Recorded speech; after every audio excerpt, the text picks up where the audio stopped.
Yeah, it's now 1 o'clock. Good afternoon, everyone, and welcome to today's Planning Committee meeting. My name is Councillor David Connor, and I am chairing the Planning Committee here today at Fenland this afternoon. I'd welcome those members of the public and press in attendance and those who are watching the live stream of this meeting via YouTube. Whilst this meeting is being held publicly, it is also being streamed via YouTube. Minutes of the meeting will be produced in the usual way, and a recording of the meeting will be available to view on the YouTube until such times that the minutes are produced, sorry.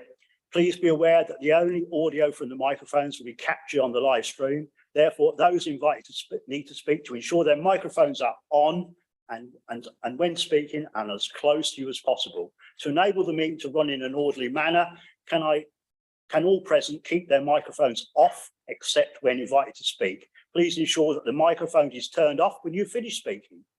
I'd also like to ask everyone ensures their mobile phones are on silent or turned off for the duration of the meeting. Please be aware that the cameras will be on us at all times during the meeting. With regard to the meeting, I must ask members of the public to refrain from interrupting. The only members of the public allowed to speak are those who are registered to do so. Anyone who speaks must do in a respectful and polite manner. It is right there is meaningful discussion about the merits of applications, but we will not allow inappropriate language or personal attacks on councillors and their beliefs, on members of the public or on officers' professional advice. So, without further ado, we'll go to agenda item number 1, and I would like to ask member services if we have any apologies for absence. Over to you, Elaine. Thank you. We've had apologies from Councillor Mark and Bertha, and Councillor Scanlon is substituted for Councillor Bertha. Yeah, thank you very much, Councillor Scanlon, for that. You're getting a regular at doing so. Agenda item number 2 is to confirm and sign the minutes of the previous meeting of the 19th of October 2022. You will also see at agenda item number 16, there is a need to confirm and sign the confidential minutes from the 19th of October 2022. And unless anyone has any comments to make on the confidential minutes, I suggest that we agree them at this point without needing to go into a confidential session.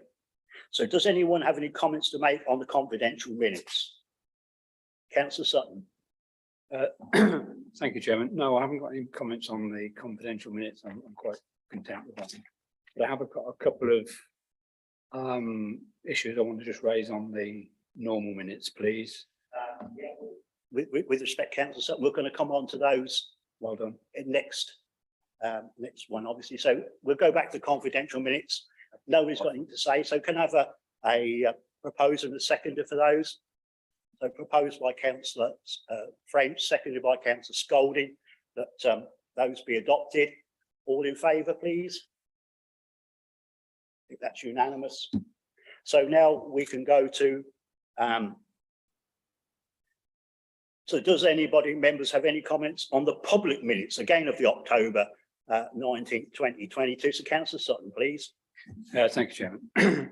Yeah, I've got a couple of comments and comment and correction. On page 8, line 5, I mentioned that I thought the plan for their they got a house type schedule and it didn't match, and I mentioned there that I thought that was rather unprofessional. I just like to make perfectly clear that that comment wasn't aimed at any officers of this council. That was aimed at the person that produced the plan. That was where I felt the unprofessionalism was, and certainly not anything to do with our officers. So I just want to make that clear. And then on page 15, at bullet point 2, it was where members was asking questions and such like, it mentions that he expressed the view the current proposal is worse than the previous proposal, and whilst he appreciates distances from the first floor windows, it does alleviate the overlooking, and that should read does not alleviate. So if we could have does not inserted into there, then I'm all quite happy, Chairman. Thank you. Well, anybody else got any no? So with those comments in mind, there's no problem about any correcting that. I'm happy to do that. So with that bear in mind, just what I've said, can I have a show of hands to first, seconder, and a proposal and seconder for the minutes, Councillor Benny, seconder Councillor Davis, to agree those minutes. Can I have a show of hands, please? Thank you very much. That's unanimous. Mr. Chairman, can it be noted that I didn't vote on either of the confidential or the public minutes because I wasn't present, so therefore I'm not party to what took place at those two meetings. Yeah, no, Councillor Cannon, and also that obviously goes to myself as well. But I did see it on YouTube, and very professionally it was chaired as well, I have to say that. So with that, we'll now go to agenda item number 3, which is urgent items. Again, there are none. So we'll go to agenda item number 4 is declarations of interest. Member services will now go to each councillor in turn, and can you please state if you have anything to declare in relation to any of the agenda items up for discussion and voting this afternoon. So Elaine, please. Councillor Benny. Thank you, Elaine. Usual stuff, member of Chatteris Town Council, but I take no part in the planning that goes on there, no discussion or voting. Item 13, Morton Hall have got an application in here. I do know Mr. Hall. He's done work for me previously, and he's also doing the work for Chatteris Town Council on the growing Fenland project. So I do know him in that capacity. Item 14, this is an FDC application. I had quite a long chat with Carol about this earlier this week, and I received an email from her this morning, and it stated that providing I approach this with an open mind, which I do, I shall take part in the debate and the voting on this today. Item 5, I do know the lady who lives at number 88 West Street, but I only knew her as a customer when I was in business, and I have nothing more to do with her in that respect. But just to make that known, that I do know the lady. I don't know the husband or the man that lives there, but I do know the lady. Other than that, nothing else this afternoon. Councillor Connor. Yes, Elaine. I represent Doddington and Wimbledon, an FDC councillor, but I take no part in any planning matters. I'm also a March Town councillor, and again, take no part of any planning matters whatsoever. So thank you very much for that. Councillor Cornwall. No, nothing. Councillor Mrs Davis. Thank you, Elaine. I'm chairman of Wimbledon Parish Council, and but I take no part in the discussion or the voting on planning applications. I also have been lobbied on agenda item 13. Thank you. Councillor Mrs French.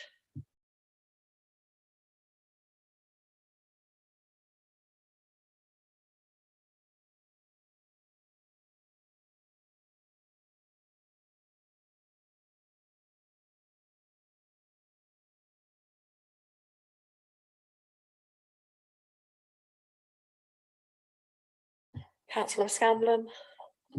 Nothing. Councillor Mrs Mayor.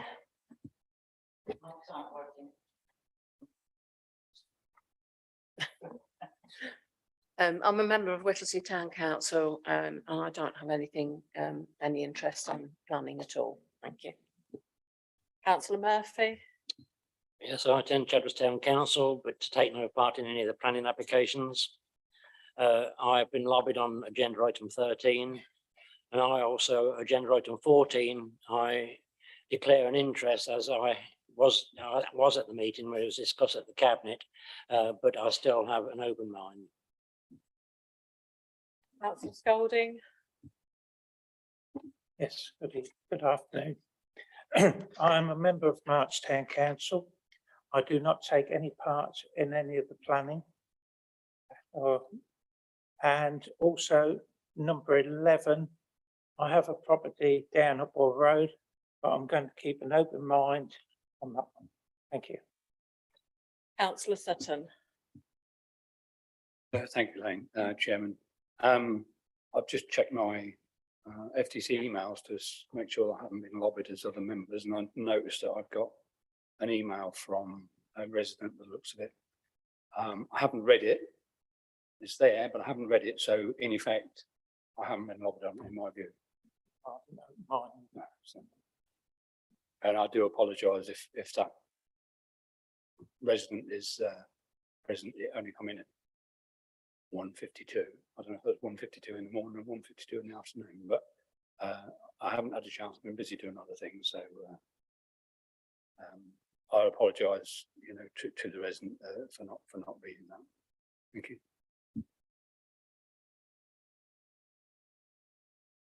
Councillor Benny? Yeah, thank you, Chairman. Also, I wrote it on my list, but I didn't mention it. I've also been lobbied on item 13 by email from a resident. Yeah, and could you, sorry, Kay, Councillor, I've also been lobbied on it. I just haven't had time to read it, but I have been lobbied on it and I like that noted. And I think Councillor Mayor is the same. Councillor Sutton? Mr. Chairman, I think we owe it to the resident to spend a couple of minutes with your permission just to read the email. That's what I would like to do anyway. If I think we've got a long enough agenda. I think there is a case for that, but we've got a long enough agenda. I think we need to crack on with this really, to be absolutely fair. And it shouldn't be read out anywhere, so the legal officer. So anything else to say, Councillor Sutton? No worries at all then. So we'll nip on really quickly now to the, sorry. Chairman, I just realised I've also received an email on item 13. I haven't actually read it, but I've just opened it, but okay. Ms. Scanlon. Chairman, noted that I have not received any emails for lobbying because of the short notice of me being here as a substitute. Yeah, thank you very much for that, substituting again, Councillor. Ms. Scanlon.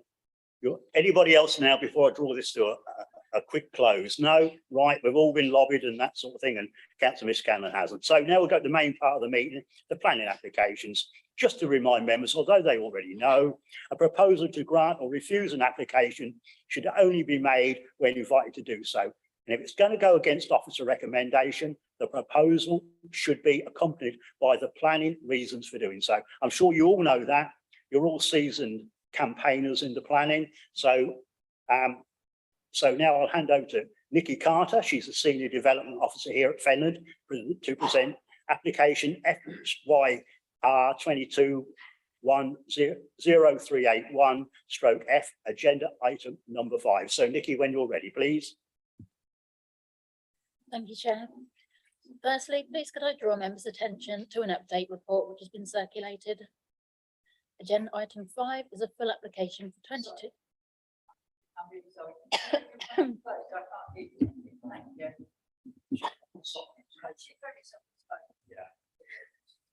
Absolutely fine.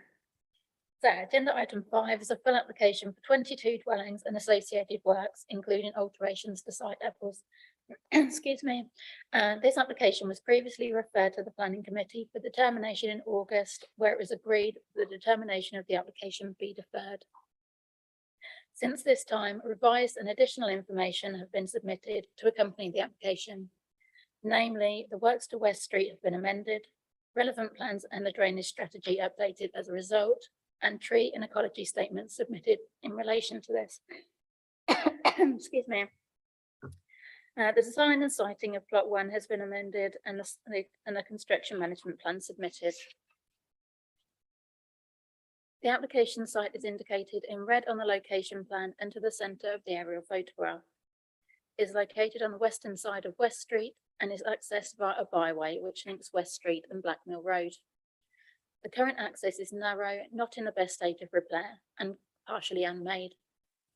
The site consists of 3 large commercial type buildings, in front of which is a hard standing. The remainder of the site is open land. The eastern side of the site is located in flood zone 1, sloping west into flood zones 2 and 3. The site layout can be seen on this plan. The dwellings are located to the east of the site, an open space incorporating attenuation ponds to the west. These slides show the proposed street scenes.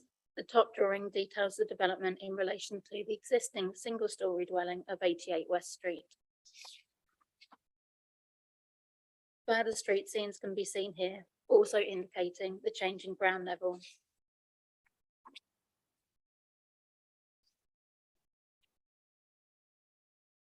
Photo 1 shows the existing commercial buildings and hard standing.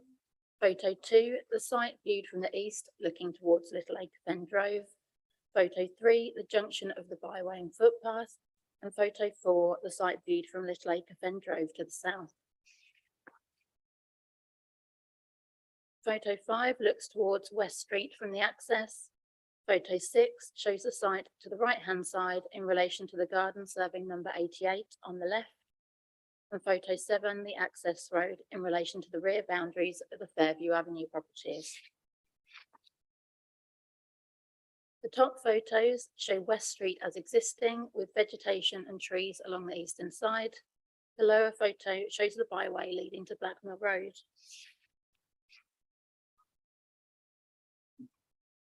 The additional information submitted does not alter or overcome the previously asserted failure to comply with the relevant policies, and as such, the conclusions and recommendations set out in Appendix A remain unchanged. Notwithstanding the views expressed by members previously, the reasons for refusal as set out on page 43 of the agenda remain. So, yeah, thank you very much for that, Nikki. We have two speakers on this application. Firstly, I'd like to invite Mr. Salter. He's an objector to the application to make his presentation to committee. When you're sitting comfortably, you can obviously have 5 minutes. Thank you. And member services will let you know when you've got about 30 seconds left. So please feel free to start whenever you wish to. Thank you.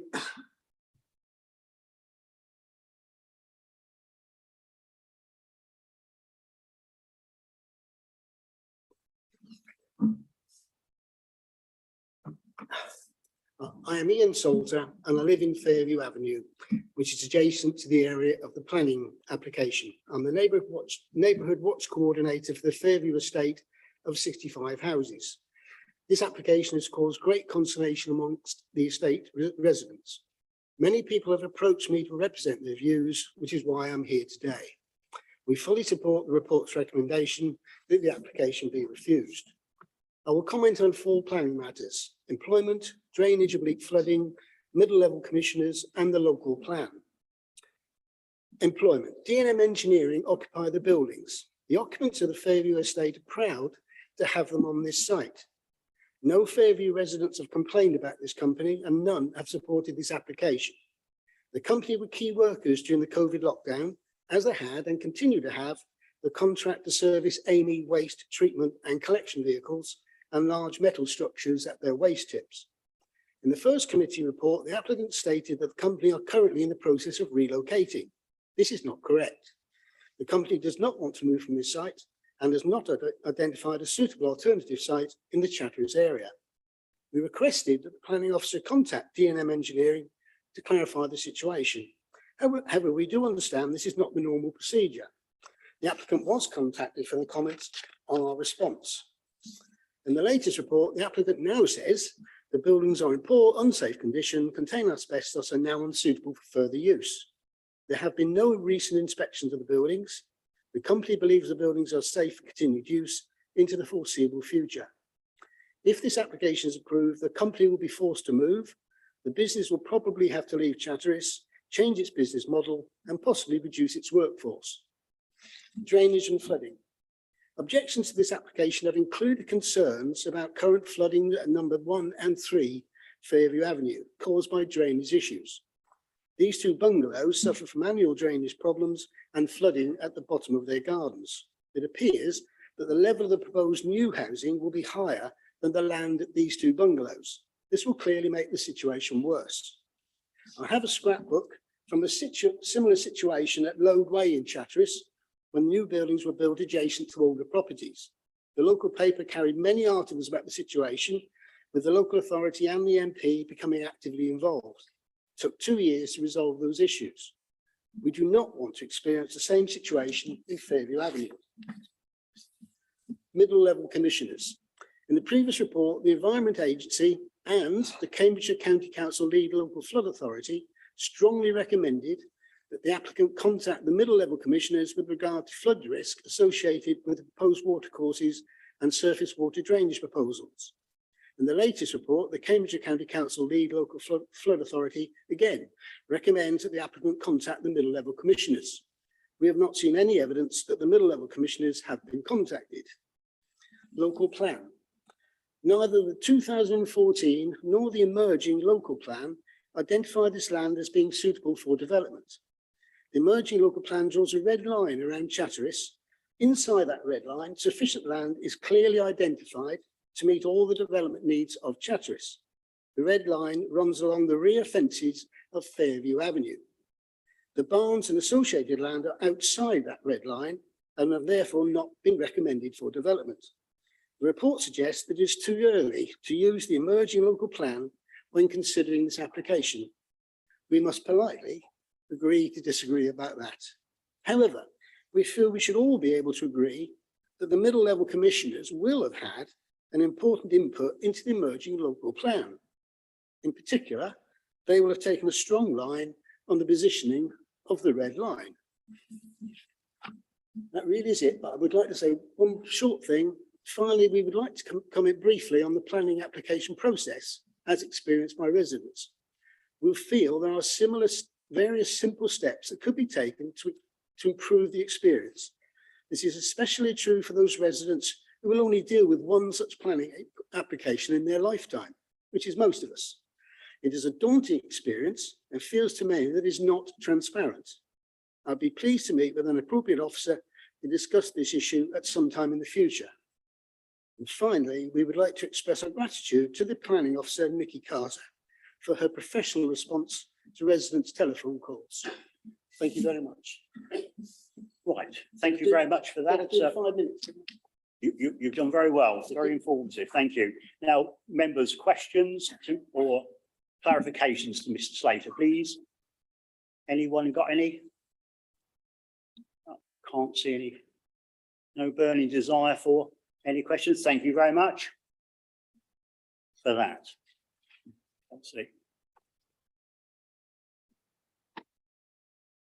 We just let Councillor Sutton get reseated. Thank you very much for shutting the door, Councillor Sutton. Okay, now I'd like to invite Kate Wood. She's of course the agent to make her presentation. You've also got 5 minutes, Miss Wood. Thank you.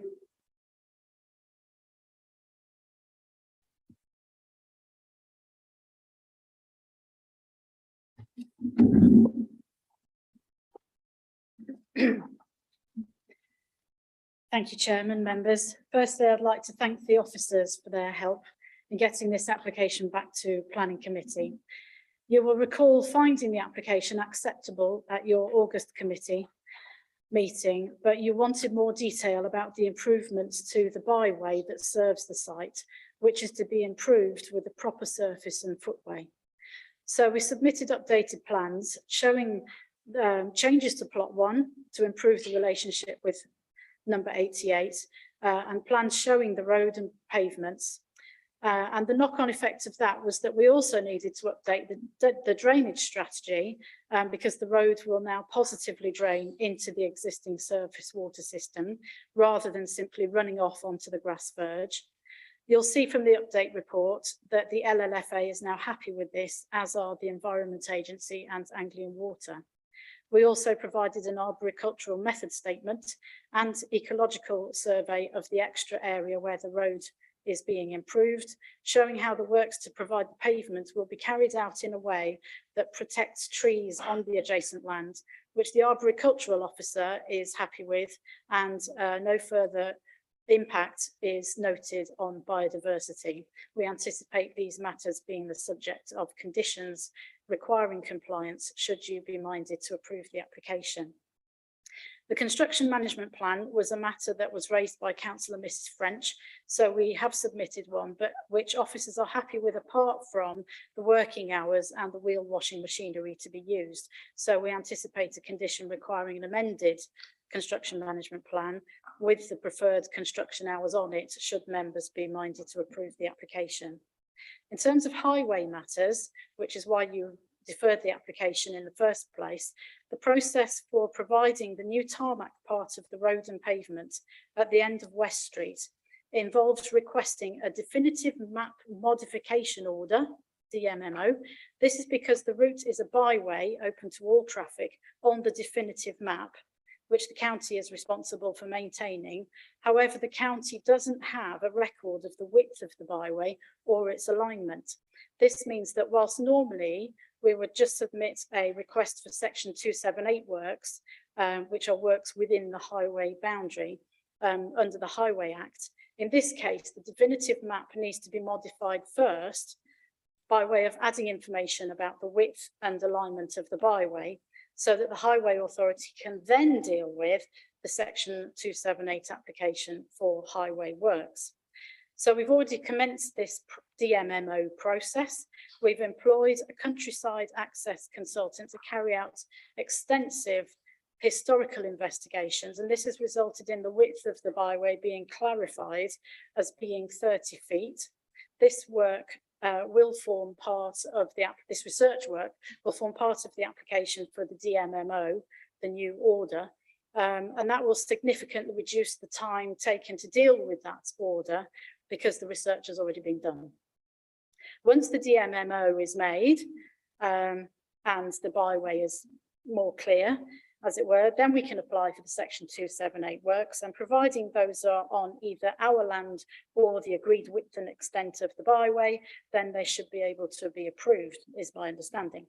The only risk is that the DMMO process might result in some other landowner coming forwards to claim ownership of part of the subsoil. In that event, the application will need to purchase that land from them. However, it's unlikely, because we've already served ownership certificate C with the planning application, and that includes site and press notices. So if anyone was going to come forward and claim ownership of any unregistered land, they would have done so by now. In fact, the current owner of the application site is in the process of registering the land adjacent to the byway with the land registry, but obviously they have a big backlog at the moment. And of course, the County Council has been maintaining the byway for many decades with no one claiming the subsoil. Even so, the DMMO process still has to be gone through, but you can see that the risks are minimised. So given that the risk has already been significantly minimised through the research work carried out, we're confident that you could grant planning permission with conditions preventing any works prior to the access being approved under the section 278 Highway Act process. This will ensure that the development will not be constructed or occupied without the 15 proper... seconds. Oh, sorry, how many? Oh, crap, that was on the last sentence. Conditions preventing any works prior to the access being approved under the section 278 highway process. This will ensure that the development will not be constructed or occupied without the proper standard of road being in place. I hope this clarifies this complicated issue. Thank you. Thank you very much, Ms. Wood. Members, questions, clarifications for Ms. Wood? Councillor Murphy, thank you. Yeah, thank you very much for that. But, sitting here and listening to all that, we're still here to make a decision, or you still want us to make a decision. And all I could hear was, we haven't got the access here, we haven't got a highways report here, we haven't got the DMMO signed off yet, or everything like that. So why should we sit here and approve it when we haven't got all the answers to the questions that we asked for? I think you have got the answers in that the process to ensure that the highway is able to be secure and provided securely is now clear. There's been a lot of work gone on directly with the County Council, Rights of Way officer and the Highways officer. And what's happened is that the Rights of Way officer was concerned that the byway, they didn't have enough information about the width of the byway, even though they've been maintaining it all this time. They didn't have enough information about the width of it and where it sort of started and stopped. And so there's a huge report done, it's 50-odd pages, historical information going through all the old ordnance survey maps the Enclosures Act awards, etc. And this has come up with this fact that this byway has been there since the 1800s and has, and been maintained as such. Now the land isn't registered, so, and it's often the case in rural areas, you often get this, that farmers even own land and farm it, but they haven't even registered the land. So it's a common thing. And so it hasn't been registered, but obviously the farmer who is selling the land to the applicant is now registering that land because, he has maintained the bit that isn't the highway. So, your question is, why should we grant planning permission? Because at the last meeting that we were here in August, you, as a committee, were happy that this site should go for housing. But you just wanted clarification that the highway could be provided in a proper manner. And I think we've now provided that clarification. Did you want to come back, Councillor Murphy? Because there's a lot in that.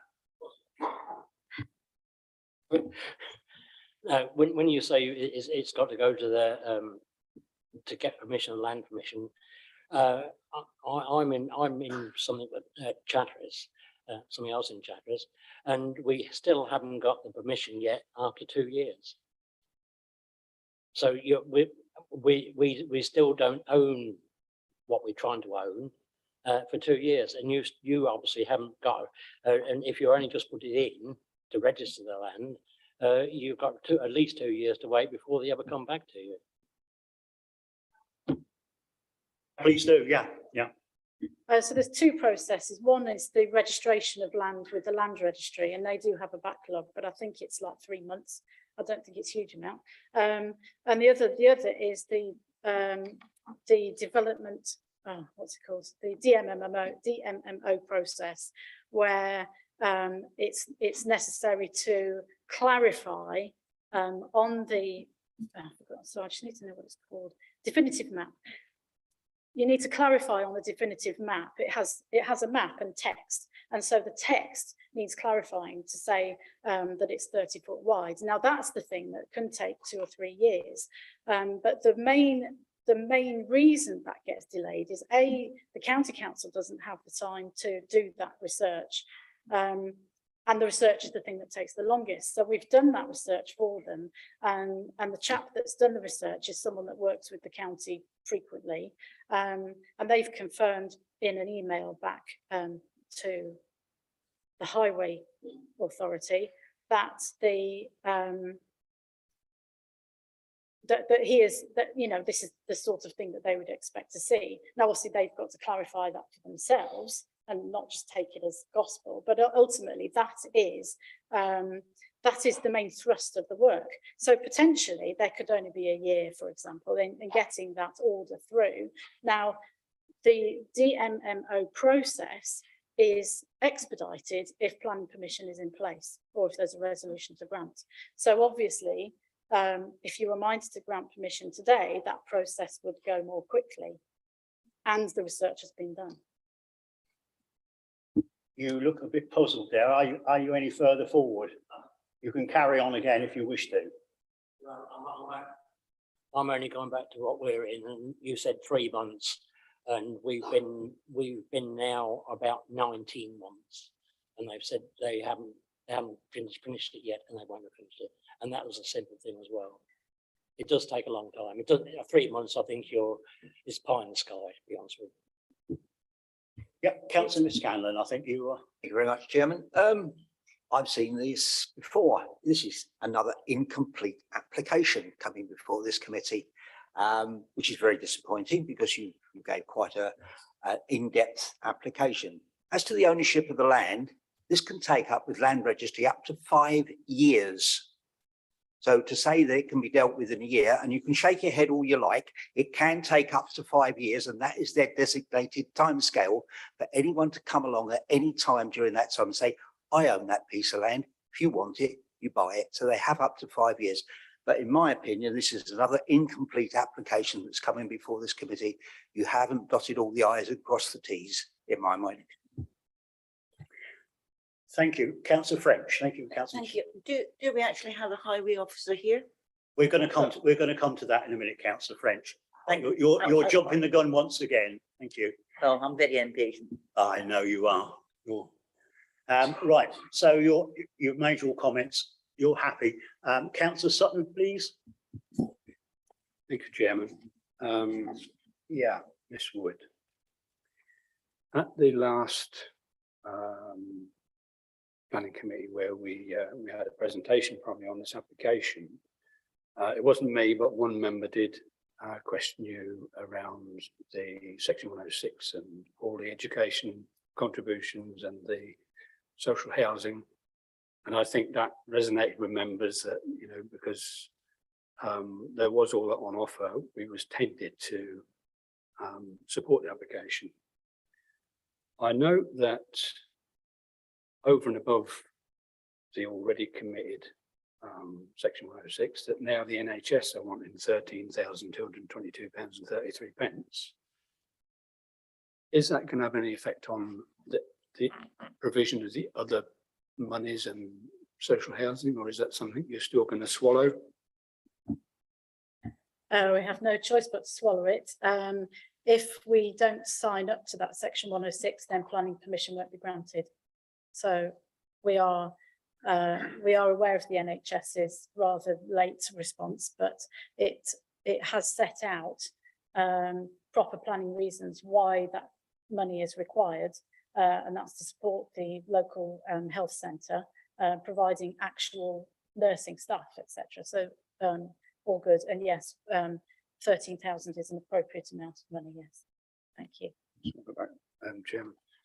Thank you. So also at the last meeting, one member, I think it may have been Councillor Mrs. French, questioned whether you would be coming back with a viability assessment to get out of paying these 106 monies. And you, I think I'm right in saying, you'll correct me if I'm wrong, 100% you said that that wouldn't happen. Are you still of that opinion? Absolutely, Chairman. Yes, I'm not here with a viability assessment. The applicant has done his viability work. He will pay an appropriate amount of money for the land, should planning permission be granted, that reflects his costs of building and all these other associated costs, and the money that he can get back by selling, plus the standard amount of profit. So that's the maths that he's done. That's why I'm not here with a viability assessment. And you can guarantee us you won't be? No one can guarantee anything, but there's nothing that would suggest that there needs to be. Okay, thank you. Thank you, Chairman. Councillor French, you indicated you'd like to speak. Thank you. Well, Councillor Sutton actually has partially hit on the viability assessment. We've heard it time and time and time again that, you know, they're not going to come back and do this, but we've seen it time and time again. And especially with the increasing building costs that everybody's in at this time, you know, that really does concern me. But I'm more concerned with the fact that I want to hear from the highway officer. Anybody else got any questions for Miss Wood before we let her go? I can't. No. Thank you very much for that. Thank you, Chairman.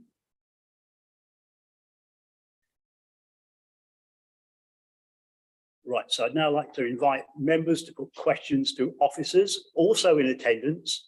And thank you very much for attending. It's Shane Luck from the Highway Authority.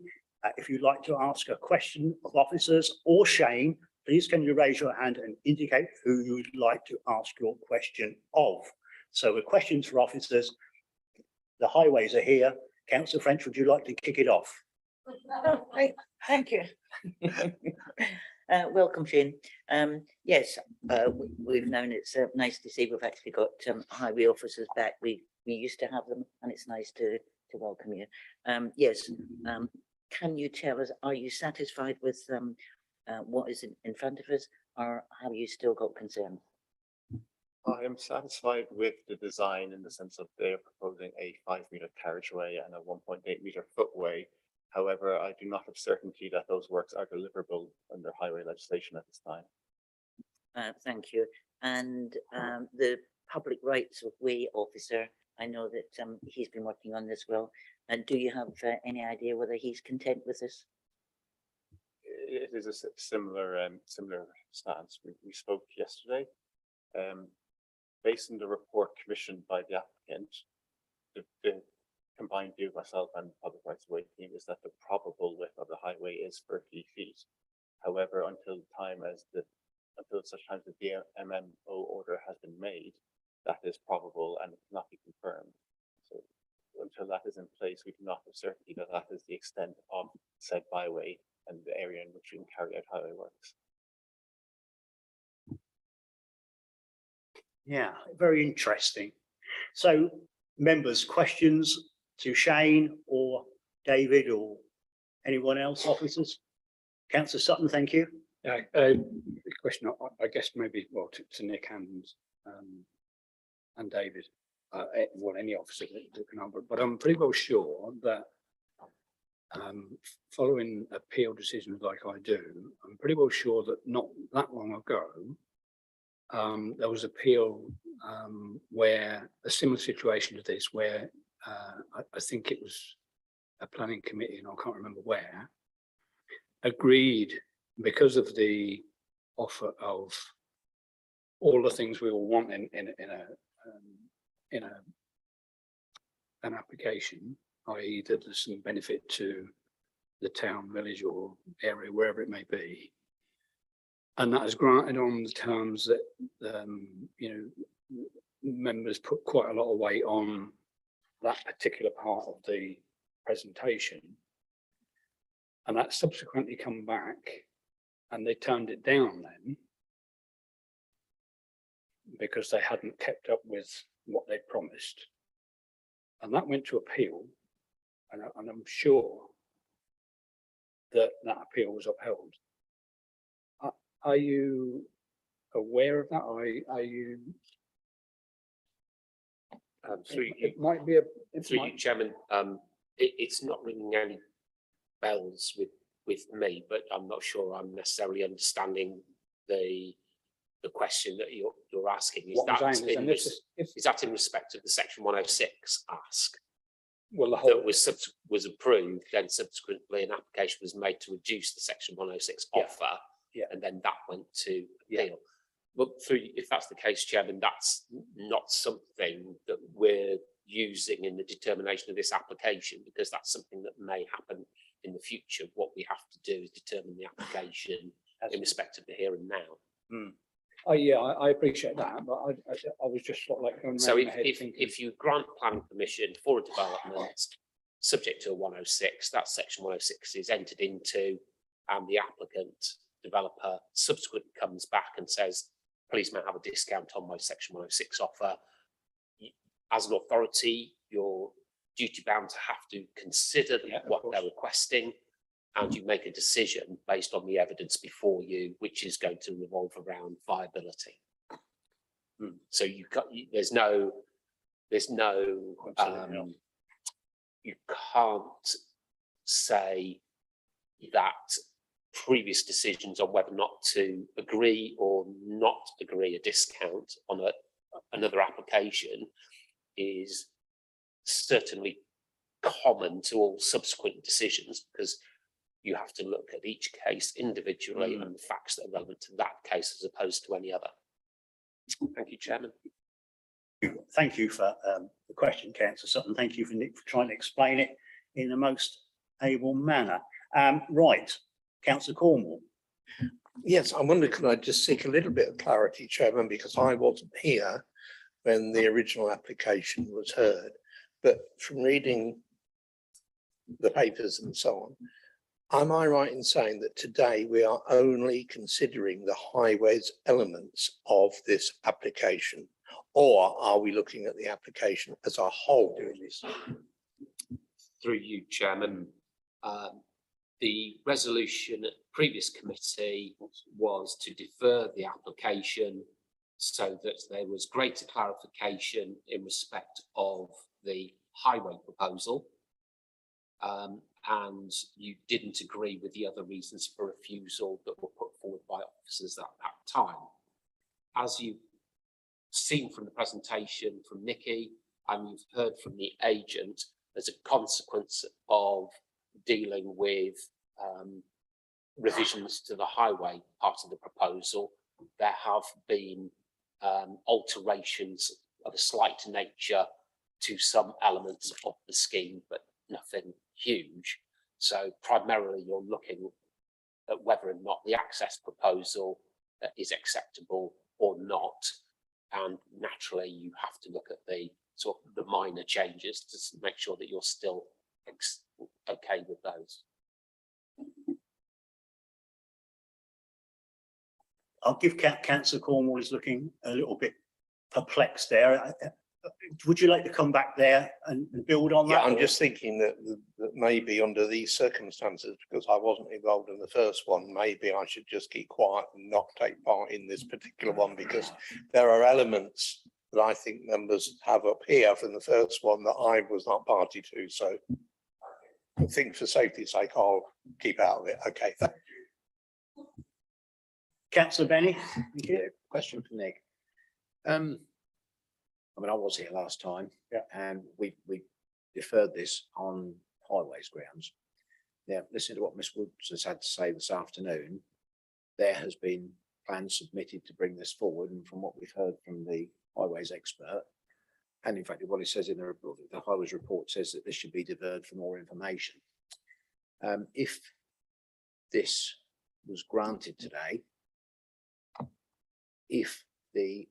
could some of the conditions be, or would it be a conditionable, a condition that this would only be built out if there was a scheme? So in other words, if the scheme can be proven, if it can be, the land issue can be sorted and all the requirements are met, then this scheme will go ahead. But if it gets approved today and the highways are not happy, then, and the other parts of the schemes do not come forward, or the land ownership doesn't come forward, then this development wouldn't be built out anyway, because it wouldn't meet the criteria for the build out to happen. Through you, Chairman, and the legal officer might wish to sort of follow on with a comment after what I'm about to say is, we've got a recommendation for refusal, which includes highway grounds, and the basis for that is we do not want or should not be granting planning permission for a scheme which might end up being incapable of implementation, because that's a founding principle of the planning system, is that you should only be approving developments which are physically capable of implementation. I'm not sure if the legal officer wants to add to that. Yes, thank you. Through you, Chairman. Just to add a gloss to that, the legal position is that if you wish to grant permission today, even though you think there isn't a strong prospect of the highways being sorted out, you can legally do so.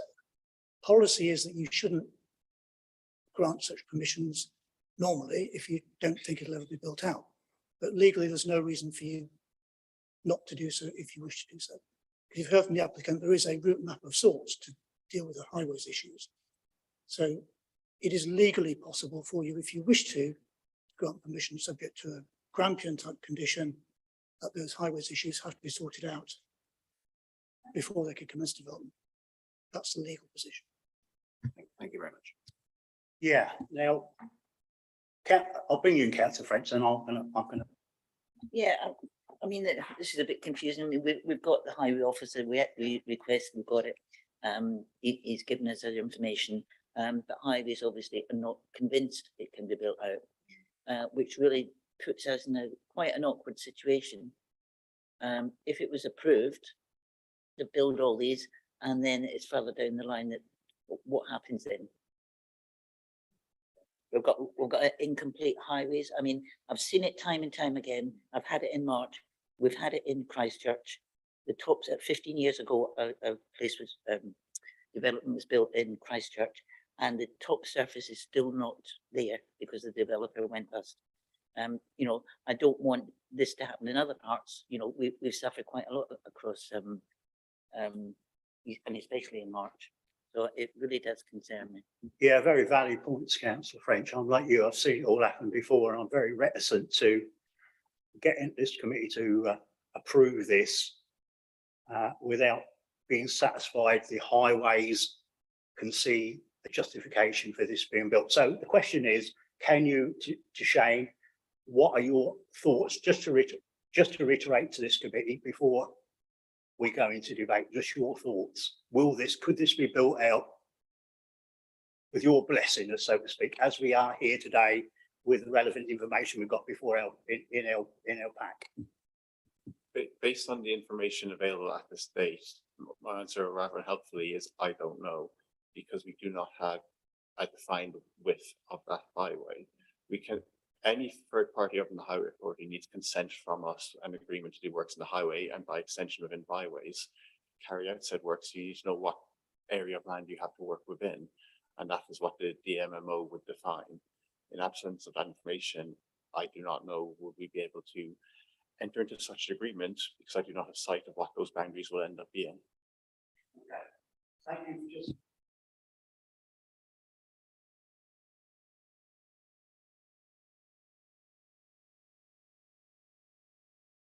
Yes, thank you, Shane, for clarification. This is still question to officers, obviously. No, So any more, you've just heard us say, just to reiterate, you've heard what Shane Luck says.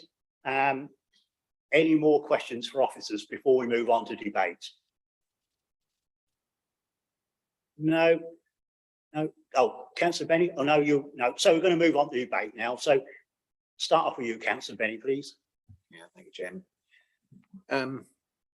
When I was here last time when this came before, and I was quite happy with the proposal of building these out, but we deferred this so that the highways issues and all of the technical detail for this scheme should be brought back. That was the point of the deferment. It's been brought back, and this is not complete. And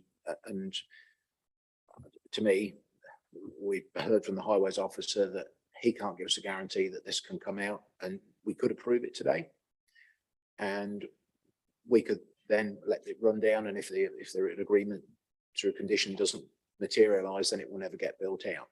But we asked the agent to come back and bring back to this committee all the details that we need to give this an approval, and I really feel that has not been done, and for that reason I think we've got no alternative today but to turn this down. I think this is incomplete, and the agent hasn't done what we have asked to do, and I see no other way to turn it down, only on the grounds of this access. Once the access has, if that comes back to us in another application, there'll be a free go on this anyway if they want to bring it back. But we need this kind of information in here to make the right decision today, and we have not got this information. Right, I'm going to bring in a new voice, Councillor Davis, then followed by Councillor after you, and by Councillor French. Yes, I reiterate much of what Councillor Benny said. This is an incomplete application, and we've said before that these incomplete applications should not be coming to committee. And I think if we don't refuse this today, then we're opening the floodgate for lots of people to put in incomplete applications, and really we'll be sitting here wasting our time most of it. So no, I can't support this unless it's a complete application. Councillor French, please. Thank you. Yes, as much as what Mr. Councillor Benny and Davis has said, we asked for the highways officer to be here. I sit on the Highway and Transport at County Council, and I cannot sit here today to approve this application, not knowing whether further down the line, this is going to be an absolute headache for the residents and the highway authority who actually will be involved in that. So I cannot support this on highway grounds. Okay, Councillor Sutton, please. I slightly disagree. I think the agent has taken on board what we said. The agent has reduced the first dwelling in number 88. And what else could the agent do? They've got no control over the DMMO. They're going through that process. They've improved the water runoff on the road by this new scheme. So I disagree that they haven't done what we asked. I think they've done everything we asked. They cannot move the DMMO. That's beyond their control. They've done everything they can. In fact, they've even employed somebody to take on some of the county council work. I don't see any reason why, if members did agree, that we couldn't approve it subject to that DMMO. That's no different to anything we do every week, and that is approve things subject to getting middle level or IDB confirmation. There's a big note on the bottom of each decision notice. You've got planning permission, but you've got to go forward and get middle level. So it's no different to this. So I disagree that the agent hasn't done what we asked them to do. They've done everything we've asked them to do. That they haven't been able to complete that is a process. It's not a failure. It's a process that they're going through. So I'm sorry, I don't agree. Well, that's another aspect to look at it. Of course, Councillor Sutton, Councillor Benny, then, thank you. Yeah, Come back. I'd like to go back and ask officers what their opinion is. This no more than a technicality and a process that is running? Because if that is, the basis of planning is presumption in favour of development, and this scheme does have merit, but it's the access. I mean, what are our What I can officers? do, Councillor Benny, sorry to butt in, but when the officer, to sum up, probably after the debate, probably that question could be asked to officers. Are you happy just to wait 2 or 3 minutes for that question? So we're still in debate. Anybody else want to add to that debate? No, so thanks, the debate finished. Questions, clarifications to officers. Councillor Benny. Would you like me to repeat the question, Nick? Because I'm Please. sure you've got a lot going on. I think Nick's got the hang of it, I think. Please carry on. As you heard from officers on this side of the chairman, our recommendation is for refusal, and that includes the highway reason for refusal based on the lack of certainty that there is the necessary space available that's within the control of the Highway Authority to implement the highway improvement that is proposed. And on my right, you've heard from the legal officer that to grant planning permission with a Grampian style condition would not be unlawful. So it's a question of whether or not you are comfortable with taking the risk of granting planning permission for a scheme that is not implementable, or whether or not you rather play safe and refuse the application because of the lack of certainty that there is going to be the space on a public highway to make highway improvements. Thank you, Chairman. Thank you, Nick. So I think we had a steer of where this application might go, but it's now up to members to make a proposal on the application. Councillor Davis. I propose we go with officer's recommendation and refuse the application. Okay. Okay, have we got a seconder for Councillor Davis? Councillor Scolding. Okay, so we've got Just to highlight, Chairman, please have a look at the recommendation that's before you in the context of your decision that you made at the last meeting, because there's more than one reason for refusal. Thank you, Chairman. okay. So we've got a proposal proposed by Councillor Davis, seconded by Councillor Scolding, to go with officer's recommendation to refuse this application. Can we have a show of hands on that proposition? On all three? Yeah. Councillor Nick intimated that to me, that was the case. Chairman, just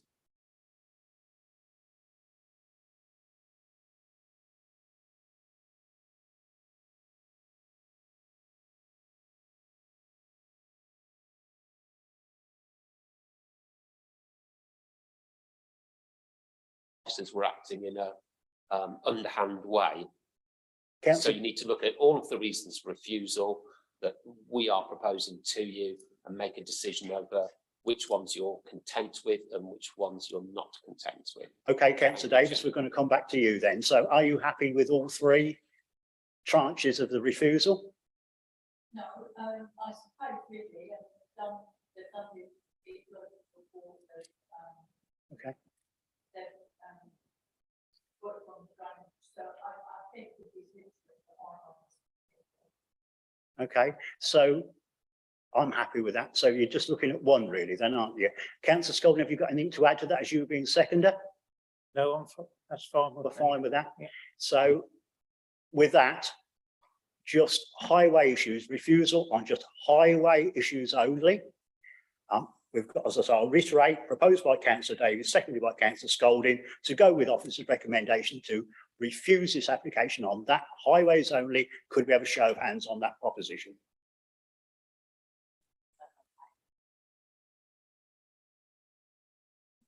That application has been refused. Oh, no, sorry, Councillor Sutton, I didn't see that. Councillor Sutton, refuse. Okay, so that application has been refused by Councillor Sutton against, and I suppose Councillor Cornwall has abstained, have you? Yeah, so it's abstained. So that application has been refused. Thank you very much for that good debate, ladies and gentlemen.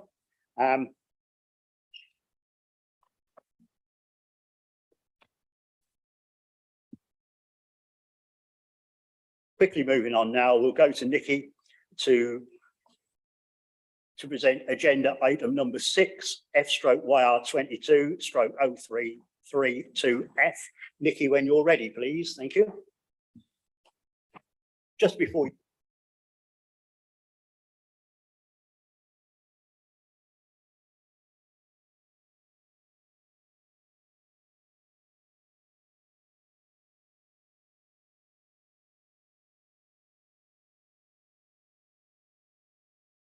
please, can you tell me when you have to go?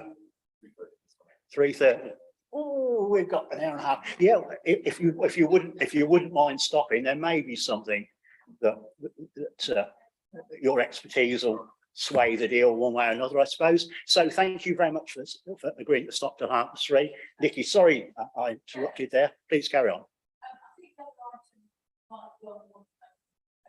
Sorry, I think the agenda item that we might well want comments from the highways officer was agenda item number 8, which is centred around, I'm sure there'll be some highway questions there, and I wonder whether we could actually just bring that application forward. Yeah, we could do. Let's just have a look. Where are we? 8.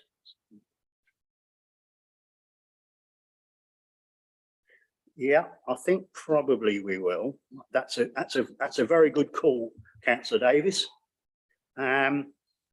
Is everybody happy to move application number 8 up the tree, so to speak? Yeah. Have I got no problem with that? Okay. So I'll just wait for Alison to take the seat. Sorry about that, Alison. We just check when you're ready. You're ready, so thank you. So I'll now hand over to Alison Hoffman to present application F/YR220764F, agenda item number 8, and we'll come to number 7 later on the agenda. So thank you, Alison, please.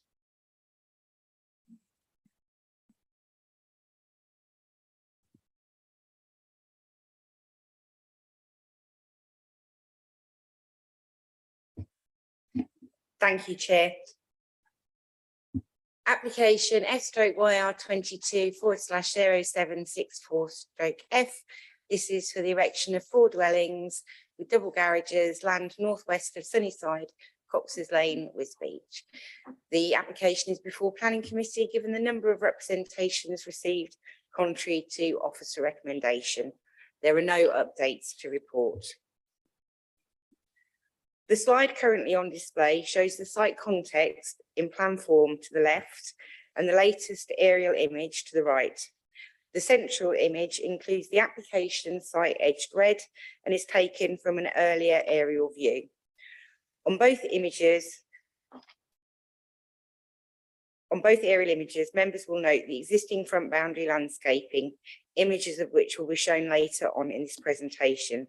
This landscaping is no longer a feature of the site. The image currently on display shows the proposed site layout. The dwellings are detached and handed to each side of a pair of centralised access points, which, whilst individual to each dwelling, are arranged in parallel. The orange line, which is a little bit difficult to make out on the slide, but runs to the rear boundary of the individual plots, then travels up behind the properties in Barton Green, along the rear of the properties in Barton Road, and then terminates up at Barton Road, is a footpath link that has been proposed, taking forward comments at the earlier committee meeting with regard to pedestrian footways and highway improvements. It is considered that this link would not be a realistic option for users. Whilst the footway was required to prevent conflict between vehicle users and pedestrians along the road, clearly this link does not facilitate the same. Furthermore, the Highway Authority maintains that Cox's Lane is inadequate to serve the development proposed by reason of its restricted width and lacking of parking places. Further noted that the shared access points could function as parking places. However, this would not be acceptable as it would obscure forward visibility and create conflict between residents and road users. And I would thank Shane for staying to answer any highway questions, but I would note that he wasn't the highways officer who dealt with the original consultation response. So just wanted to acknowledge that. The slide currently on display details the elevations and a street scene view of the development proposed. Noting that the committee in their earlier consideration of proposals for this site did not feel that there were any character or biodiversity matters to reconcile and solely focused on highway matters, as noted in the report, officers have not reintroduced issues of character and biodiversity, albeit the comments of the neighbouring residents are noted and acknowledged. The slide currently on display shows the proposed floor layouts of the intended dwellings, these being consistent yet handed across the site.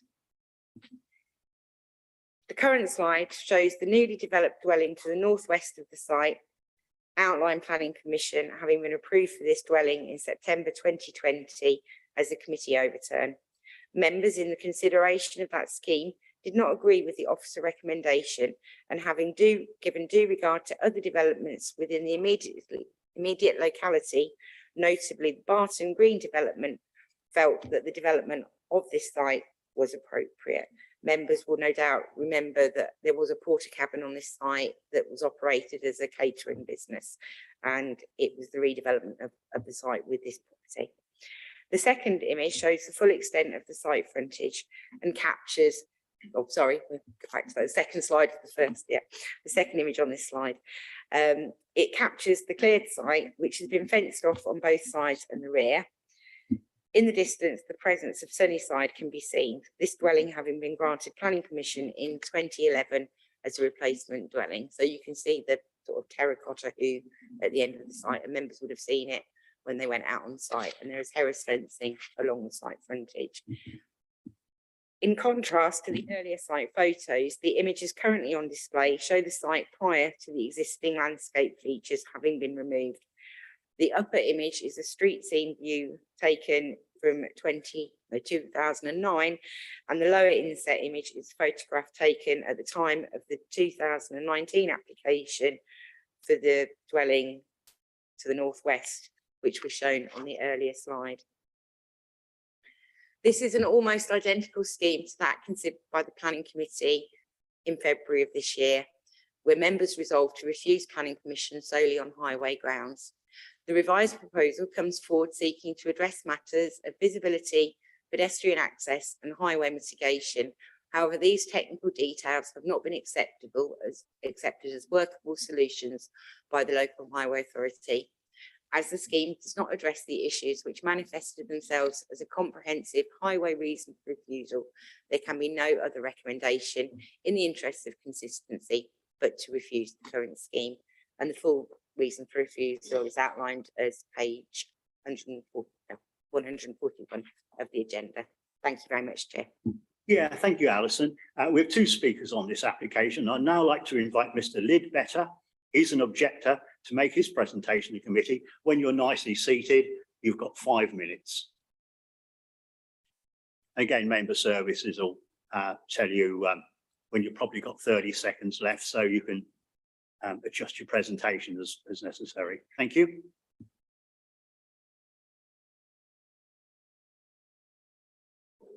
Good afternoon, everybody.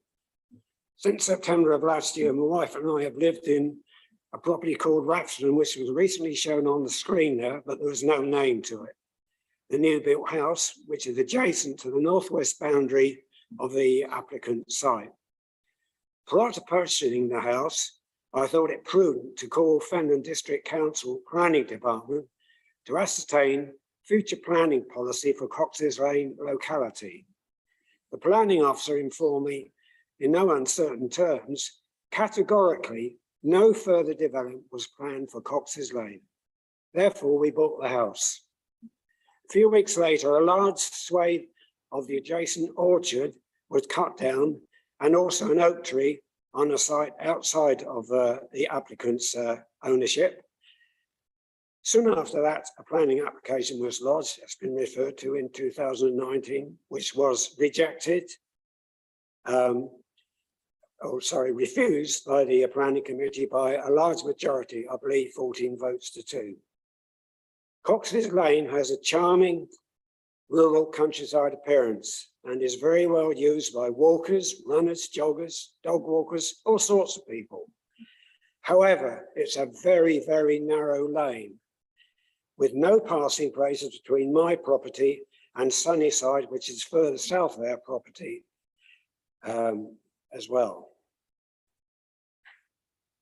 The only passing places on the lane, if they can be described as such, are the driveway entrances serving the 5 properties which are on Cox's Lane, plus the access road serving the houses located on Barton Green. Increased vehicular traffic emanating from this proposed development most certainly will create a far more hazardous scenario for pedestrians using Cox's Lane. The current application appears to be an exact copy of the previous planning application submitted by Mr. Punton, except for the provision of a pedestrian footpath routed over land owned by Mr. Punton. This footpath is a cul-de-sac path. It runs from Barton Road, along the 137 Barton Road, to the northeast corner of Plot 4 back garden, and will only be of use to the residents of plots 1 to 4 of the application. Regular users using Cox's Lane will not benefit from that proposed pedestrian footpath. The location of the house on Plot 1 is extremely close to our property and will invade our privacy.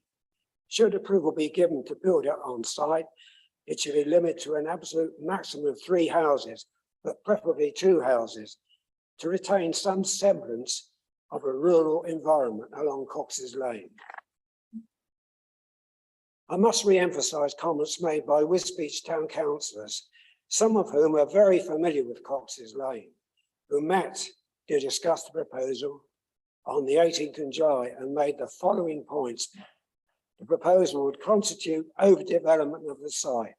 The nature of the proposed development, in brackets more suited to an urban area, is out of keeping with existing properties in the vicinity of the application site. And lastly, Cox's Lane is inadequate to serve residential development on the scale proposed by this application. Personally, I believe a terrace of 4 large 2-story 5-bedroom houses to be totally inappropriate in a rural environment. My wife and I are on speaking terms with the applicant and hope it will continue. And in June of this year, we discussed his planning application. and concluded by telling him we would object to the proposal. Despite the very, very poor condition of Cox's Lane, and I've seen people in the middle of the lane wondering where to stand when a vehicle's coming up, it's so narrow. So the condition of the lane is very bumpy, it's narrow, there's no footpath, there's no street lighting. And also, as far as I'm aware, there is no planned future development to improve Cox's Lane. 30 seconds. Mr. Punter said he was 100% sure his planning application would be approved. I found this statement to be totally perplexing. Thank you. Yes, thank you very much, Mr. Ledbetter, for that. Members, questions, clarifications to Mr. Ledbetter, please. No, I can't see anyone at all. Yep, thank you very much for that. Obviously, your excuse, you can go back to your seat whenever you feel able to.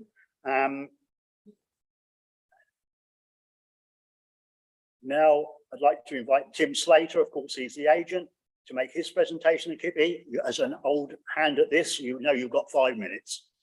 Thank you.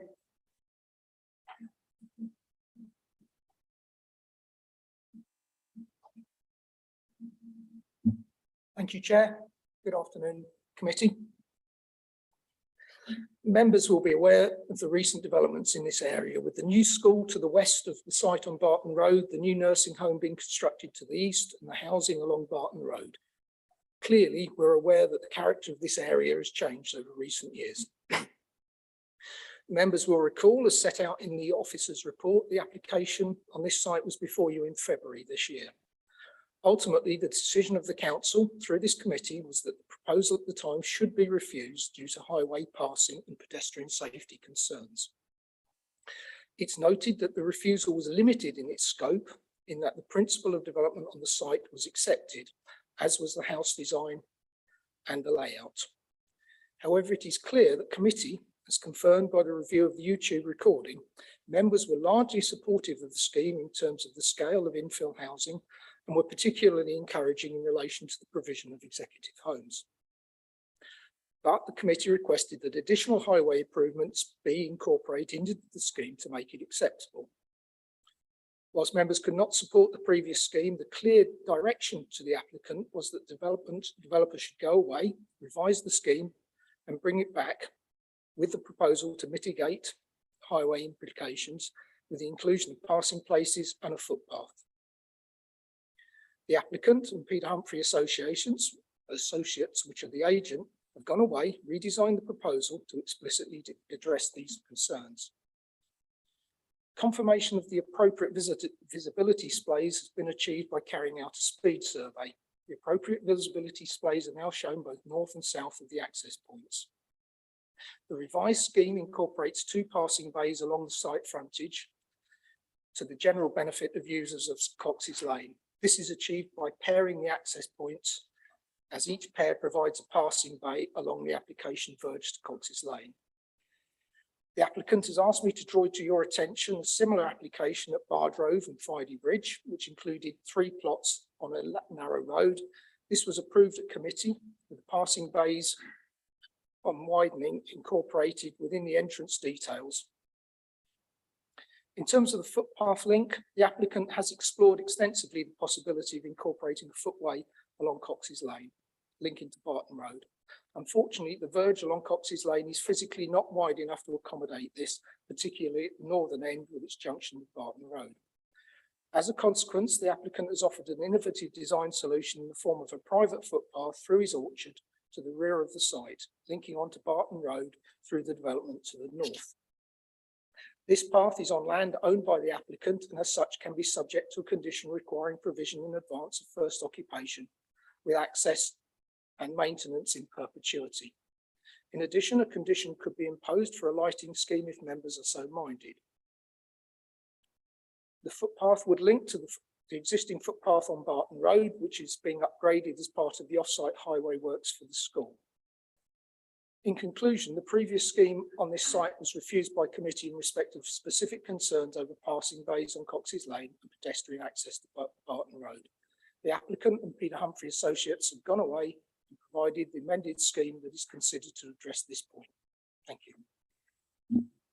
Yeah, thank you very, very much for that, Mr. Slater. Members, questions, clarifications, Mr. Slater, please. Councillor French. Thank you. Mr. Slater, twice you've mentioned the new school. Has this new school actually been approved? Has it got planning permission?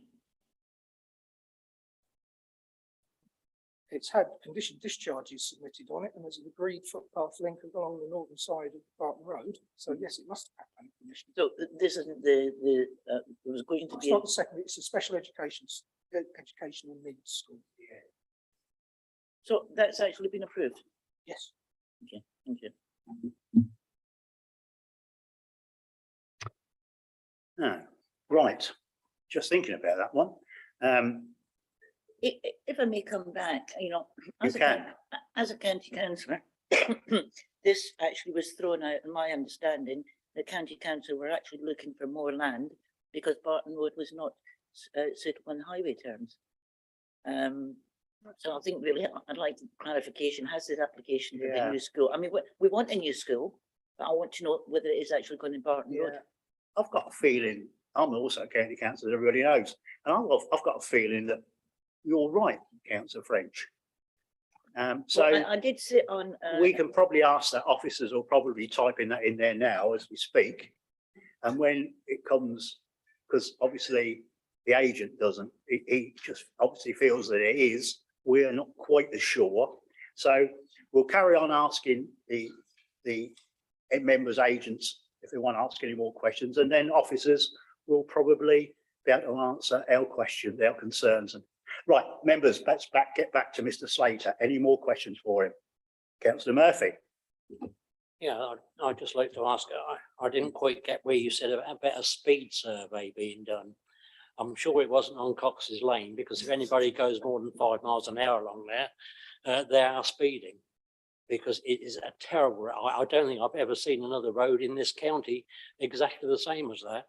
It is, and to actually build on it and use people's entrances into their houses as a passing bay, I think is absolutely terrible. I think you've just gone as low as you possibly can get to get some a planning permission out of this.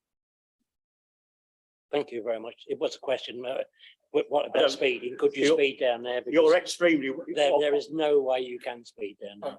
No, obviously, but feel free to. We were required to do a speed survey in order to establish what the appropriate visibility display is, because it's an unclassified road, but clearly you can't do 60 miles an hour down there. So you measure speed survey, you measure the actual speed, and you take an 80th percentile of it, and that gives you an X visibility display. So that has been incorporated into the visibility display shown on the approved plans. So, and what was it then? You took what? I can't remember what it is. It's shown on the plans. I think the speed was around about between 30 and 40 miles an hour. Was it really? Again, I'm absolutely astounded that it's 30, 40 miles on there, because I've been driving fast cars nearly all my life, and I wouldn't dare go more than 15 miles an hour down there, and that's in my Toyota Hilux truck. So I'm absolutely amazed at that. But anyway, never mind. We'll press on. Yeah, I can confirm what Mr. Slater said, that there is a planning consent granted on application reference 21/215. And subsequent to that, there have been discharge of condition applications, and more recently a non-material amendment to that original planning permission has been granted as well. So there is planning consent for a 60 space social, emotional and mental health school for pupils in Key Stage 3 and Key Stage 4. That's ages 11 to 16. Well, I'm really happy to see that. Councillor French is as well, no doubt. The smile on her face gives it away. Anyway, so with that, any more questions, members, for Mr. Slater, please?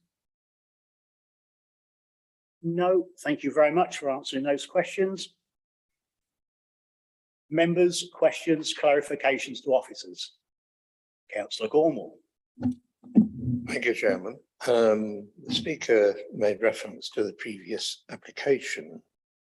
And there was a statement there that we seem to have no problems with the application apart from the highways elements.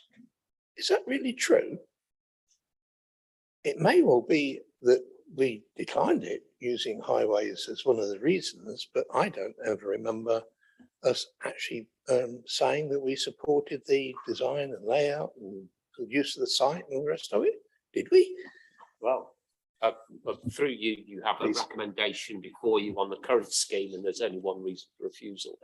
So highways is the only issue that planning officers are concerned with in relation to the scheme. Yeah, and obviously sorry, David. Sorry, through you, Chairman. Yeah, but when the previous application was reported, I think there were 3 or 4 reasons for refusal, which members disregarded or did not agree with, and that left highways as the only reason for refusal of that previous application in February. Yeah, absolutely right, David. So before I bring anybody else in, I'm going to ask highways. I know you were not the officer who did the scheme or made any significant comment or any comment at all. Could you give us any indication of how you feel about this or your thoughts? Of course, I've been scribbling furiously while the presentation was being made, and while I did not comment on the application, I'm aware of the application. I discussed it with other officers. I'm just going to jump around some of my notes I've scribbled. The speeds, the question you raised earlier, based on the visibilities shown in the drawing, you can interpret that to an observed speed in and around 40 miles an hour.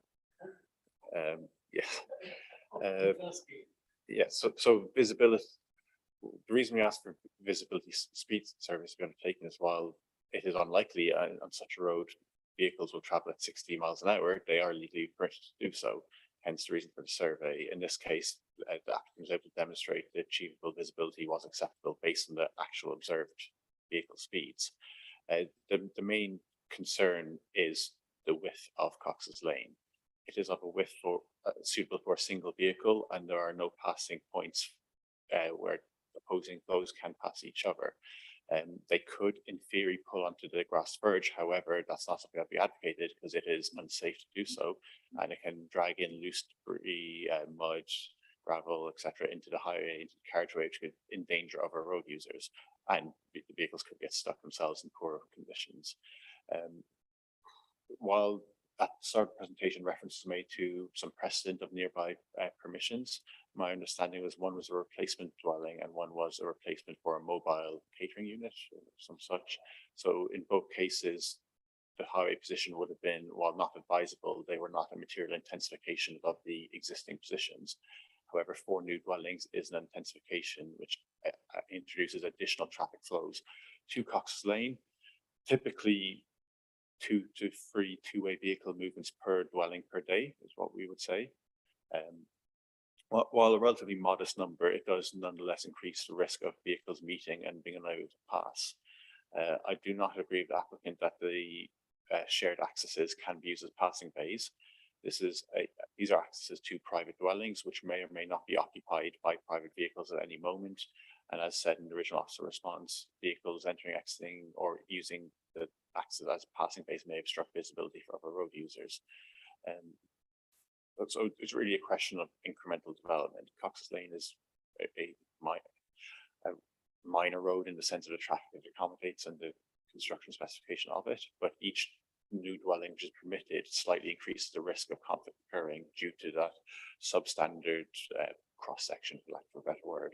So while the total magnitude of safety impacts may be modest, nonetheless, such an application would adversely impact the risk along the road. Very interesting, and thank you very much for your very valued comments. Absolutely, yeah. Yeah, I mean, I totally agree with what you said about passing down there, because when we went to have a look at the site, we got stuck because something was coming the other way, something was coming behind us. we had to get somebody to move into the house before it and reverse into the house before the other one could come out, and then we could come out and go. So that was just a spot moment when we were there. There is no alleviation of this anywhere, is there? I mean, you can't get away from that, can you? So this is going to happen time and time again. The more you put down there, that road is going to make it worse, isn't it? In your opinion? Yes, I agree. Each dwelling adds a very modest worsening to the situation, but nonetheless, over time, it is cumulative an impact and a worsening nonetheless. Risk of vehicles meeting and not being able to pass can be mitigated by the inclusion of things like passing bays or carriageway widening works, but it's my understanding that no such mitigation is proposed. Right. We're still asking questions, clarifications to officers.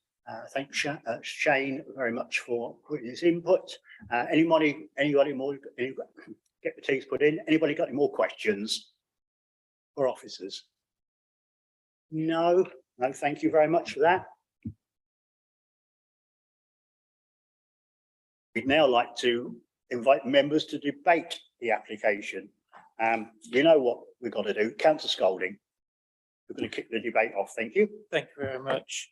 Like my colleague said, we went on the minibus down Cox's Lane and we came up and traffic was coming the other way and we got stuck. But they managed to get into a driveway. But that driveway now has got gates on, so the owners are getting fed up with it. So we wouldn't be able to do that again. So now it's causing more problems because they're putting gates up. I can't see how these houses can be put there. And I think the officers have got this correct. Thank you. Sorry. We'll take Councillor Miscan, then Councillor French. Having been familiar with Cox's Lane on various occasions when I was the chairman of planning, I totally concur with what's been said by other members. This lane is not suitable for the traffic. We got stuck down there once. You went in a minibus. We actually had a large coach the last time I went there. I remember Councillor Sutton and I actually helped to extricate the coach from that Cox's Lane. I totally agree with the officer's recommendation. This is an undesirable development in a very narrow, dangerous lane. So I think the officers got this absolutely right. So it's a no for you. Councillor French. Thank you. Yes, obviously many of us have been sitting here on and off the planning committee for several years, and I actually agree with Councillor Miscanlon. We've been, every time there's been a planning application, it's always been up for refusal, but the committee has either overturned it or it's won an appeal. My understanding that when the mobile was there, it was a very successful catering business, Mr. and Mrs. Cook.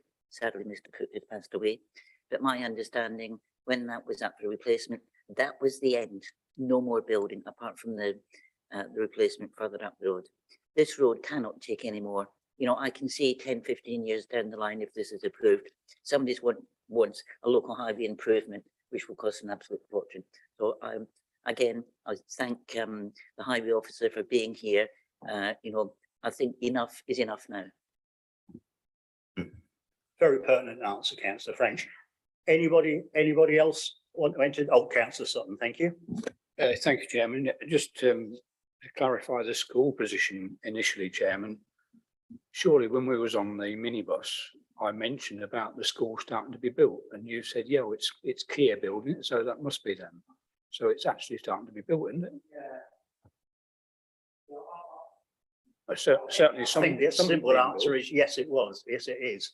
But I didn't know whether it was a SEND school or what it was, whatever it was. I knew it was some sort of school, obviously. That's all the information I threw at it. I'm not on the children's committee at CCC. Probably relevant. You're absolutely right. Just one other thing, Chairman. Mr. Slater raised the issue of passing places, and I certainly did at the last application indicate that I would be minded to be more favourable had it got some decent passing places. But those decent passing places, I don't think have been produced. And quite rightly, Mr. Slater raised the issue of the ones on Bar Drove. And he is right, there are passing places on Bar Drove. But I don't think that those passing places are deliverable in that same fashion, because one of the Bar Drove passings is associated with an entrance into 3 dwellings. But the other one is the opposite side of the road. And are simply not deliverable in this location, I don't think. So whilst I indicated before and I put my hands up to that should they be able to deliver reasonable passing places, I would be minded to support it. I just don't think they're there. Thank you. Thank you, Councillor Sutton. Councillor Davis, please. Yeah, I don't see that, we have to go with officer's recommendation and refuse this. We've been calling for some time to have highways officers present. Today we have one. He's given his opinion, and we have to listen.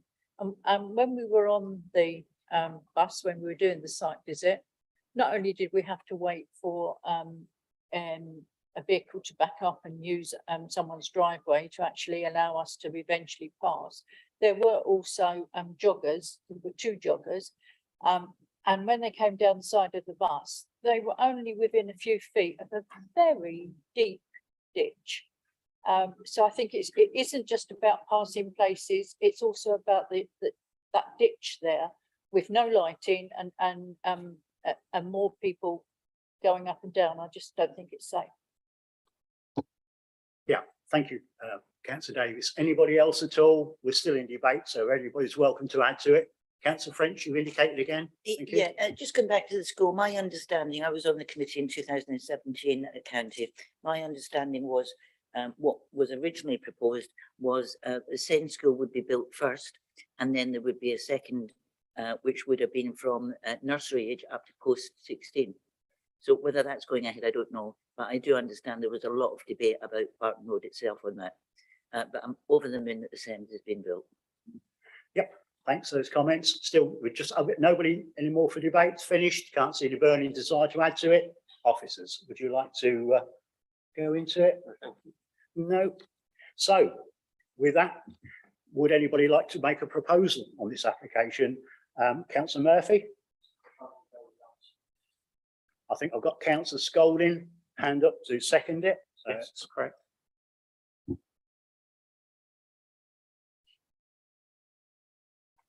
So, to sum it all in a nutshell, we've got to go with officer recommendation to refuse this application. It's proposed by Councillor Murphy, secondly by Councillor Scolding. Can we vote on that proposition, please?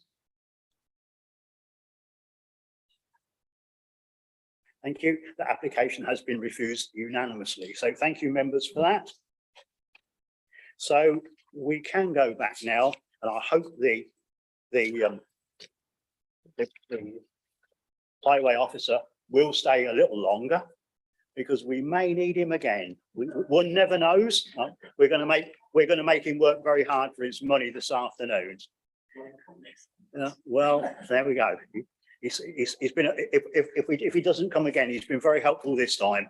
So anyway, so we'll hand over to Nikki now, thank you, to present agenda item number 6F/YR 220332F. Nikki, when you're ready, thank you.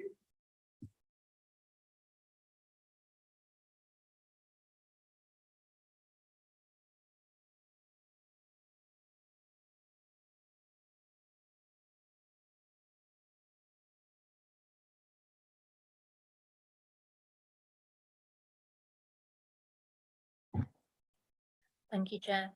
Agenda item 6 is a full application for 4 dwellings, including the formation of a shared access.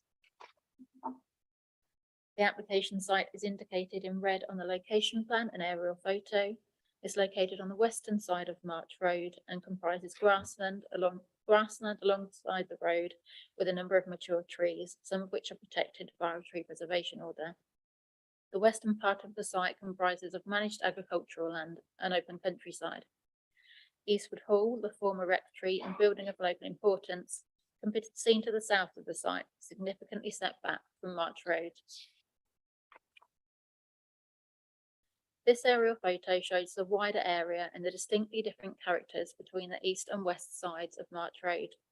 The western side of the road is characterised in the main by open countryside, with areas of substantial mature trees and loose-knit, sparse development. The proposed site layout is detailed on this plan. To the northeast of the site are the remaining group of mature trees. A number of trees are proposed to be felled, 4 of which are protected by a tree preservation order and are also subject to a separate tree application for their removal. A shared access is proposed from March Road, and the dwellings are set back behind this. The blue area is an Anglian water main and associated easement. The proposed street scene is shown here, though it should be noted that this does not detail the proposal in relation to the existing dwellings either side. The top photos show the site when viewed from the south, and the lower photos the site when viewed from the north.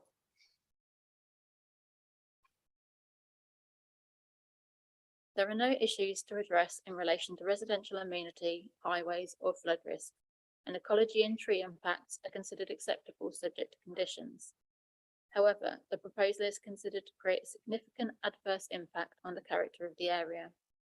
The introduction of this development being at odds with the sporadic nature of built form on the western side of March Road, diminishing its openness and therefore the setting and significance of the surrounding undesignated heritage assets.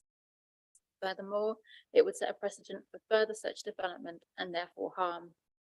The site is also located within a sand and gravel mineral safeguarding area and is considered contrary to the relevant minerals and waste local plan policy. As such, it is recommended to refuse this application as set out on page 100 of the agenda. Yeah, thank you very much again, once again, Nikki. We have one speaker on this application. I'd like to invite Craig Brand, of course, he's the agent, to make his presentation to the committee. When you're safely seated and ready to go, you've got 5 minutes as well, Mr. Brand. Thank you.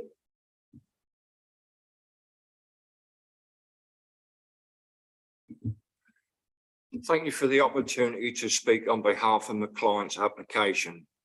Mr. Butcher, the applicant, recently inherited the property, which was originally owned by his grandparents, who lived in the former farmhouse that was situated in the northeast corner of the application site, amongst the trees which had TPOs. The application falls to be determined by the local plan adopted in 2014, and therefore section 9.4 of this report should be ignored as it refers to the future replacement local plan, which is only at early consultation stage. Under adopted local plan policy LP3, Wimbledon is shown to be one of the 4 growth villages, the next tier down from the 4 Fenland market towns. In growth villages, development within the existing urban area or as a small village extension is acceptable. The proposal is a small village extension which partially fills the present gap between Eastwood Hall and number 33, the old toll house, with frontage development. Slide 1, please. This photograph shows on the western side of March Road, continuous frontage development extending from 33 to 69 March Road on the parish boundary. Slide 2, please. This shows 33A March Road, which is one of several properties of this scale to the north with deep rear gardens up to Linwood Lane byway. Slide 3, please. This photograph shows the 3 recent executive dwellings built off New Woods Drive, a shared private access road opposite the site. This application proposes the same arrangement of a shared private access road with executive self-built dwellings. The application is also considered against rural area policy LP12 Part A, even though Wimbledon is a top-tier growth village. Policy paragraph 4.73 states that the local plan has no fixed area boundaries around each settlement. The report states that the proposal is quite contrary to 5 points of the policy. and the 2 footnotes related to the first point. On the first point, there is continuous development opposite the site and further to the north, which I regard as developed footprint, making the proposal acceptable, as nowhere in the local plan is there a limit mentioned for infilling gaps in the street scene opposite existing developed frontage. What is special about the view compared to all other Fenland views to justify saying this development will have an adverse impact on the character and appearance of the countryside? A countryside view is still retained through the remaining gap between the site's northern boundary and the old toll house. The proposed frontage form of development is in keeping with the existing dwellings on the western side of March Road and does not extend the existing linear features of the village. It merely infills a gap in the road frontage. The site retains the healthy trees, only removing structurally unsafe and multi-stem poor specimen self-set trees. In respect to Eastwood House and the former toll house, a heritage statement was not required in order for the application to be processed, as neither buildings are listed or within a conservation area. Slide 4, please. As shown in the photograph, Eastwood Hall is well set back behind the application site, screened from view by tall boundary hedge and mature trees set in the grounds. The proposed dwellings will have no impact on Eastwood Hall's setting. The application seeks permission for 4 self-build building plots. The application is in full as a custom design house for Mr. and Mrs. Butcher on plot 1 has already been agreed with them as submitted. The other 3 plots have full designs to show prospective purchasers what scale dwellings can be built. It is anticipated that the future purchasers will tailor their plot design to suit their lifestyle requirements. A search on Rightmove found there was no individual plots in Windling for sale, the nearest being 1 in Hospital Road, Donington, and 3 off Elm Road in March. Their applicants have already had inquiries from local people looking for a plot in the village, so the demand is there, and contrary to the conclusion put forward in 10.1. Just as a note to the 3rd reason for refusal. Mr. Brand, your time's up really. We can't allow it to go on any longer, because if so, we'll run out of sync and everybody else will be able to do the same. So if you'd just like to just finish up within 10 seconds. Yeah. Eastwood Hall own all the land around the applicant's property and are unlikely to consent to any sand and gravel extraction adjacent to Eastwood Hall. That's lovely. Thank you very much. Members, questions, clarifications to Mr. Brand, please. You'd like that? No, sorry, no questions from Mr. Brand at all? No, thank you very much. Mr. Brand. Members, questions to officers? No. Councillor Sutton? You can, I've said to Councillor Sutton, would you kindly go after Councillor Sutton? No worries. Well, whatever, yeah, I'm happy. Councillor Davis, if you want to go next. I'm sorry, I hadn't realised that he said your name. Gentleman councillor. I just wanted whether officers can confirm that there is actually already an application now in for a property to be built the other side of Eastwood Hall, which means that that whole gap is beginning to close, and we will lose the open view of that part of the village. Yes, we do have an application to the south of Eastwood Hall. It's an application that's actually allocated to me, one that I haven't yet received. So it's in very early stages in terms of determination. Yes. Councillor Sutton, thank you. Yeah, thank you, Chairman. Just a question for officers. Where do you get the information about there's no identified need? I assume that's from the self-build, custom build register that we hold. Yes, that's the case. Yeah. So what are the numbers on there at present? Do we know that offhand? Or?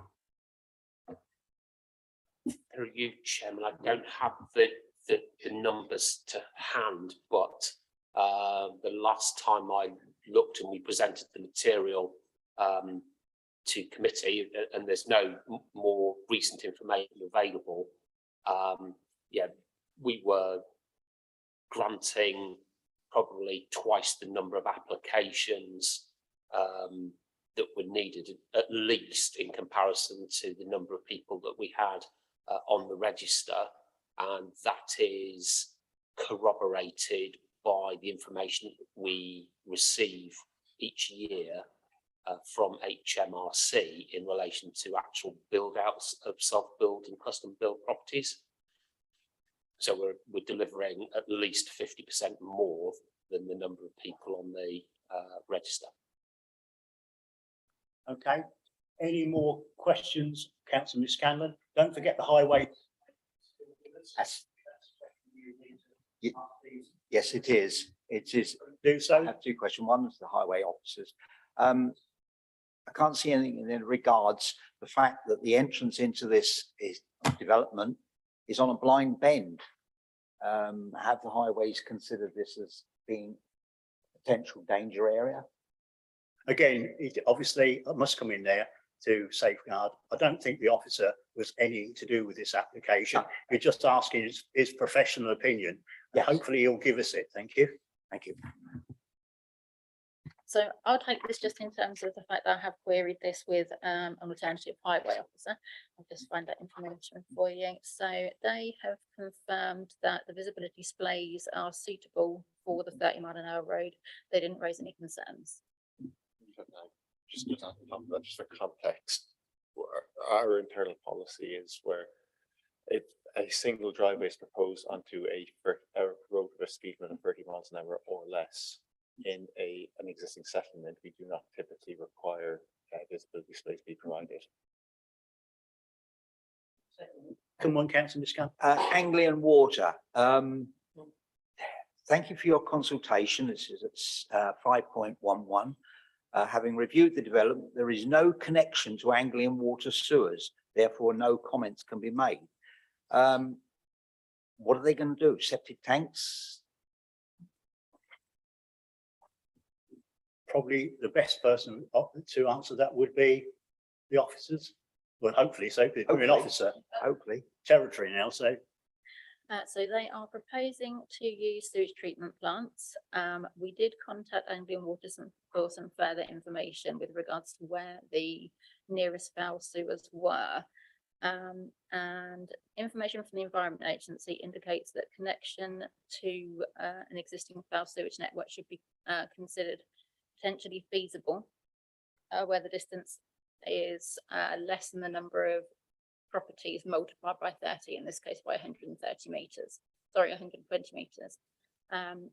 The sewer near Linwood Lane would appear to be within that, so it would be necessary to condition details of foul drainage if the application is approved. Yeah, we're all very well aware in this committee of problems with that area's sewerage disposal. Being as there's nothing on here at this moment in time, we can't really make a judgment on that, what going forward or what may go forward.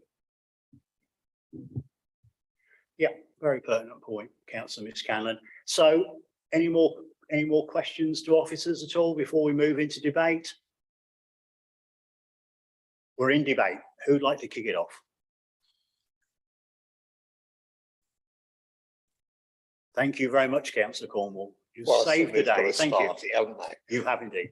Yeah, it seems to me that the development so far has been on the eastern side of the road, but I can see pressure coming from what we hear to develop the western side of the road as well. And in effect, this is a plot that fills in a part of the area between the entrance to the rectory. I go back too far, right? And the toll. And I can remember when even the toll building was a reasonable looking building at one time. And it seems to me that the link between one part of the village of Wilmington and the other part of the village of Wilmington is beginning to fill anyway. And okay, whether this is a good thing or a bad thing, I don't particularly get too wound up about it. I'm not living there. But it seems to me that this is sort of a natural progression, if you like, into the infill on that western side. You know, there are neighbours, and I can't really see what we're getting too wound up about, to be quite honest. But then I don't live in Wilmington, and it may well be that the people who live in Wilmington have got other ideas, of course, which I'm quite happy to listen to. As always, Councillor Sutton, Councillor Cornwall, sorry. Well, Councillor Sutton always is happy to listen as well. It's just a mistake. Right, so we're still in debate. I lived in number 20, the Toll House, from 1978 to about early part of 79. It didn't bring back very many happy memories for me because it was downright awful at that particular time, and that's 50 years ago. So it was in a bad state of repair then, and I can tell some tales, but certainly won't in this planning committee meeting. So that's me finished. I'm more than happy to listen to anybody else. So we're still in debate. Come on, let's have a little bit more. Councillor Sutton, thank you. I see you're struggling to get anybody to comment, Chairman, so I'll have a little bash. Well, I remember, and many members around the table will remember the dwellings on the east side of that particular stretch of road coming through. And one of my biggest problems then was the highway. I voted against it. It was a member overturn at the time. And I see that existing development as more of a danger, and I do this one, to be perfectly honest, in highway terms, because when you come out, I guess it must have been Mr. Brand who kindly marked where the highway was coming out on the pavement, which is always very useful, and it's a pity more agents don't do that, because it focuses your mind and you can see exactly where you're going to be. And there's easily 43 metres in my view both ways. I don't see any great problem there, particularly with it being one access. If it had been 4, that may be a little bit different, but with the one access, I don't see it as being a great issue. I guess if you'd have asked the residents of Wilmington, would they rather have 80 across the other side of the road or 4 here, I guess we all know what they would have chose.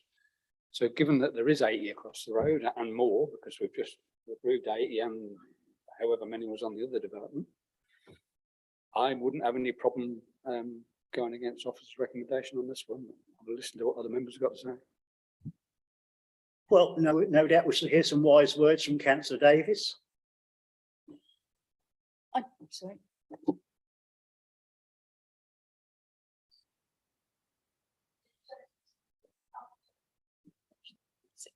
I don't know about wise words, but they are the words of the residents of Wimbledon, and Parish Council is against the application on the grounds that basically I think Wimbledon feels that it's been raped.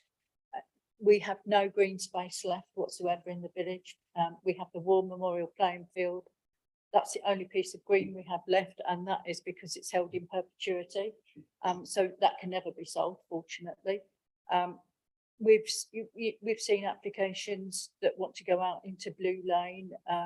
So it just means that really we're just becoming one big, well, we're near to becoming a town at this rate. Yeah, we're losing all the benefits of being a village. I think people are just literally fed up with what's happened. And also there isn't development on that side of the road. There is development on the other side of the road, and the 88 houses, yes, we objected to those, but actually that was actually following a natural progression of actually filling in, but the other side has always been open. And I just think it's going to change the look and the landscape of the village, because there will be applications that will come along to fill the rest of it. Yeah, I'm going to follow on there. because Councillor Davies has said, has made some very relevant points there. I absolutely feel sorry for Wilmington, to be honest. They've had the lion's share of development with the second hierarchy of villages. Doddington's not far behind, and thank goodness Bevil's, in my view, Bevil's got turned down at last month's planning. I think probably enough's enough. Councillor Davis said on the east side, well, we did want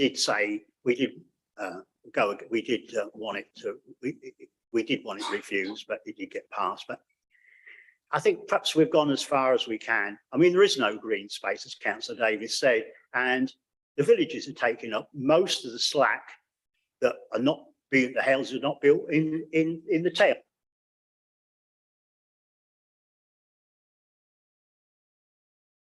Escape the wrath, but Dodd's going to get a lot, as Councillor Sutton said in his last at the last planning meeting, which I find absolutely is terrible. So I think I am tending to go with officers with this one on that basis of enough's enough, and I will find some planning reasons if and when it comes to it. Thank you. Thank you, thank you. After my pre-ramble, Councillor Cornwall. Yeah, going back to 5.9 in the report, the parish council. Councillors object to the application on the ground of access to the site.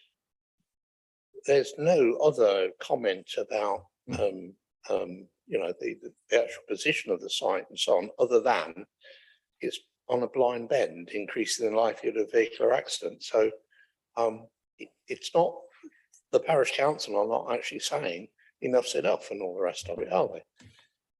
Which surprises me a little bit. I don't take part in the discussion with the delegate, so I can't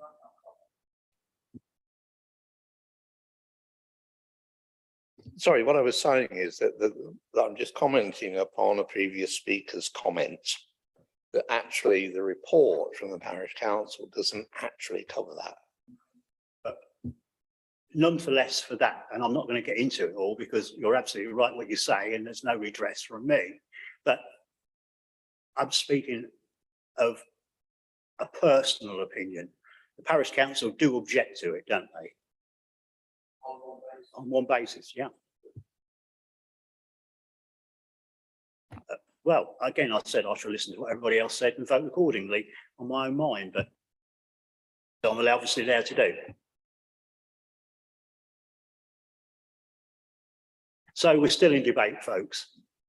Councillor French. Yeah, thank you. Yeah, just moving on from 5.15. There's 13 supporting comments. So I don't think, I mean, I don't know Wimbledon very well, and I have to listen to Councillor Davis, who is, but it's not everybody's objecting. There's 13 supporting writers in there.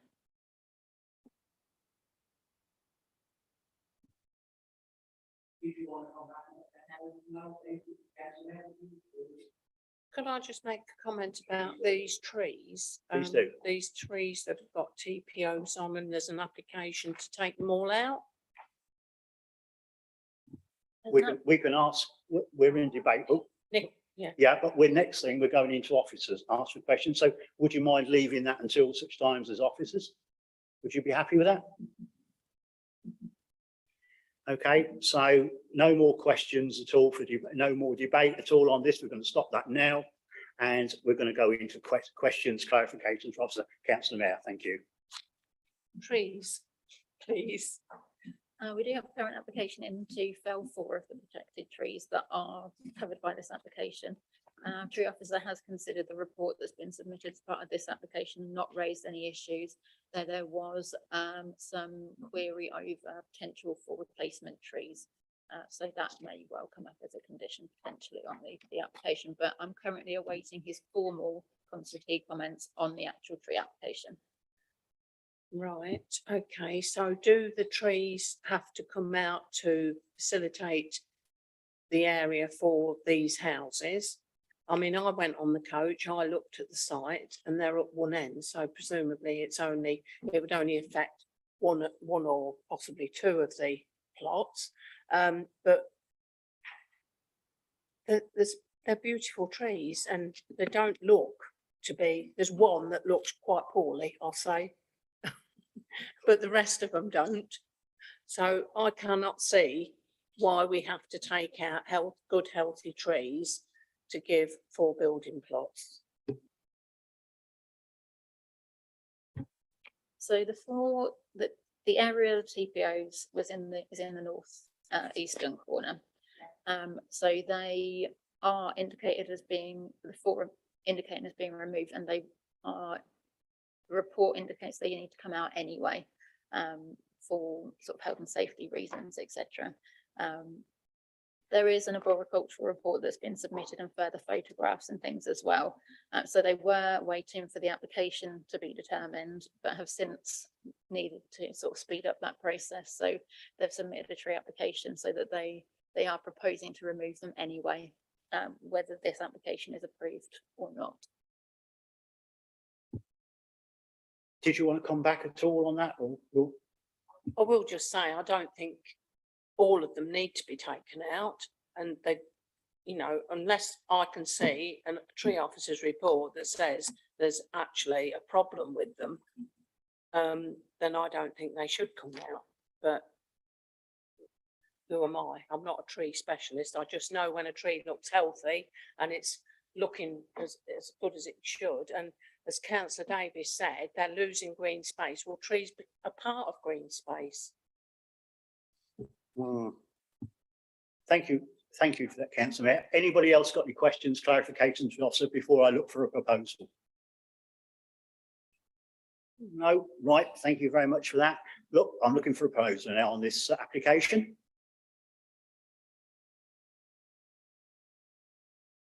Councillor Sutton. I think I'm going to propose that we go against officer's recommendation, because I can see some merits in this. Go against this development. Just to read. Yeah. Lovely. Thank you. So we've got a proposal from Councillor Sutton to go against officer recommendation. Chairman, we need the reasons What we do. for that proposal and whether or not it's delegated as well.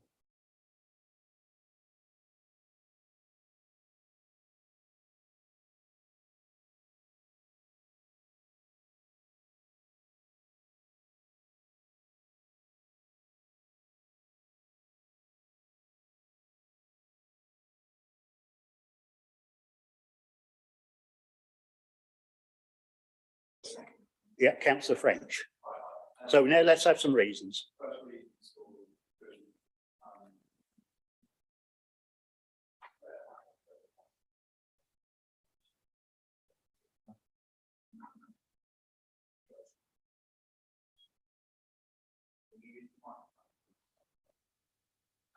The second reason is that high quality environments. We could argue that you know, the introduction of this, it may be incongruous, but you know, we can also argue that it adds to the area and doesn't detract from it. And then the minerals and waste, again, I don't think that's an issue, because even if there was minerals and waste there, they wouldn't be digging that close to the roadway. It just wouldn't happen. It's a no-goer. So they would be. I'm sure officers can make something about that. Thank you. Anything to add to that, Councillor French, or are you happy with Councillors? Sorry, you're fine. So we've got this to go against officers recommend to. And Chairman, I agree to officers making any conditions. Yeah, for to be delegated by officers. We've got a proposal go against officers recommend to approve this application with officer delegation. We propose and the 106, of course. Proposed by Councillor Sutton, seconded by Councillor French. All those in favour of that, please raise their hands.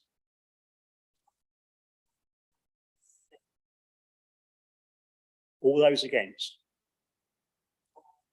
So the application has been approved by 6-4. Thank you, member. Start anymore. Does anybody else want a 10-minute comfort break, or are we going to press on? I need to go get my names, Chair. Right, so what do we want? 10 minutes? Shall we have 5 minutes? Uh, Well, that 5 minutes, suit you? I- So let's be back within 10 minutes, and then we ain't gonna hurry, are we? Thanks. So we need to be back at hopefully just a little past 3:15. Thank you.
Is anybody ready to start? You're making your way back very quickly. I'm gonna. Oh, who have we got? Yeah, okay. Ian, but there's no copy, so he won't see many.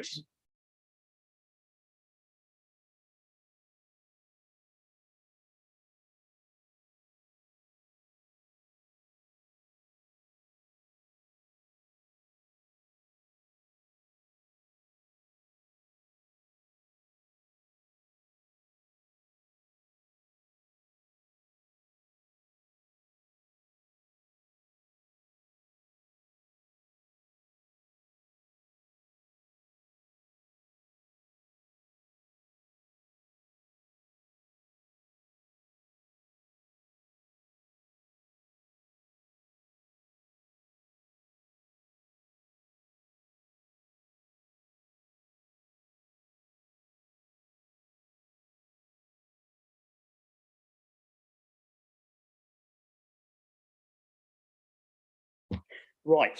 Now I'll hand over to Alison. She's obviously the Senior Development Officer here again to present agenda item number 7, F/YR 220345F. Alison, when you're ready, please. Thank you. Chairman, may I just, before we start, please, I now have to declare that I've read the email from the resident, so I have been lobbied. That's noted, Councillor Scott, Councillor Sutton.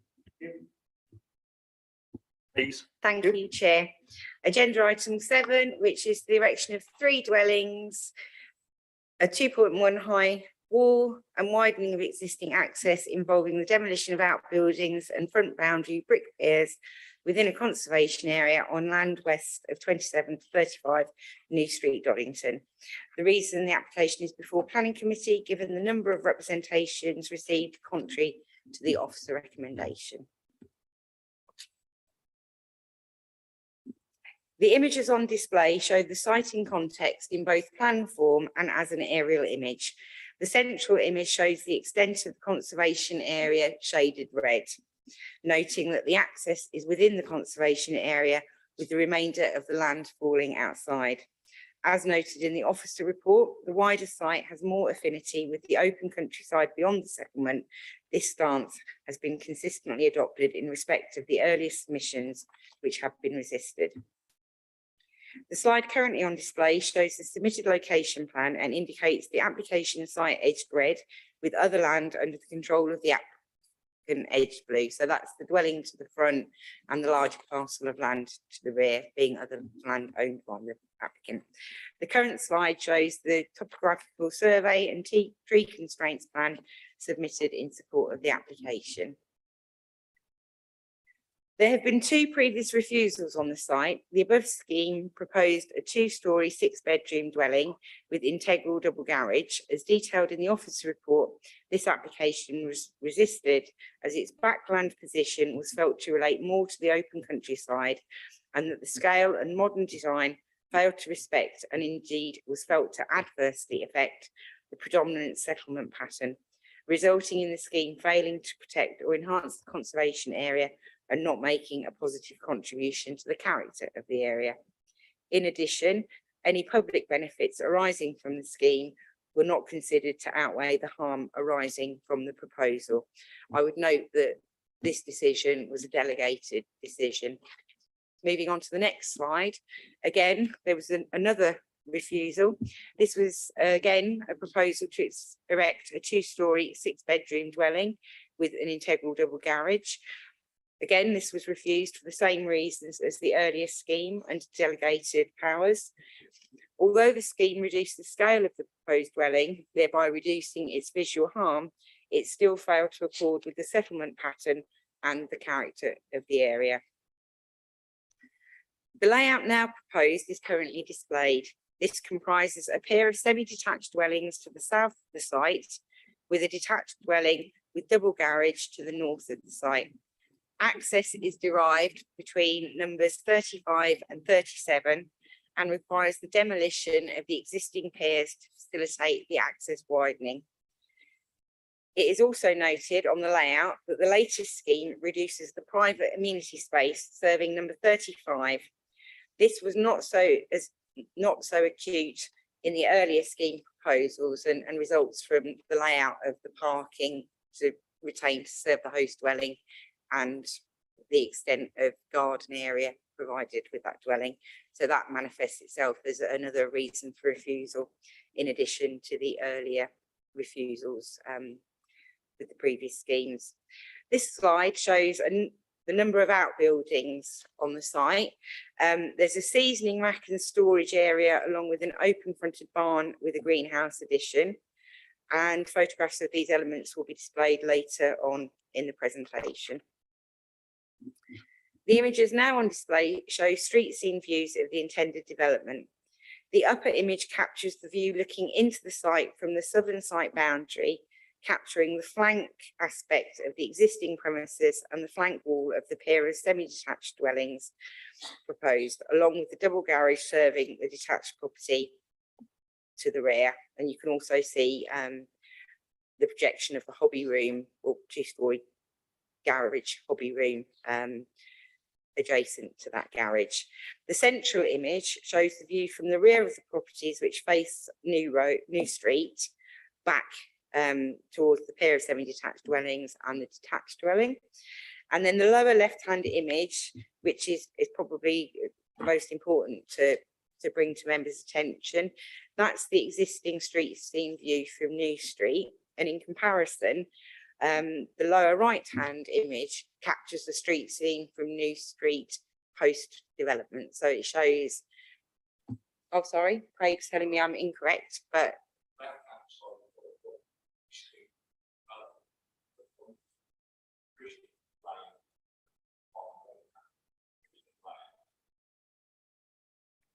right. So I'd need to look at that again. Right, so I need to move on. The slide currently on display shows the detached dwelling with its double garage and storage hobby room over. As noted in the report, it is not considered that the placement of this dwelling will impact on neighbouring properties in terms of residential amenity. The next slide shows a pair of semi-detached dwellings to the south of the site.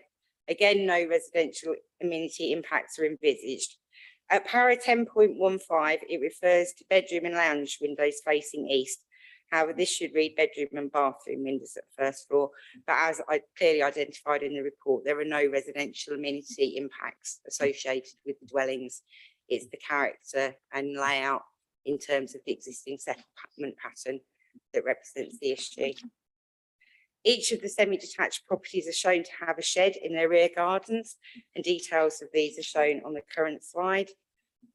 The image currently on display taken from Google Earth shows the existing dwelling and its access, which is flanked by brick piers. As a consequence of this development, the access will be widened and the character beyond will change. The second view is a view of the site, which captures the existing range of outbuildings and the open green space beyond. The photographs currently on display show the outbuildings that were previously shown in plan form. And these are the seasoning rack in the central two images, which will be removed, as is the conservatory and covered store, which are continuations of the attached garage range. This garage range is to provide parking to serve number 35.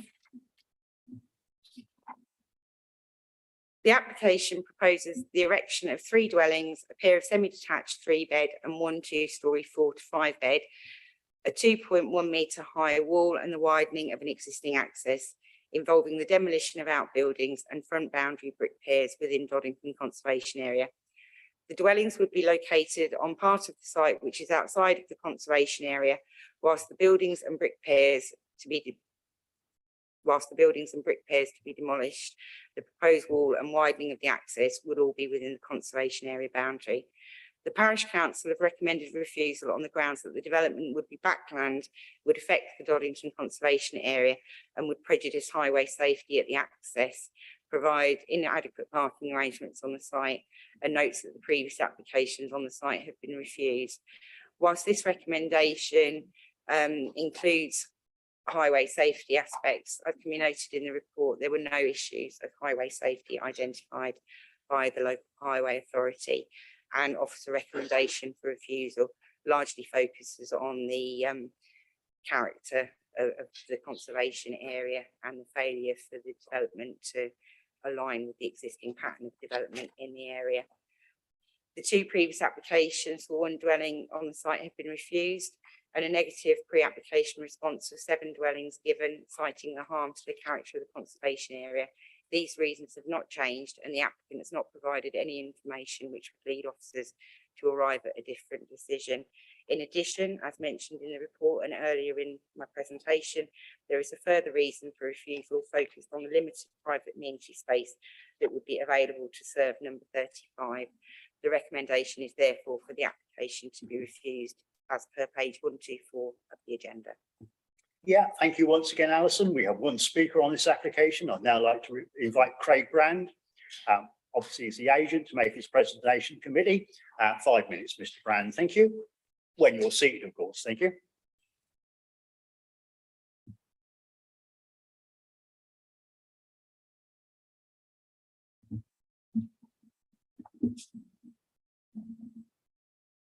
Firstly, I would like to point out that I was not the agent for the 2 previous refused applications or the pre-application inquiry. The pre-application for 7 dwellings would obviously have made use of the whole paddock to achieve that level of development, extending beyond the rear boundary of Thistledown, creating a finger of development into the open countryside. This application only seeks to extend the Thistledown rear boundary and to develop the former vegetable garden and a small section of paddock enclosed within the area. There are 2 main issues that need to be determined. Does the application comply with policies LP3 and LP12? And will the proposal harm the conservation area? The application complies with LP3 as Doddington is a growth village, the highest village category, with elsewhere the lowest. Growth villages allow development within the existing urban area or as a small village extension. The scale of 3 dwellings proposed is in accordance with the policy. Part A of LP12 for rural areas lists requirements to comply with the policy. The first, that the site is in or adjacent to the existing developed footprint. I therefore strongly disagree with the report's assessment in section 10.3 as the site borders Thistledown to the south and New Street to the east. The site's heart of the village location meets the 3 further qualifications mentioned in the report, as the site is not on the edge of the settlement or detached from the continuous built-up area. In section 10.5, it describes the site as being in an elsewhere location, which is not correct. Policy LP3 clearly states elsewhere applies only to developments outside the 4 listed village categories, which are above elsewhere.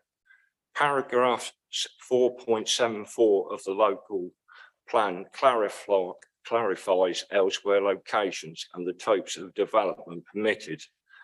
The proposal's location therefore fully complies with policies LP3 and LP12, as Doddington is a growth village and the local plan has no fixed development area boundaries as stated in paragraph 4.73.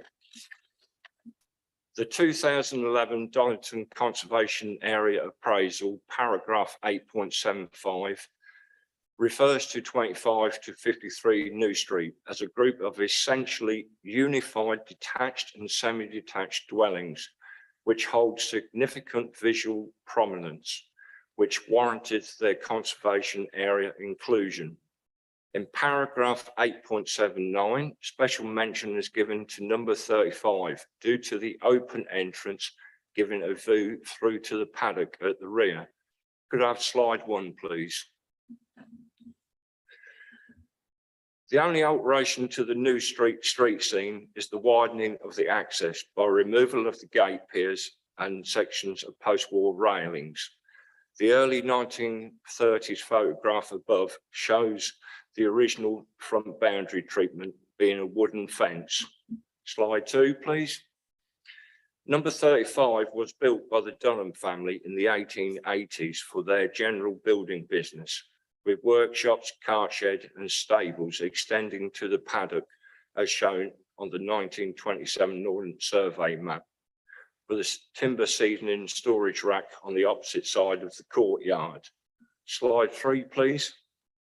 This photograph shows the current important open space mentioned in 8.79 across the former builder's yard to the paddock, offering no privacy to the rear of the now solely residential dwelling. Slide 4, please.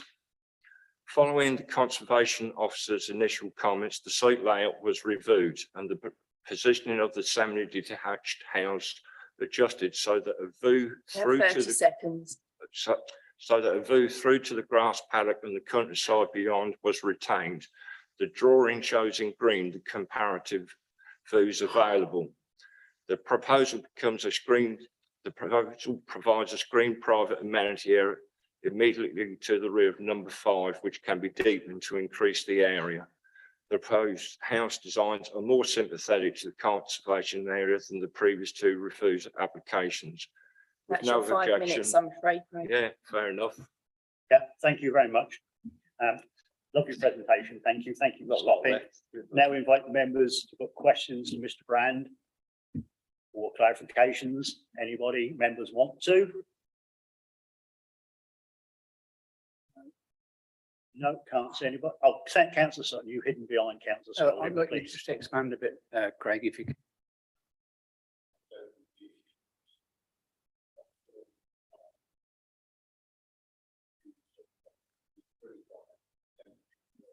Councillor Sutton, can you use your microphone? What, the comparison view drawing which I've put there? Yeah, just could you expand a little bit on that, please? Well, obviously at the moment, the buildings, the storage rack on the southern boundary makes the view from the street across the private courtyard into the paddock. You can only see into the paddock. You can't see into the open countryside and farmland beyond it. Whereas obviously what we're doing by positioning the semi-detached house closer to the detached house and removing the season storage rack creates a lot longer view to the rear boundary of the paddock and beyond. How far beyond you will be able to see, I don't know, because obviously it's a horse field and there is a stable type building in the field on that southern side, but you'd get a better view than what you've got at the moment. Plus you give privacy to number 35, which has no privacy in their rear garden at the moment. Obviously in the report, it's not up to the standard, but we can deepen that and make more available community space. Any more questions for Mr. Brand before we let him go? No, thank you very much.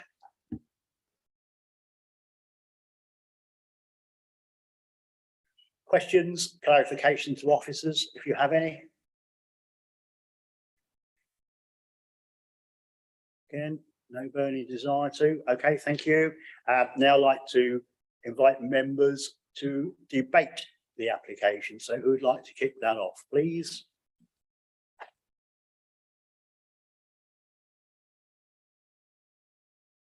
Well done, Councillor Cornwall.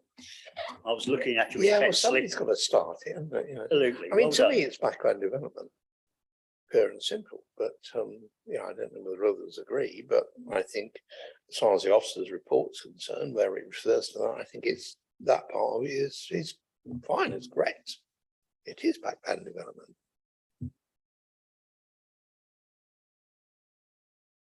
Councillor Sutton.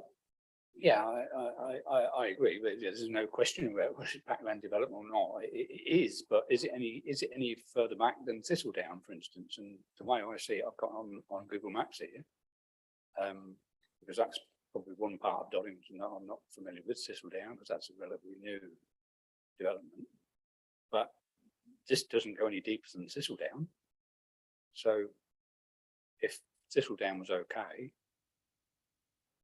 why isn't this? Right. Point taken, councillor Sutton. Anybody else got anything to say in the debate? If I, yeah, okay, nothing. Last chances, no. Officers, have you got anything to add to that? Other than I'd like to apologise that I included the wrong street scene image, and that Craig was entirely right. The fact that it was the one on the left-hand side was as presented, and I'd taken an earlier plan. I want to hold my hand up for that, please. Honesty will get you everywhere, Alison. It certainly will. Well, it's only fair that I do apologise for that. Yeah, well, thank you for that. So, no debate. Officers, no. Have we got anything to? No. So, I'm looking for a proposal then, please. Who'd like to make a proposal? Councillor Cornwall. Thank you.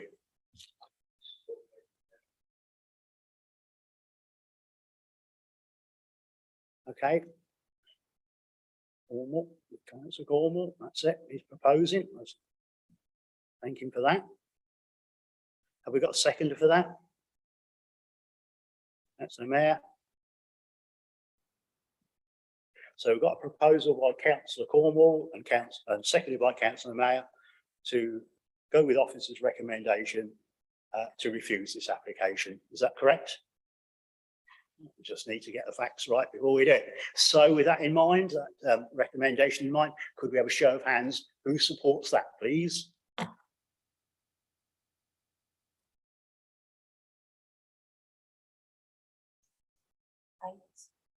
Councillor Sutton. Yeah, those against? No, we're doing the count now, Councillor Sutton.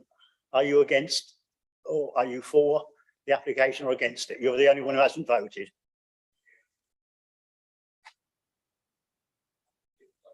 Yeah, well, we have got another 4 or 5 applications. Oh, good, thank goodness. So Joe, Councillor Sutton's abstaining, just for the record. So the application has been refused. Thank you. We got there in the end, Cal.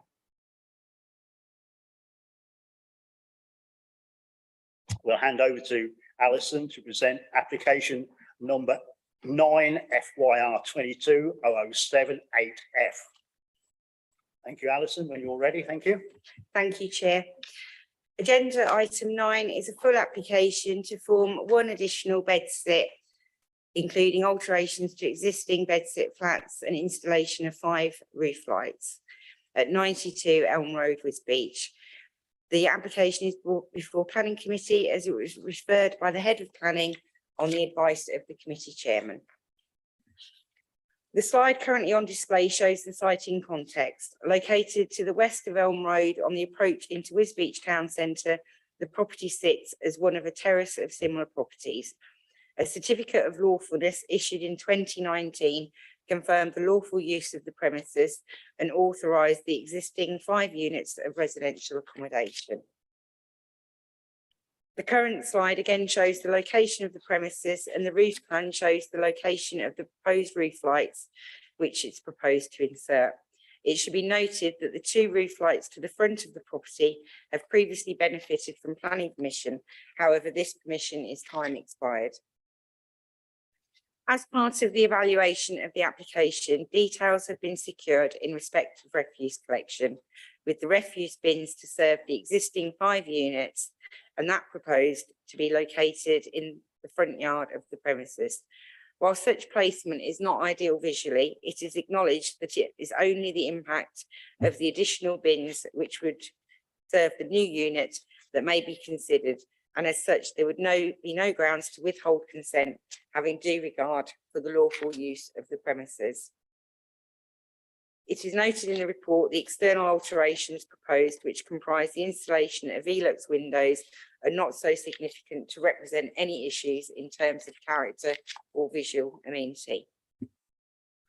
The current slide shows the basement and ground floor layouts existing and proposed. To the left of the slide currently on display is the existing floor layout of the basement flat, and the third image shows that proposed, which remains as existing. The second image from the left shows the ground floor accommodation of 2 bedsits, and whilst the floor layouts of these units are revised, this is merely to include an ensuite and cooking facility to each unit. The slide now on display shows the existing first floor layout to the left-hand side, with the third image showing the proposed layout.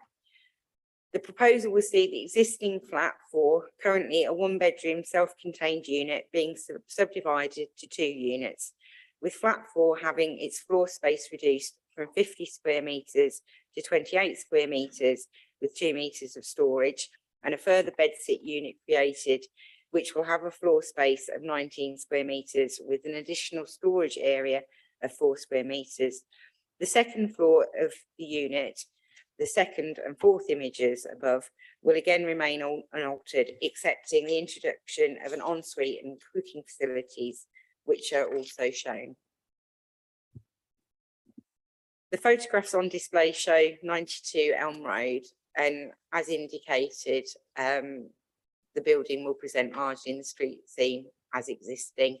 You can see on the next slide, the lower image, you can see the window of the basement flat and the yard area where it's proposed to store the refuse bins. Members will note that only 2 bins are shown in this photograph. However, the refuse team has indicated that it's the landlord's intention to provide bins for all users going forward, noting that 4 of the existing units currently utilise a bagged collection.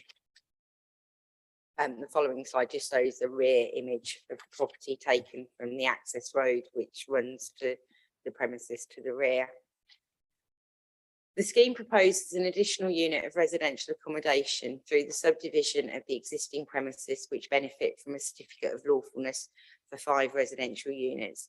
Members will note in the officer report there is a summary of the existing floor space allocated to each unit and what would be the floor space of the units post the works proposed. The scheme came forward originally proposing 2 additional units, and it has been amended to address matters of the refuse collection to obviate some of the concerns of the case officer regarding the amount of accommodation. However, it's considered that the further subdivision of the existing premises to form an additional unit has a negative impact on the existing residential accommodation, and that it will have significant adverse consequences for the likely residential amenity of future occupiers. I think in the officer report, what I've tried to get over is the fact that you've gone from the delivery of some flats that exceed the technical guidance with some that are below it.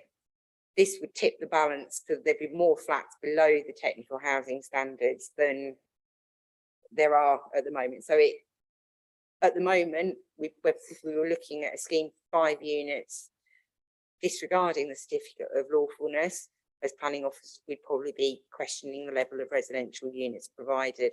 But I hate to say this, and Councillor Sutton will probably grin, we are where we are with that. We can't revisit the principles of the certificate of lawfulness, but we can look at the impact that the residential accommodation, the additional residential unit will have on that existing lawful development of 5 units. So the recommendation is to refuse as per page 157 of the agenda. Thank you. Yeah, thank you once again, Alison. We have 2 speakers on this application. I would like to invite Liam Lund Towler, he's the agent, and Mr. Popat, he's the applicant, to make their presentation to the committee. You have 5 minutes between you. How you make that time allowed is obviously up to you, but again, Joe will remind you when you've got 30 seconds left. Thank you. Please start when you feel able to do so. Good afternoon, members. Thank you for the opportunity to speak today in support of this application. I am the agent of the application. Indicated within the agenda report, there is no technical objections received. Apologies. The reviews team have no concerns, which means town council support the application. There is nil parking because, as the general report says, that's probably acceptable in location. The cycle store is, I believe, indicated on the site plan, but it is in the rear garden, so there is accommodation for that. and the sea is positioned in the lowest form of flood zone, therefore sequentially the most preferred area. Highlighted within our support statement, the sea is sustainable with very good connections by public footpaths to the amenities and service of Wisbech Market Town Centre, and accessible towards commercial employment areas of Weasenham Lane. Included wider access to Fenland by the diverse bus network accessed from the centre itself. Subsequently, the application is supported by policies LP3 regarding the settlement hierarchy, to focus the main kind of development in this area. Regarding the proposal itself, the application seeks formation of one number additional bedsit annotated as bedroom 6 on the first floor level. The new bedsit is of a scale similar to the existing bedsits annotated as bedroom 2 and bedroom 3 on the ground floor level. The scale of the proposed proposal provides a cost-effective form of living accommodation by virtue of its dimensions within close proximity of the town centre itself. In addition to a reduced living cost by virtue of dimensions requiring limited heating requirements due to the layout in relation to its kitchen. A reduced cost is further incentivised by walk-in and cycle transport as addressed previously on my previous comments. I would like to now take this opportunity and pass over to the applicant, the landholder for this, and address the need for the development and his approach on it. Thank you. So we've been renting the flats to local people for a number of years now. Many of them have been referred to us by the local housing options team. Most of the people are single people who have ties to the area or are employed locally. We know that there's a great need for smaller units in this location due to our sort of continued sort of conversations with the private sector housing team. We've been in constant contact with them and the fire services since 2017 on ways to improve the layout of the fire escape, the communal staircase. We had all the plans to rectify that before COVID. Due to COVID, our plans were delayed. We're planning to refurbish the building completely with energy efficient heating systems, full insulation program, along with new kitchens, bathrooms, and fire alarm systems. This will allow all the units to be self-contained, making it much nicer for the residents. The main reason for this application was to accommodate a resident who's on the top floor. He's an elderly gentleman who'd like to move down a floor for mobility reasons, but he has stated that a 2-bedroom flat would not be helpful to him as he is a hoarder. We are continually supporting him with this. And also the private sector housing team are also supporting us with supporting him. I have spoken with local councillors Samantha Hoy, Susan Warwick and Peter Human about this application, and they are in support of our proposals as they have stated that there is a need of small cost-effective rental units locally. Therefore, I would urge the committee to support this application as we'll be providing high standard, energy efficient units to rent locally whilst restoring a large building. Thank you very much. Yeah, lovely. Thank you very much. Now I'd like to invite members to put questions to Mr. Luntowler or Mr. Popat. Just say who you'd like them addressed to if you have any. No, I can't. No, thank you very much, gentlemen. You may free to go, obviously.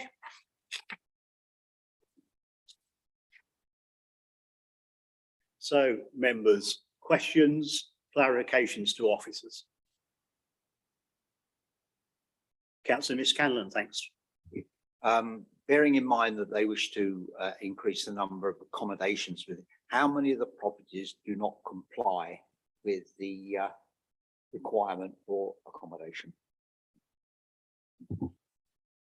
The table at 3.3 runs through the existing accommodation, which shows that we've got 1, 2, 3 of the 5 currently exceed technical housing guidance and 2 fall below.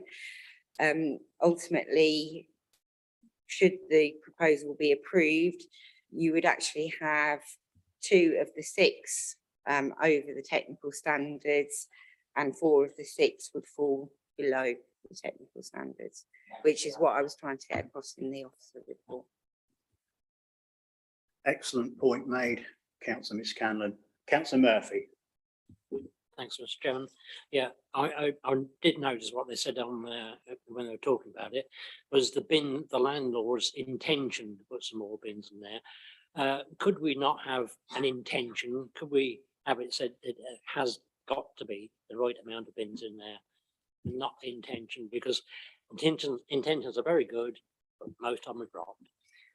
That was probably me waxing lyrical in report, Councillor Murphy. I understand from Adam Pratt, my colleague in the refuse team, that Mr Poppet has actively engaged with him to order and get those bins in place. So there would be a requirement for the new development, should members be minded to approve that it makes provision for its bins.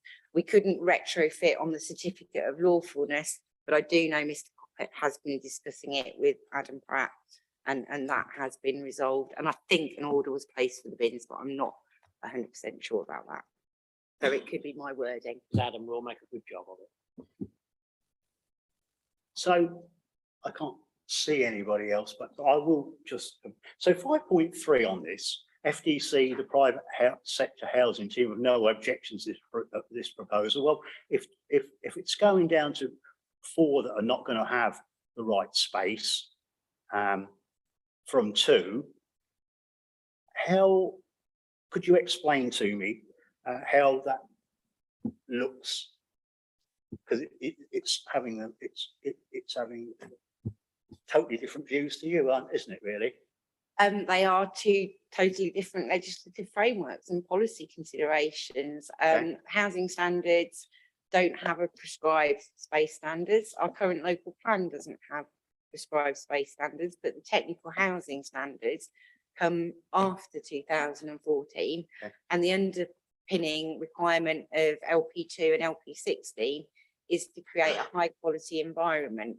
And if you're taking an existing development that has an element of substandard residential accommodation, when you view it against the national technical housing standards, and you're increasing the units and increasing, sort of tipping the balance further from acceptable accommodation to unacceptable accommodation, I think it would be remiss of us as officers to not point that out to members and ask whether or not they are the environments that you want to be creating in terms of our rental stock.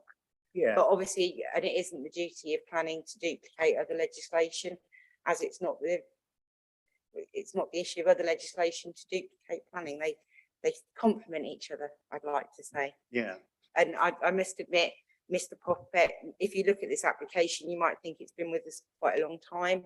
The reason it's been with us quite a long time is that I've tried to get it as match fit as possible to bring it before you, and the agent and the applicant has reduced the level of residential units proposed, but at the end of the day you can only fit in what you can fit in with the existing footprint. So it's more match fit than it was when we started out, but still not something that I felt as an officer I could favourably recommend. Thank you. Thank you very much for explaining that to us. I think that's not only obviously only one confused by that, but there we go. Right, so any more questions to officers at all? No? So we're in debate now. So who'd like to kick this debate off? Councillor Benny, thank you. Yeah, thank you, Chairman. Being a landlord myself, I'd like to think I'm a good landlord. I try and look after my tenants. There are good properties that blend well to being divided up, and then there's overdevelopment. And I think officers have got this absolutely right. I think that you're trying to put a pint in a half-pint pot like this, and the very people that live there every day of the week are going to suffer. I think their standard of living will be poor. That is the reason LP2 is their health and well-being. I think, Alison, you've got this one absolutely right. I think you're reducing the living standards, reducing the quality of life of the very people that we should be protecting. And I think that this, we should go with officer's recommendation on this one today. Very much so. Yeah, thank you very much, Councillor Benny. Oh, Councillor Sutton, thank you. Yeah, thank you, Chairman. As Alison rightly says, we are where we are, and in my view, it's exactly where we want to stay. I think through the planning process, we should be endeavouring to improve the accommodation for people to have a better life, and certainly not make them any worse. And this certainly makes it worse. To have 4 that's below the standard and only 2 above, it just doesn't sit very well with me at all. So I shall absolutely 100% be supporting the officer recommendation. Thank you, Jen. Yep, pertinent comments. Councillor Miss Cameron, thank you. Thank you. I actually wrote down here rabbit hutches. Because I think that's what we're trying to produce. I totally agree with the officer's recommendation on this. I think this is trying to cram too much into a footprint, as the officer has said. You can only get what you can get in anything, but the health and well-being of the residents of that property is paramount.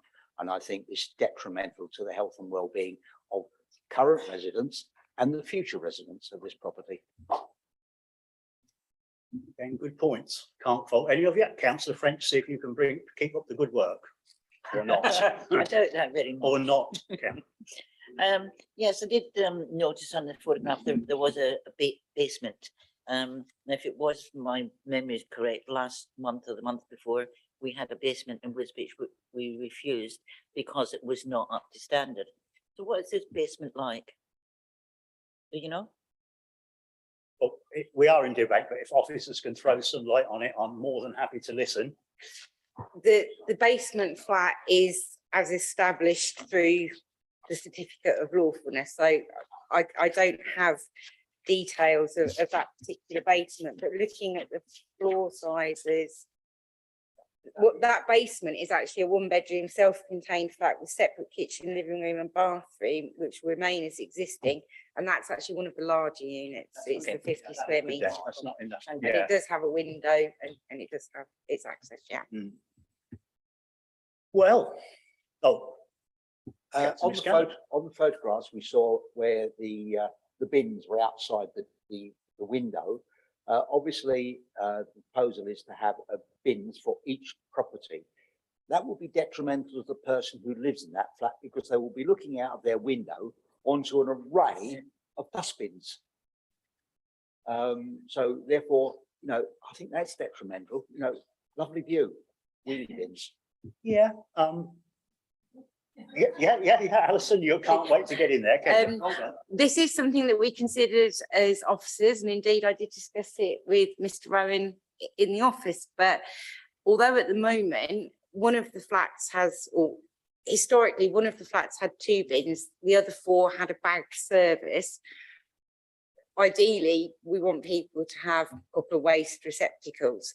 It is a trade-off. So, and the established use of the premises is for 5. So you couldn't say, well, we can't stop you from having a bin. And in fact, it was the refuse team that were particularly keen to see bins.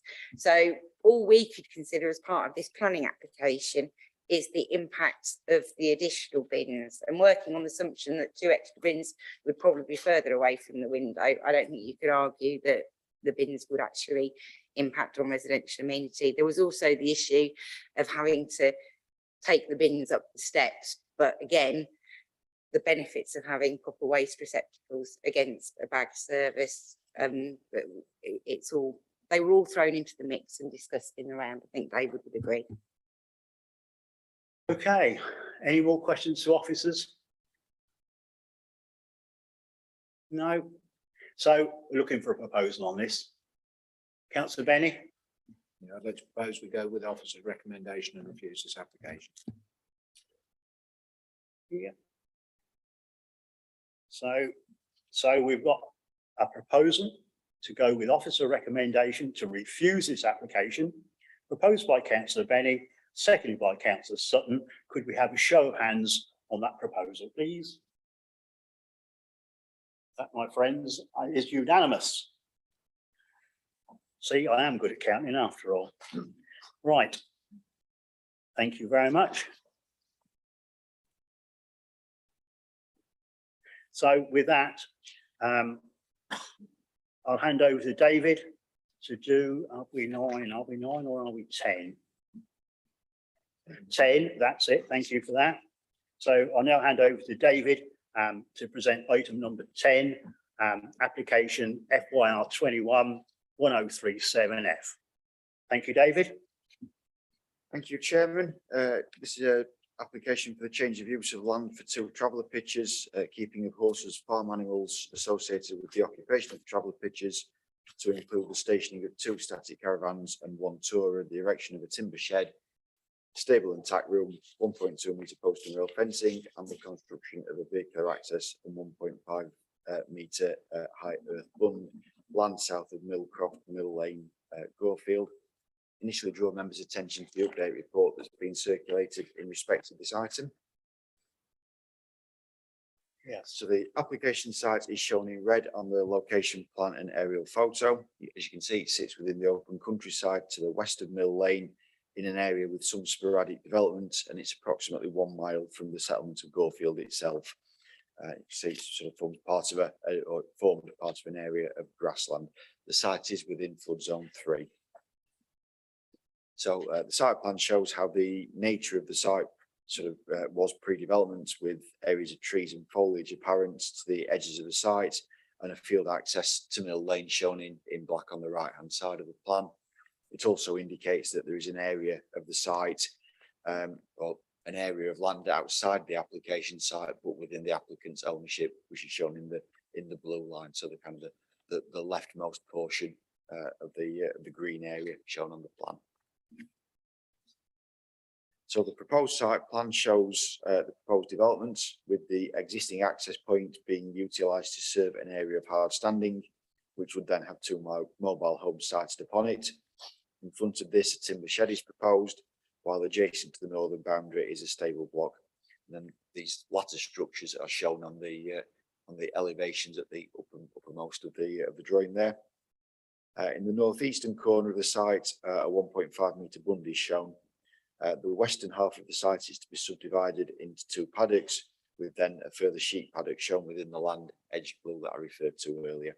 And the application is in part retrospective.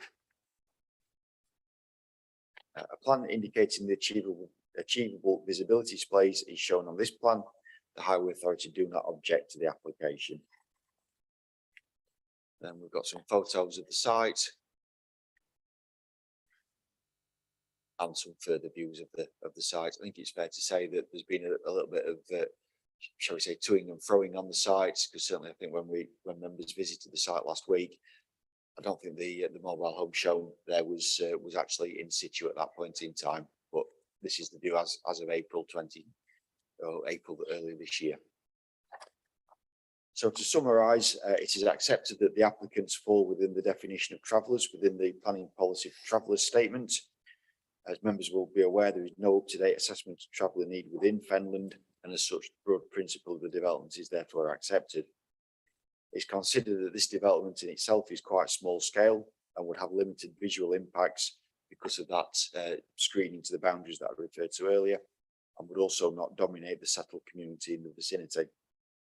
While the site is in flood zone 3, it has been demonstrated as being safe.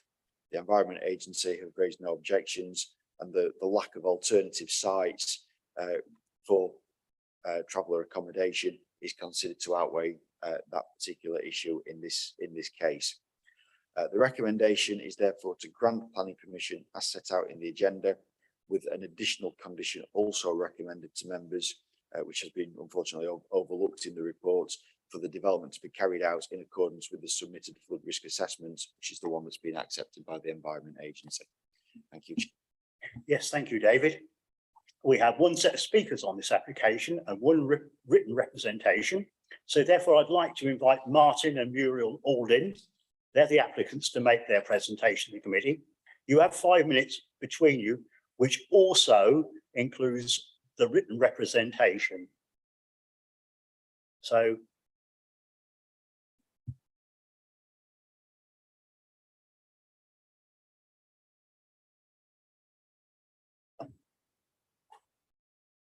and I'm sure member services, Joe will tell you when you've got 30 seconds left, so you can wrap up your presentation. So whenever you're ready, thank you. That's it. Yeah.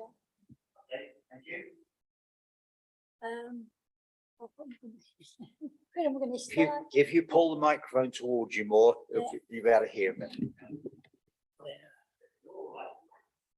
Time starts now. Yeah, well, moved down from Scotland really with my animals to be nearer my family because of my age and everything. And they're there to look after me and help me. Animals, it's been my life, all my life. And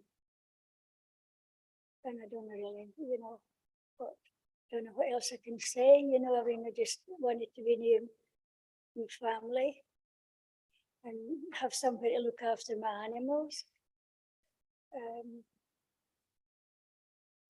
And that's what else, what else I can say really, yeah. Don't feel nervous, we're not a bad bunch really. Yeah, yeah. So, would you like to carry on? Yeah. Yeah. Basically, like she just said, I mean, she's 86 years of age, and where she was in Scotland, none of us was nearby to help her out with the animals and other bits and bobs. So this is the reason why we've said to come back here towards us, so then we can be there as a family unit and to help her get by and look after her, plus the animals and other bits and bobs. Really, that's. They look after me, I look after the animals. Seems very commendable. There's some written representation. You're going to read that out, Joe? Yep. Joe now will read out written representation, but thank you very much. If you'd like to stay there, because members might ask you some questions. So you just like. Good afternoon, everyone. With this application, we have support from the Gypsy Traveller Liaison Officer, a family tree to show the links of the applicants to the Aldin family, along with confidential evidence of the situation my clients are in. Evidence has been shown that the site is imperative to aid Mr. Aldin's mother and wife's mental well-being and safety as a family unit together. This is a very similar application to the approved FYR 22-0338/F Sea Dyke Bank Marrow, FYR 21-0309/F Garden Lane Wisbech St Mary, and FYR 21-1501/F Wolf Lane in Leverington. All of a small plot of nature, all in flood zone 3 and all within close proximity to one another. In relation to the flood zone 3 area, on this occasion, if the committee consented to this application, we can address this issue by installing an emergency loft window for access to the roof in the event of a flood. Of course, if you agree it is appropriate. Mr. Aldin is self-employed and fully self-sufficient. They will not put a stress on the council services and they do not own any other property that they can move to. They bought this piece of land on the basis that it can also house their beloved horses and such. Thank you for taking your time to listen to me, and I hope you decide to support this application. Thank you, Chair. Yeah, thank you, Joe. So members, any questions, clarifications to the nice lady and gentleman, or any clarification from the written representation? None? No? Thank you very much. Thank you very much.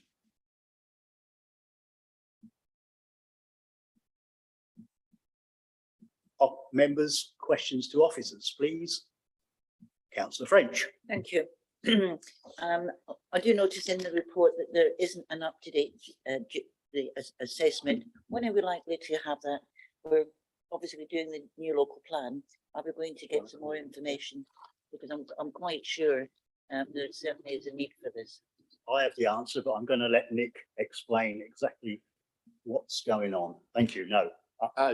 You might know a little bit more than myself. All I was going to say is that the previous engaged consultants have now been removed from the piece of work, and new consultants have been engaged to carry out the new assessment, and I don't have timescales for the completion of that work to hand. So apologies, Chairman. No, just moving on from there. I spoke to Gareth Martin about it, that very subject, and he did tell me exactly what Nick has said. And he said, hopefully you'll have something will be more concrete in 6 months' time. The other consultants, initially they were good apparently, and then they went off the boil, so left Fenland no other choice but to seek new consultants. But other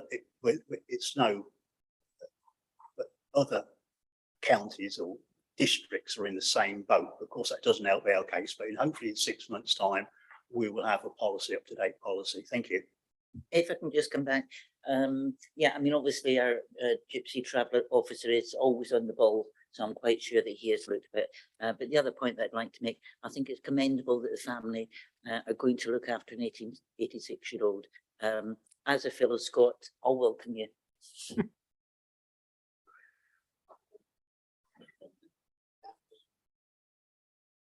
Councillor Sutton. Yeah, question on the GTNA really. In the last version of the 5-year land supply, I was shown a copy of it on Saturday morning, and that indicated that we had got a 5-year supply of GTNA sites. You certainly know more about it than me, that one. I'm a bit confused as to, I mean, I actually read it. And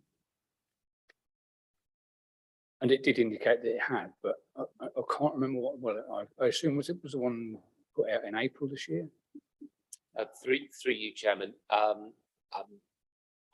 will say that I've not read that 5-year land supply document in a way that I can recall the exact page that you're referring to. So this is a little bit of a guess, but I suspect that the figures in there will be comparing the planning permissions that we've granted in relation to the most recent GTAMA, which we know is out of date. The problem that we've got, and forgive me, I can't remember the name of the American chap, but it's all about the unknown unknowns, is the thing that's complicating the matter for not just our authority, but every authority up and down the land. So it's, yes, you can go and undertake the assessments with existing traveller families on existing Gypsy Traveller pictures and say, you know, what are your future needs?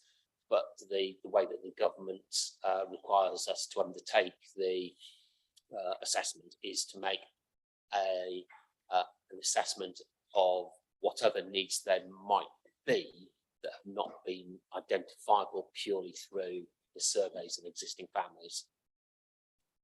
Yeah, and just, Chairman, if I may, just the other, I suppose it's unanswerable because we've gone over it time and time again, and that is the flood risk. You know, we had, I remember back in, a few years ago, we had an EA officer come to the boathouse on an application in Maney and was absolutely dead adamant that, you know, we can't put, you know, a trailer on flood zone 3. But now, you know, a few years later, you probably remember Alex, maybe one or two other members. Now it seems acceptable. And the question has to be, and I'm sure that, you know, the wider public would be asking that question as well. If we can stand a caravan, which is the most vulnerable, why are we making such a fuss about building a 2-story house on flood zone 3? They're all got the fingers on the button and want to answer that one. Thank you. No, it isn't, but I will, it's not relevant to this application, but I will let them answer because it may serve in good faith like further on our next planning committee. So if we can just do it quickly before we move on. I'm very conscious of time. Through you, Chairman, I will be brief, but happy to have a subsequent conversation with everybody. So there is government policy and guidance that identifies the vulnerability of different types of land uses, and using that against the what's termed the flood risk matrix. So that looks at whether or not the land is at flood risk 1, 2 or 3. That determines in what circumstance flood risk assessment needs to be submitted and whether or not a sequential test has to be undertaken. But very simply put, generally speaking, where you've got a high risk flood risk area and putting residential accommodation, you need to do a sequential test and a flood risk assessment. And that's a given for residential development. So when you've got to do a sequential test, the requirement is to identify whether or not there's any sites available at less flood risk than the site that's subject to the application. And we have the supplementary planning guidance and national guidance, which determines how that is undertaken. In the case of Gypsy and Traveller pictures, there was a recent, I say recent, there's a couple of years now, isn't it, David?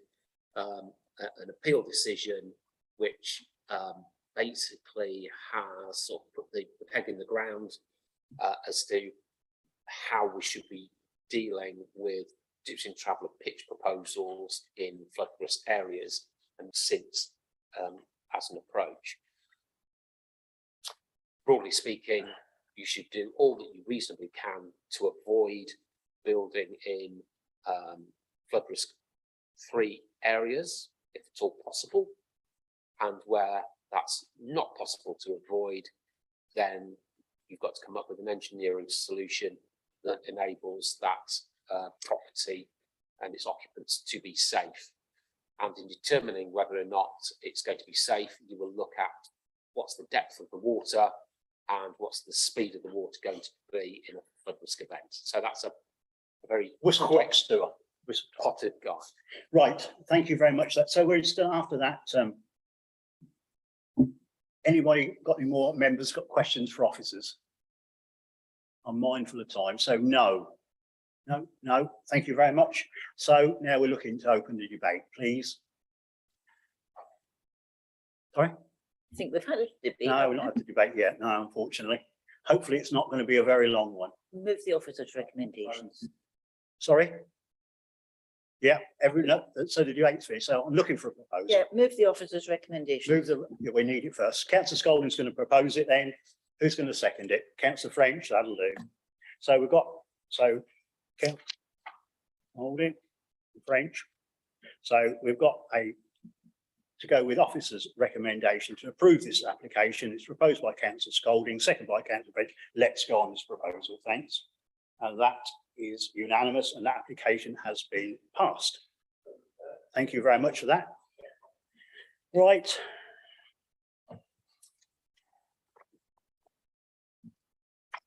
So everybody's all right, just keep motoring on, are they? Okay. So now I'll hand over to David once again to present application FYR 21-134-3/0, agenda item number 11.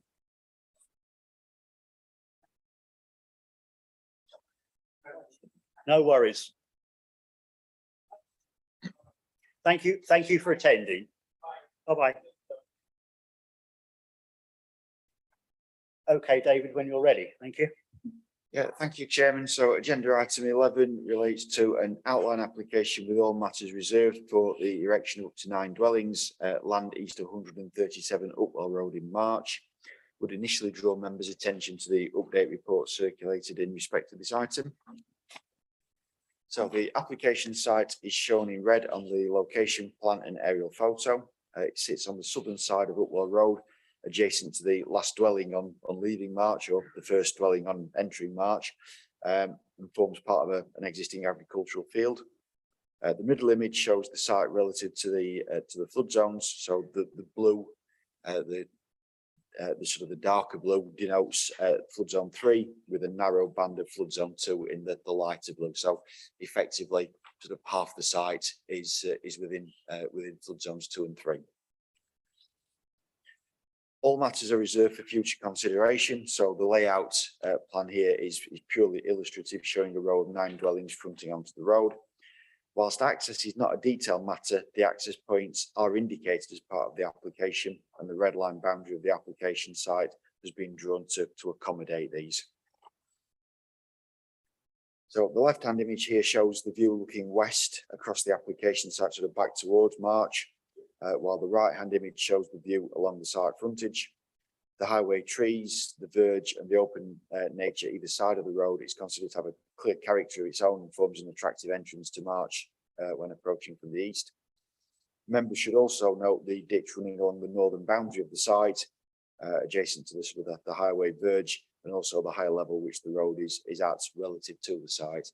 As part of the application, it is proposed to construct a footway sort of running along the verge in front of the trees along that side frontage.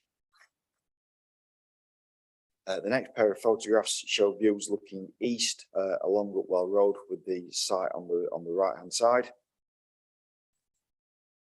And then the left hand image here shows a view looking towards March from the centre of the site, while the right hand image shows the opposite side of the road.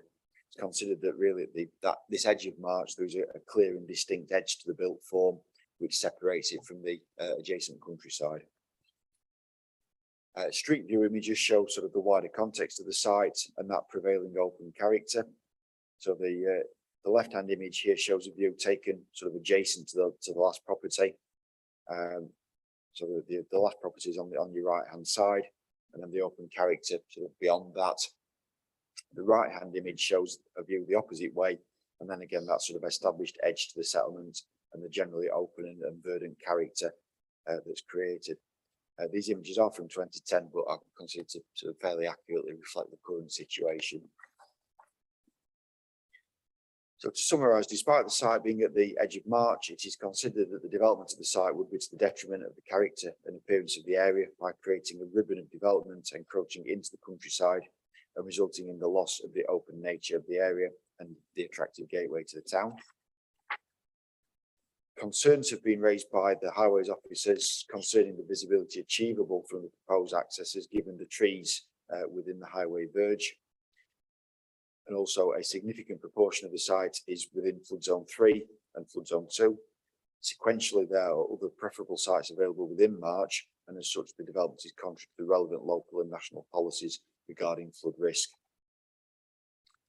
As indicated within the update reports, the application is also not accompanied by any ecological information, despite there being a ditch running across the frontage of the site. On further reflection, it is considered that this is a deficiency with the application, which should result in a further reason for refusal, and that's set out within the update report. Overall, the development is considered to conflict with the National Planning Policy Framework, policies of the Fenland Local Plan, the March Neighbourhood Plan, and also the Flood and Water Supplementary Planning Document. As such, the recommendation is to refuse planning permission as set out within the agenda and the update report. Thank you, Chair. Yeah, thank you, David. We have one speaker on this application, and now I'd like to invite Shana Jackson, she's the agent, to make her presentation to the committee. When you're nicely seated, you have 5 minutes. Thank you. Thank you. Good afternoon, everybody. Thank you for allowing me the opportunity to speak in support of this application. As you've just heard, the application is for up to 9 dwellings and is submitted in outline with all matters reserved. The application presents an excellent and rare opportunity to develop a high-quality executive-style housing development on a gateway site to March, and the proposal is before you with support from the Town Council and from many local residents. The application has been recommended for refusal for 4 reasons, which include the impact on the character of the area, flood risk and highway safety, and as you've just heard, the ecology issue as well. Taking each issue in turn, I'll respond as follows. The committee report considers that the proposal would cause harm to the character of the rural nature of this part of Upwell Road. These comments are noted, however, we would argue that this issue is subjective. The site will allow for the provision of large, detached, quality and executive style dwellings, which would positively promote this part of March. In my opinion, this would present a significant benefit rather than cause harm. The proposal sits comfortably within the natural boundaries of the site, while still providing an access for modern farming equipment to access the rear land and to provide an easement for the drain to the west, to the east. The generous settings which will be provided for each plot will mean that views of the open countryside will still be visible from the Upwell Road Highway, and therefore the semi-rural character of this part of March will not be lost as a result of the development.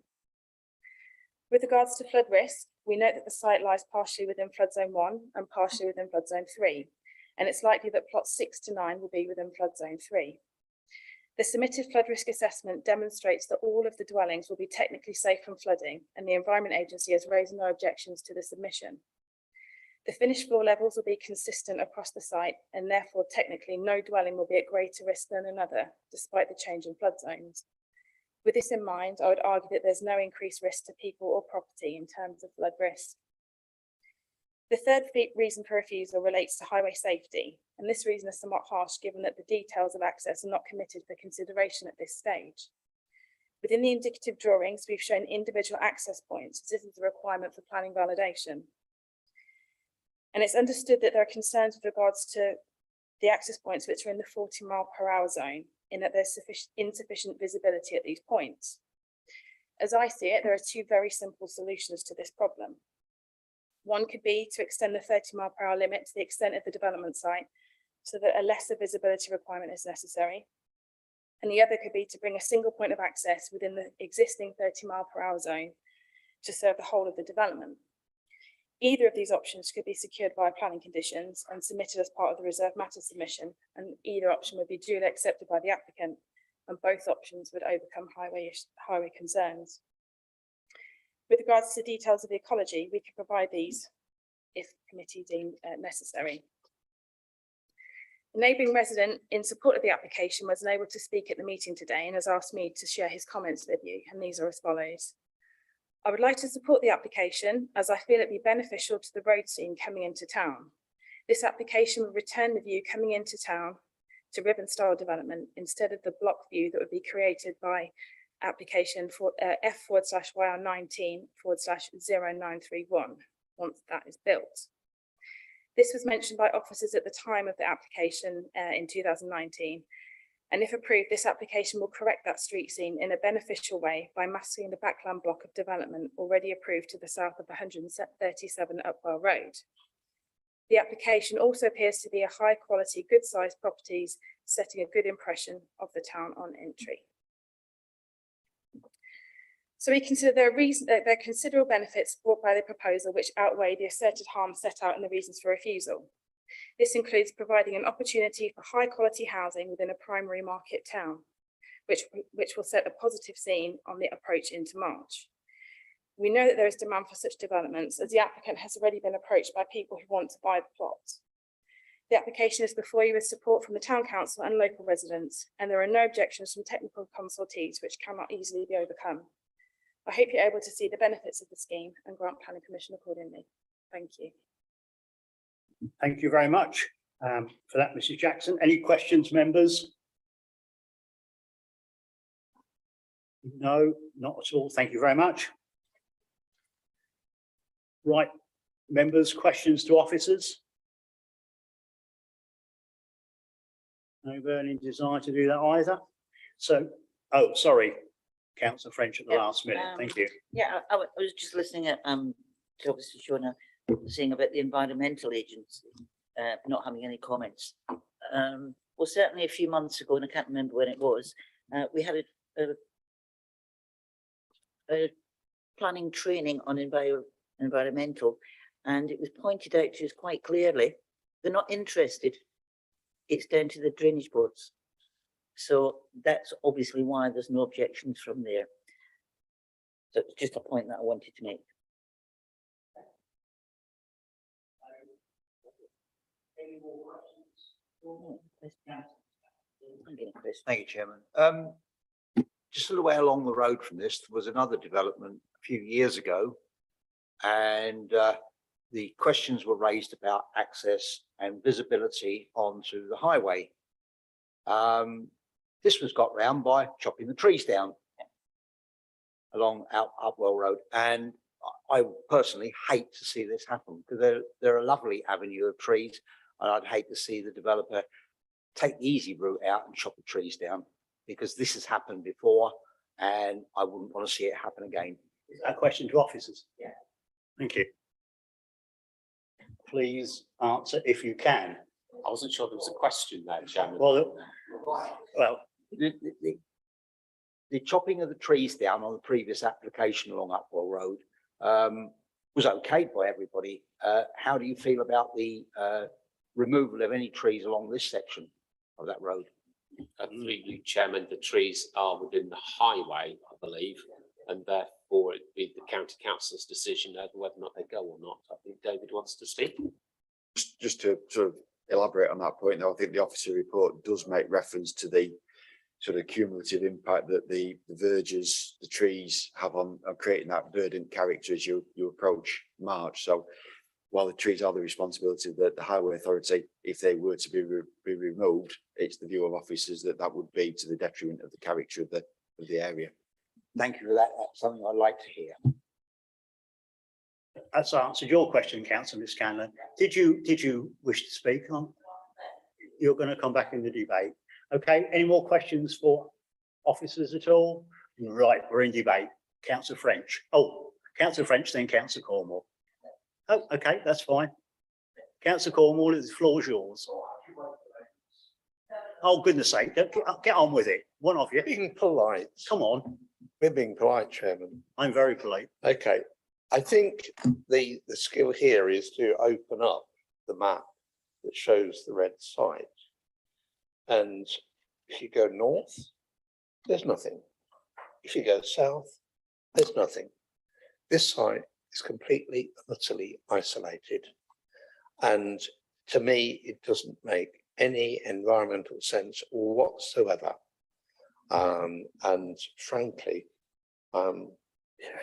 if we're talking about an area plan and so on, this would actually ruin any vision that we actually have for anything like that in that particular area. I really don't think it's a sustainable application, to be quite frank with you. I would be dead against it. Yeah, thank you very much, Councillor Cornwall. Councillor French. Yes, thank you. Well, there's many facets on this bit, but Mike is absolutely right. I don't think it would enhance Upwell Wood at all. In December 2020, Upwell Wood was flooded, and it was flooded badly. Down near the cemetery, which belongs to FDC, it was flooded. We've only just recently had some of the drains piped out. It's a main drain that runs along there. And obviously, as a member of County Council, I have been working on the flooding issues of 2020, and March is the only place that's actually been fully mapped now. We know where the dikes and the drains and everything are, and we will do anything that, to mitigate any kind of flooding. So certainly on flooding, there's no way. I mean, that is a main drain. There are various species in there. It will always become or always belong as a riparian dike to County Council. So what would happen to the other side if these are built? Who's going to be responsible? Who's going to maintain it? That would obviously be an issue.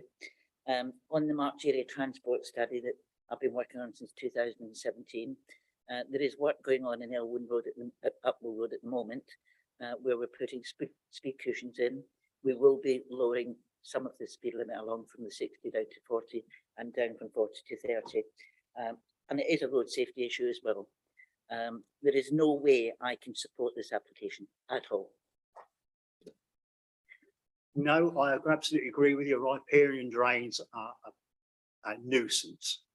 Nobody wants to take ownership of them, and they have been a nuisance, and they always will be a nuisance. Councillor Scolding.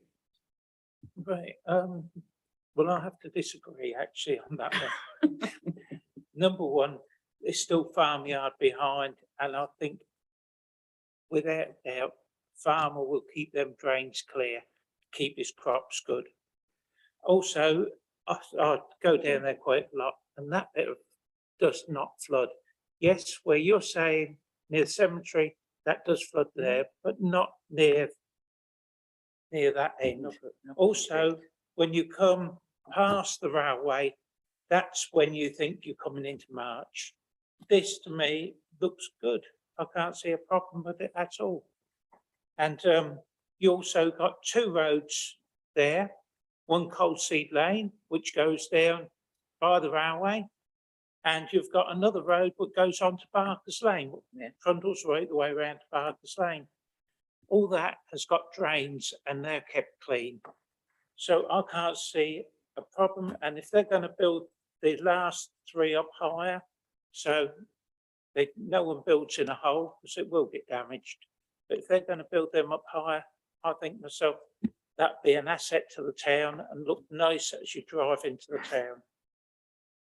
That's it. Thank you. It's another train for thought. Councillor Scolding, thank you. Would you like to come in there? No.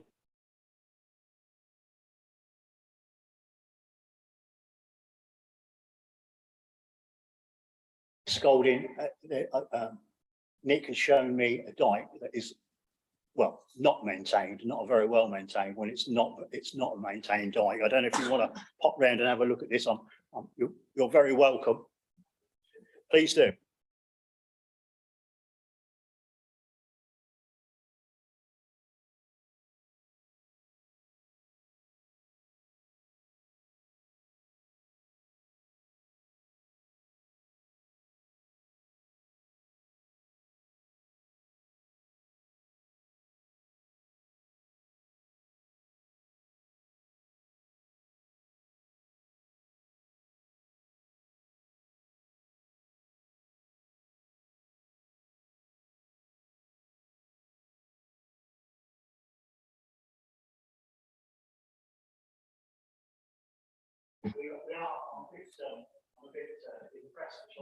Yeah, I realise we're pressed for time, but as far as flooding goes, if that dike is at the edge of the highway, that is belonged to County Council, and we know nothing about that being piped. Absolutely nothing. Nick, is it possible to send that photograph across to me? And I've got a meeting shortly with highways because I want to know what's going on. Through you, Chairman, it's just Google Street View. Oh, I okay. accept You can get that. wholeheartedly that is an April 2010 photograph, so clearly things change. But David was there. Real Chairman, I mean, as far as I'm aware, when I viewed that site fairly recently, there's no evidence of the drain having been piped, and it's as per the 2010 images, to the best of my knowledge. Certainly the work that we've done at County Council, everything has been mapped out. So I will actually speak to Hilary. It was Hilary Ellis. She's just got married and I forget her married name. But I will speak to Hilary. She is the lead on flood. That would be absolutely super. That would put No, if we've got other applications coming up for Upwell Road or anywhere else that's got dates, I think it's essential. We've got up-to-date information. Yeah, that'd be super. Please do that. Take that on behalf. Sorry, Councillor Scolding. We're still in debate, mind you. All right, yeah. Just to remind. Actually show you where the manhole is in one part of Football Park where it has been piped. No, Upwell Road, sorry. Okay.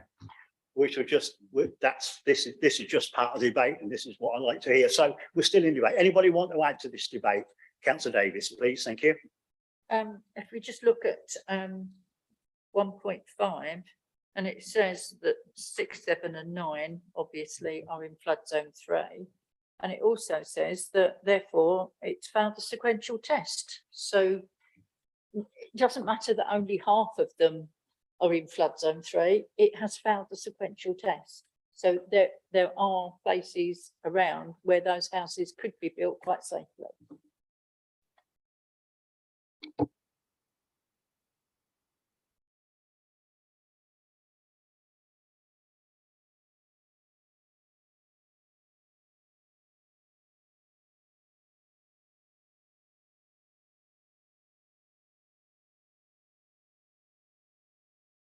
Thank you, Chairman. I support officer recommendations.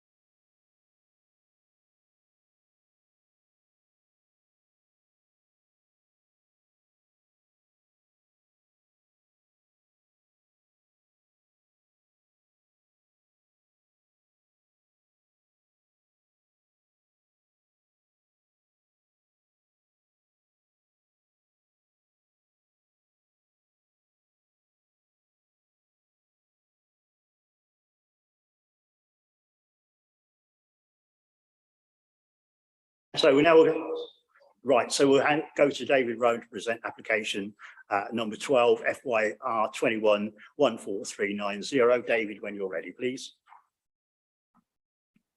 Thank you, Chairman. So agenda item 12 is another outline application with all matters reserved to erect up to 4 dwellings, land west of 78 to 88.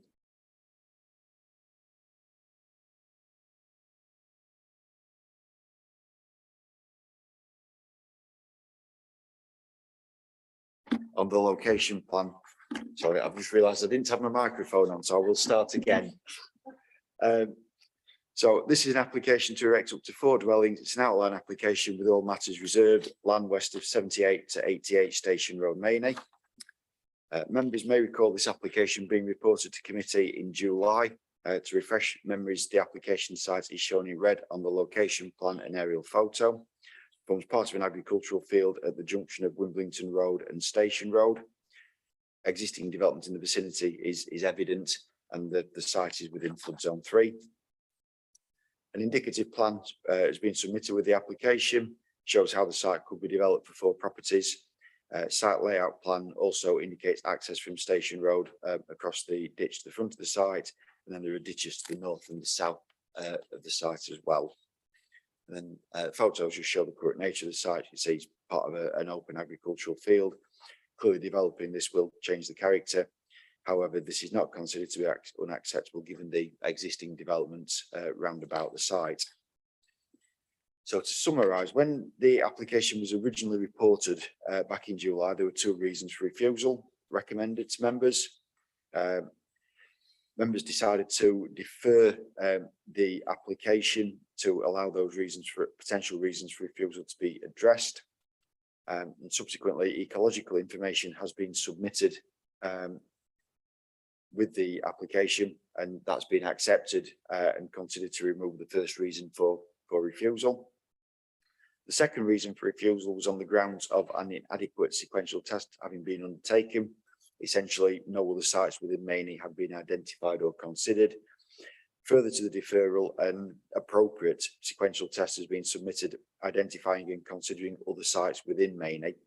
This, however, discounts a number of sites which have extant planning permissions and would therefore be deemed as sequentially acceptable. Sort of from the submitted information, it would appear that there are planning permissions for 61 dwellings within Mainy, which would be deemed sequentially preferable. Consequently, the recommendation is to refuse planning permission on the basis of there being sequentially preferable sites available within the settlement, and the application therefore conflicting with the MPPF, Fenland local plan, and the Flood and Water SPD. Thank you, Chairman. Yeah, thank you, David. Once again, we have 1 speaker on this application. I'd like to invite Archie Herson, who's the applicant, to make his presentation to the committee. You have 5 minutes when you feel ready to start. Thank you.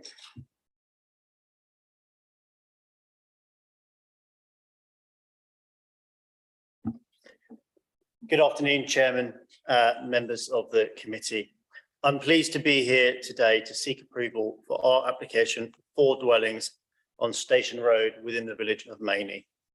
As a reminder, this application was first heard by the committee in July and was deferred to today to allow inclusion of the ecological report and sequential test.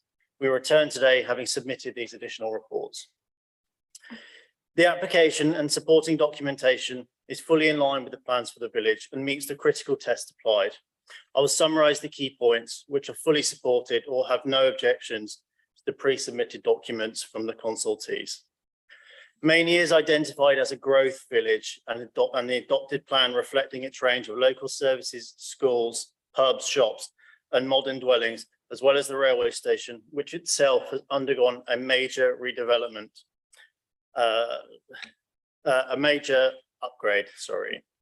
These exciting recent developments have resulted not only in the historic core of the village now being almost entirely linked to the previously outlined development areas, but now with this plan, creating accessible and desirable dwellings in Mainy.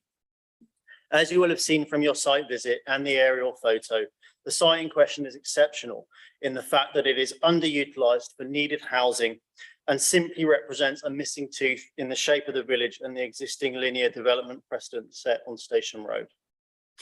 To address the specific points deferred from the previous meeting, on the potential ecological impact, an additional ecological report has been undertaken and submitted. It notes the potential ecological impact is unlikely in every category with no requirement for any additional surveys. This aligns entirely with the assessments from Natural England and that there is no evidence of any potential impact on wildlife in the area. On flood risk, a detailed sequential test has been submitted and met. This demonstrates that there are actually no other reasonable available relevant sites at lower risk of flooding. As a result of the sequential test being met, the exception test was performed and again met. As the members will be aware, the exception test is made of 2 points. Firstly, exception test A, the development would provide wider sustainability benefits to the community that outweigh the flood risk, and our more detailed response to this point can be found in the application and documents. But to summarize, there'd be considerable sustainable economic and social benefits in addition to the immediate economic benefits to the local construction professionals and businesses. The economic, social and cultural contribution would be ongoing as the inhabitants of these houses bring additional spending into the village, as well as using the local surgery, schools and facilities. From an environmental perspective, the dwellings will be built to modern and green specifications, benefiting from triple glazing, heat source air pumps and solar panels on the roofs, helping towards carbon saving.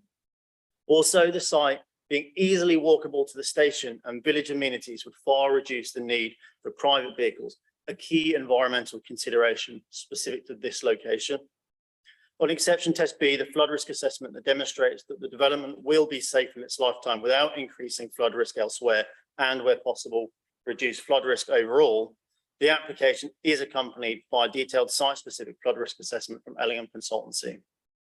Although the site is positioned with an area marked as flood zone 3, members will be aware that this mapping is based on the assumption the land is undefended, which in practice is absolutely not the case. It is widely accepted that the Fens is the best defended and best managed river system in the country, and consequently the actual risk from flooding is not reflected in this categorization. In common with most of Fenland, the area is subject to layered engineering, management defences, and specifically the mid-level barrier bank provides a 1 in 100 year plus climate change protection, and this is further reduced by freeboard in the Mainey and Welney District Drainage Commissioner's system. It is also noted that the Environment Agency raises absolutely no objection on this point. Further detail is laid out within the submitted flood risk assessment, and this information supports exception test B also being met. As landowners of the site, we can confirm it has not suffered any effect from flooding, whether historically or in recent years. But to conclude, You have 30 seconds. We hope this application provides a detailed and thorough fact base, which supports what we hope is an exciting and progressive part of Mainey's ongoing development. We fully support the committee's work to realise Mainey's status as a growth village. And from a personal perspective, I grew up in Mainey and it's made a lasting impression on me. I even planted the hedgerow on the Wimbledon Road at the age of 6 with my brothers, noted at the time for being one of so few being planted instead of removed. I still remain living locally, as do my parents, and I assure that people Time, I'm here afraid, today. Mr. Harrison. I assure the people here today that we are entirely committed to supporting this village and keeping it a family-friendly community in which to live now and for its future generations. Yep, thank you very much for that. Members, questions, clarifications, Mr. Herson, please, if you have any, of course. It doesn't seem. No, thank you very much. Members, questions to officers. Obviously, you may go now, obviously. Thank you. Questions to officers. Clarifications to officers. Councillor Davis. So I think, David, you referred to 61 applications. So there's 61 possible other places that houses could be built. Yes, looking through That the have passed the sequential test. yeah, looking through the sequential test information that's been submitted by the applicant, it identifies a number of extant permissions for a number of dwellings, which by my very rough maths equated to 61. So there are permissions for 61 dwellings within Mainey, which would be sequentially preferable. Yeah, thank you. Thank you for that, David. Anybody else got questions for officers? No? Right. I'm going to ask members to debate this application. Who would like to kick that off?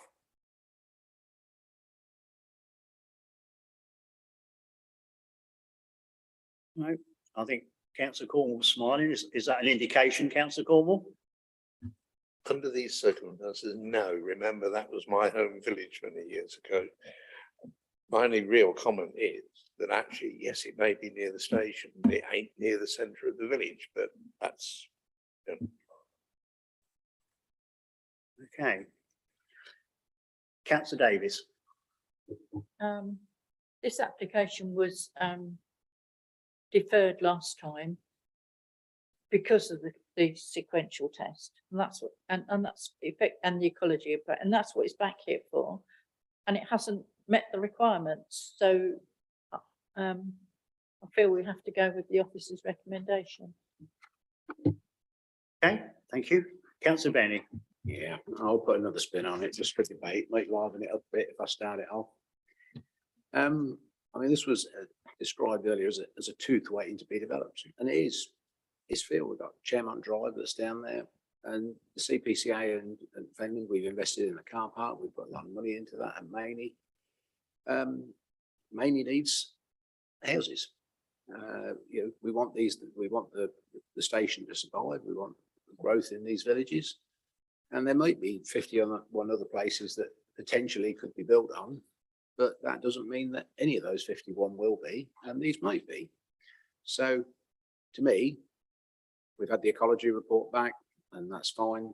You know, the sequential test has been done, and so yeah, it's been done.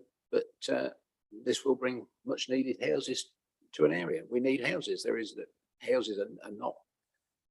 If you look on Rightmove and try and find a house, whether you want to rent one or buy one, the fact that they're so short of supply is what's driving the price up, and it's making it hard for people to find somewhere to live. We need homes. So I feel I could support this application. Thank you, Councillor Davis. Again, just to recap, probably. So I have to disagree with Councillor Benny. If there is a demand, there's 61 places that are not being built, and developers build to demand. So is the demand really there? Otherwise they would be building them out.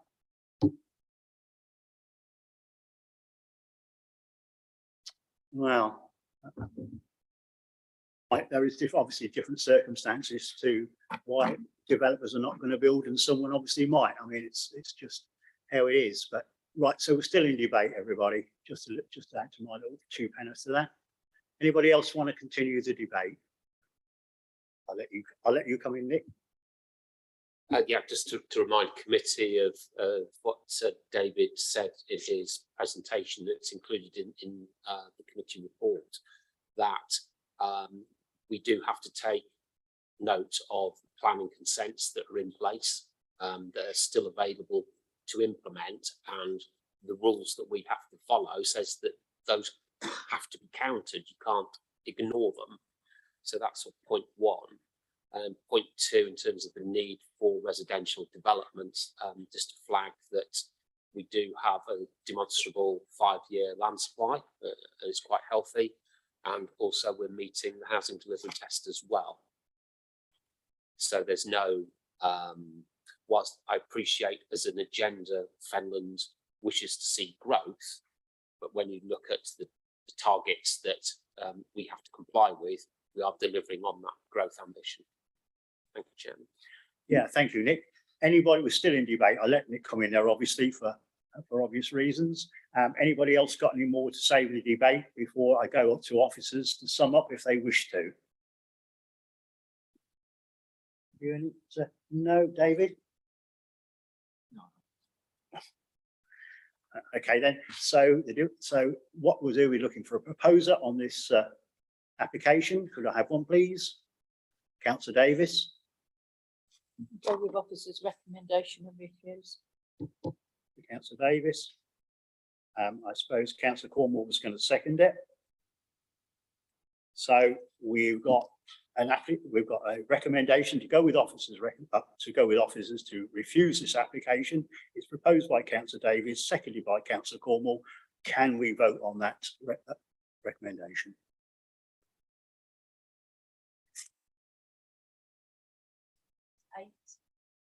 Those against? That application has been refused. Thank you.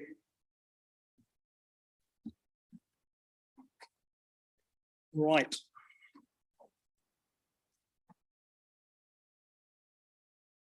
So we'll quickly move on now to agenda item number 13.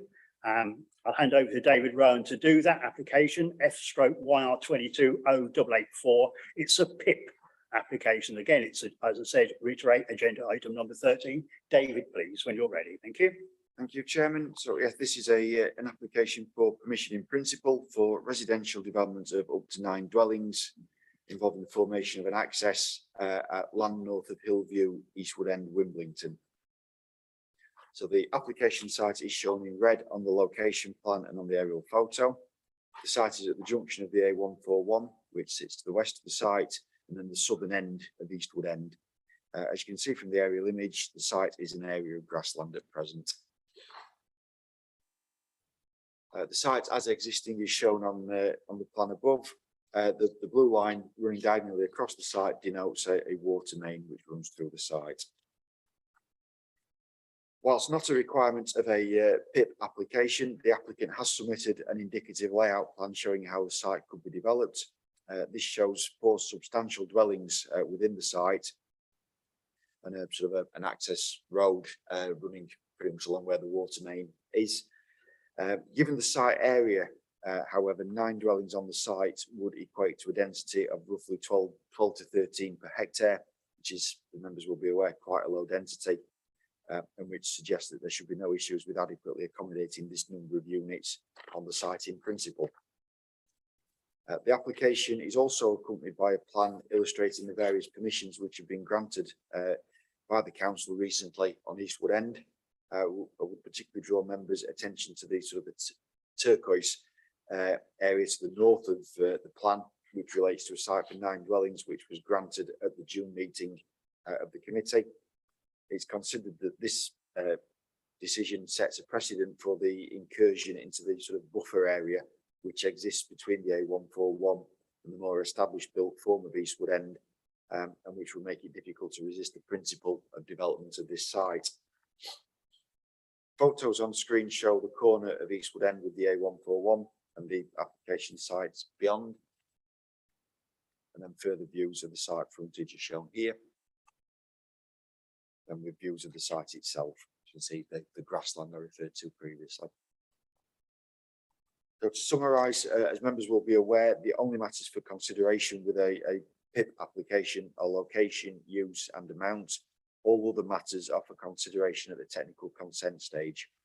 It is considered that largely owing to the previous decisions of the council in this area, the principle in terms of location and use is difficult to resist, while the amount of development could be accommodated. The recommendation is therefore to grant the application as set out within the agenda. Thank you, Chairman. Yep. Thank you once again, David. We've got one speaker on this application. I'd like to now invite Matthew Hall. Of course, he's the agent to make his presentation to the committee. You have 5 minutes. Thank you.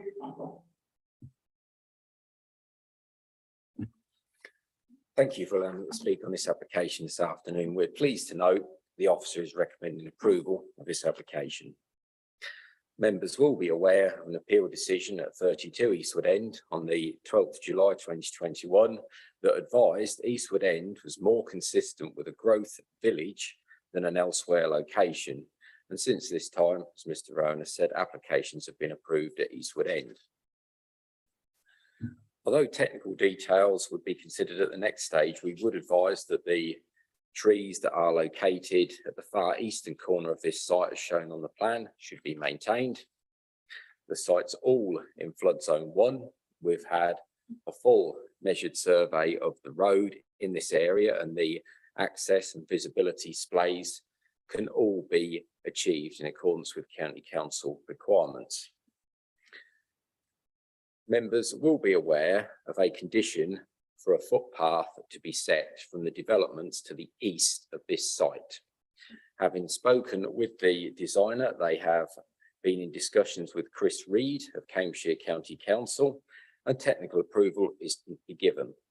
The footpath extends all along the front of this site, and that's been approved under a previous application in 2019 for 3 dwellings to the east. Could I have the plan that I submitted on screen, please?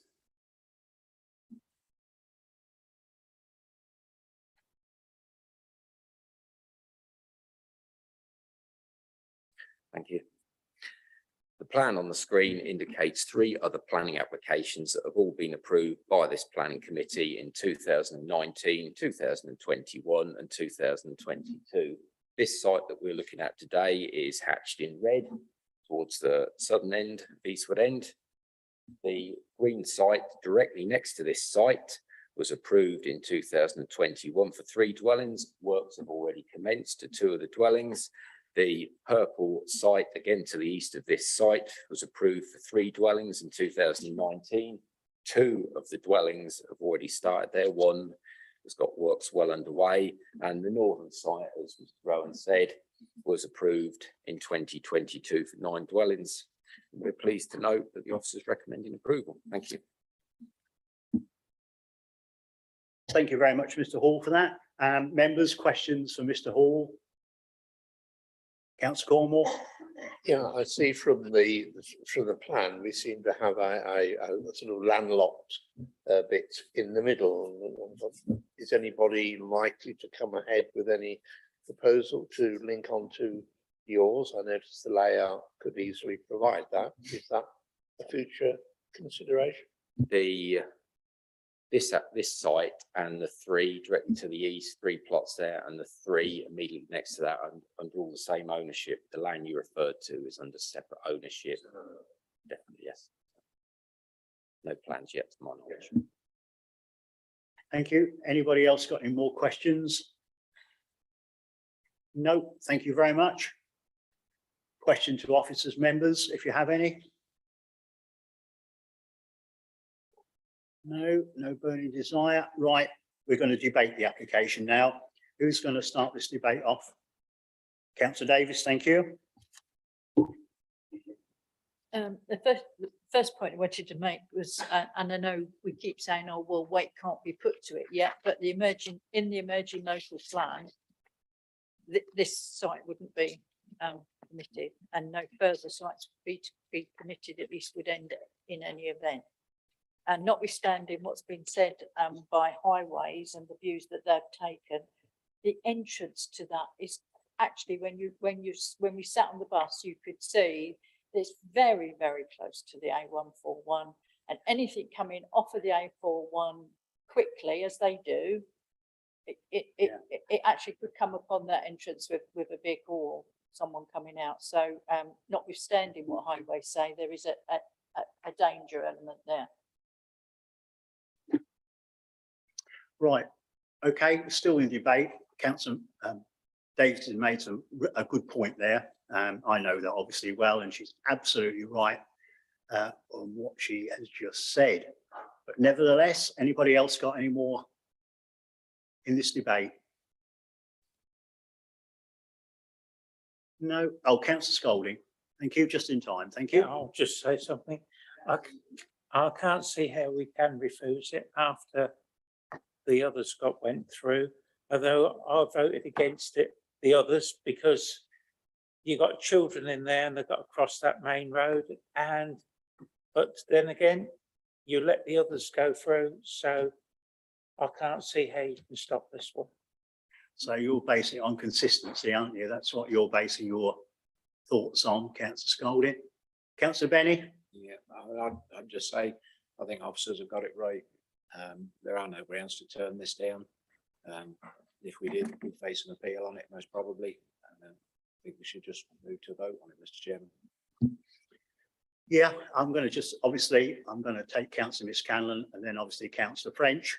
Going on what Councillor Davis said, there is no provision for crossing the A141 from the residents. Anyone wanted to go into the village of Wimbledon and Doddington areas.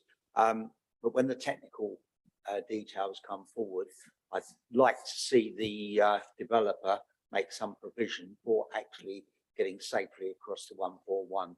I think that would be a feather in their cap to get the residents safely across that road, which we all know is an extremely dangerous road.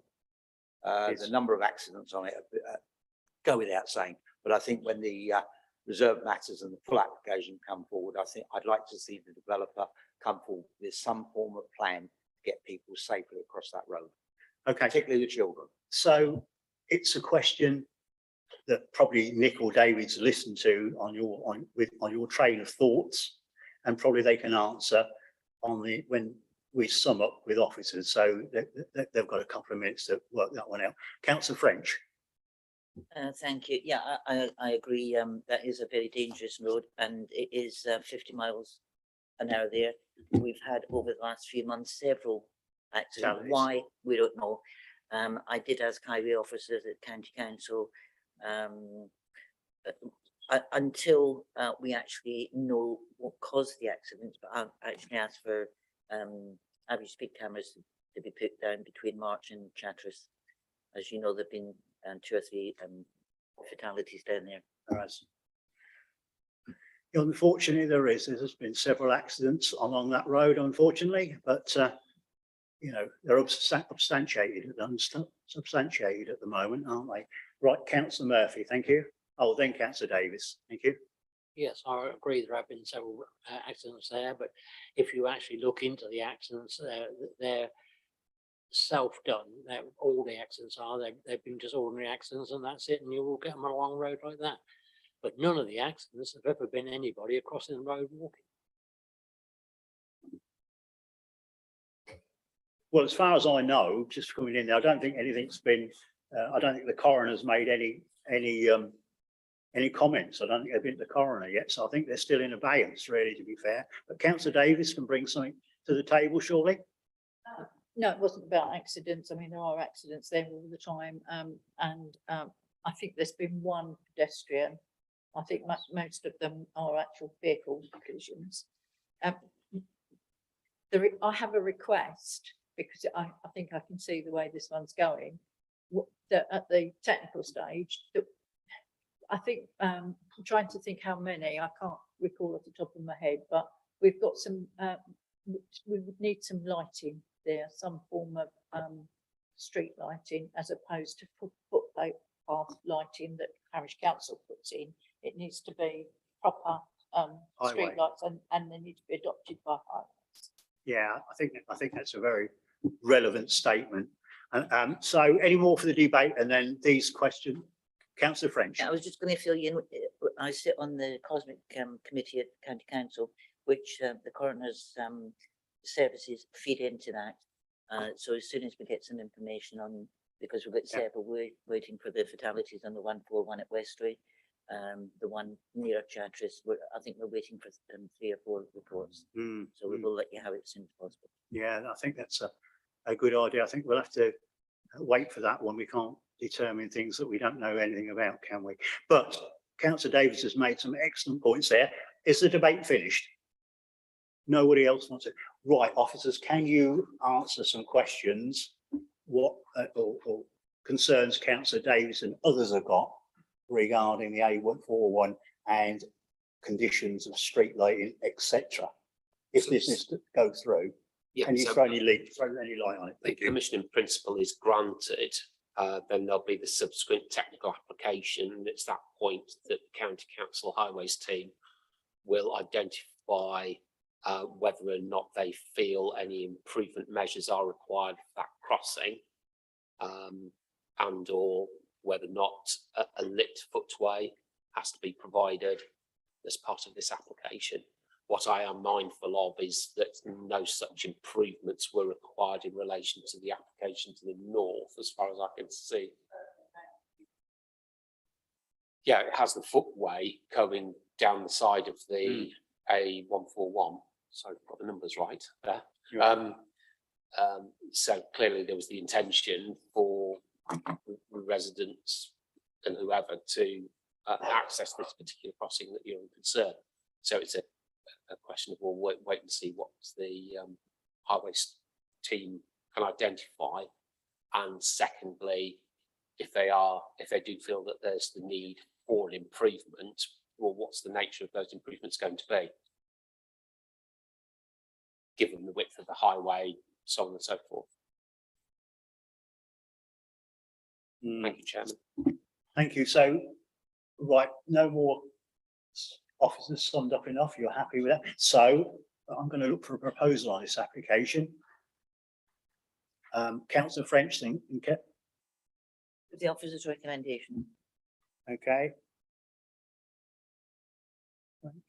Councillor Benny, I think you were going to second that, weren't you? I was, Chairman. Yeah, I'm happy to. Yeah, so we've got a proposal to go with officer recommendation to approve this application. It's by councillor French proposing, councillor Benny seconding it. It is a PIP application. It will come before officers again to do the complete application. So looking for some hand show on that proposal, please.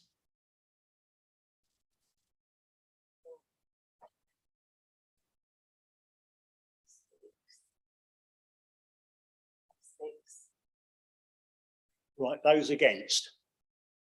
I think. I can't see how you're voting. Can I have a show of hands as per the officer recommendation then, please? Yeah. I can't see hands. Officer recommendation to approve. Can we have the hands up, please? 6. Those against? 4 against. So the application has been approved. Thank you. I'm just worried about the road.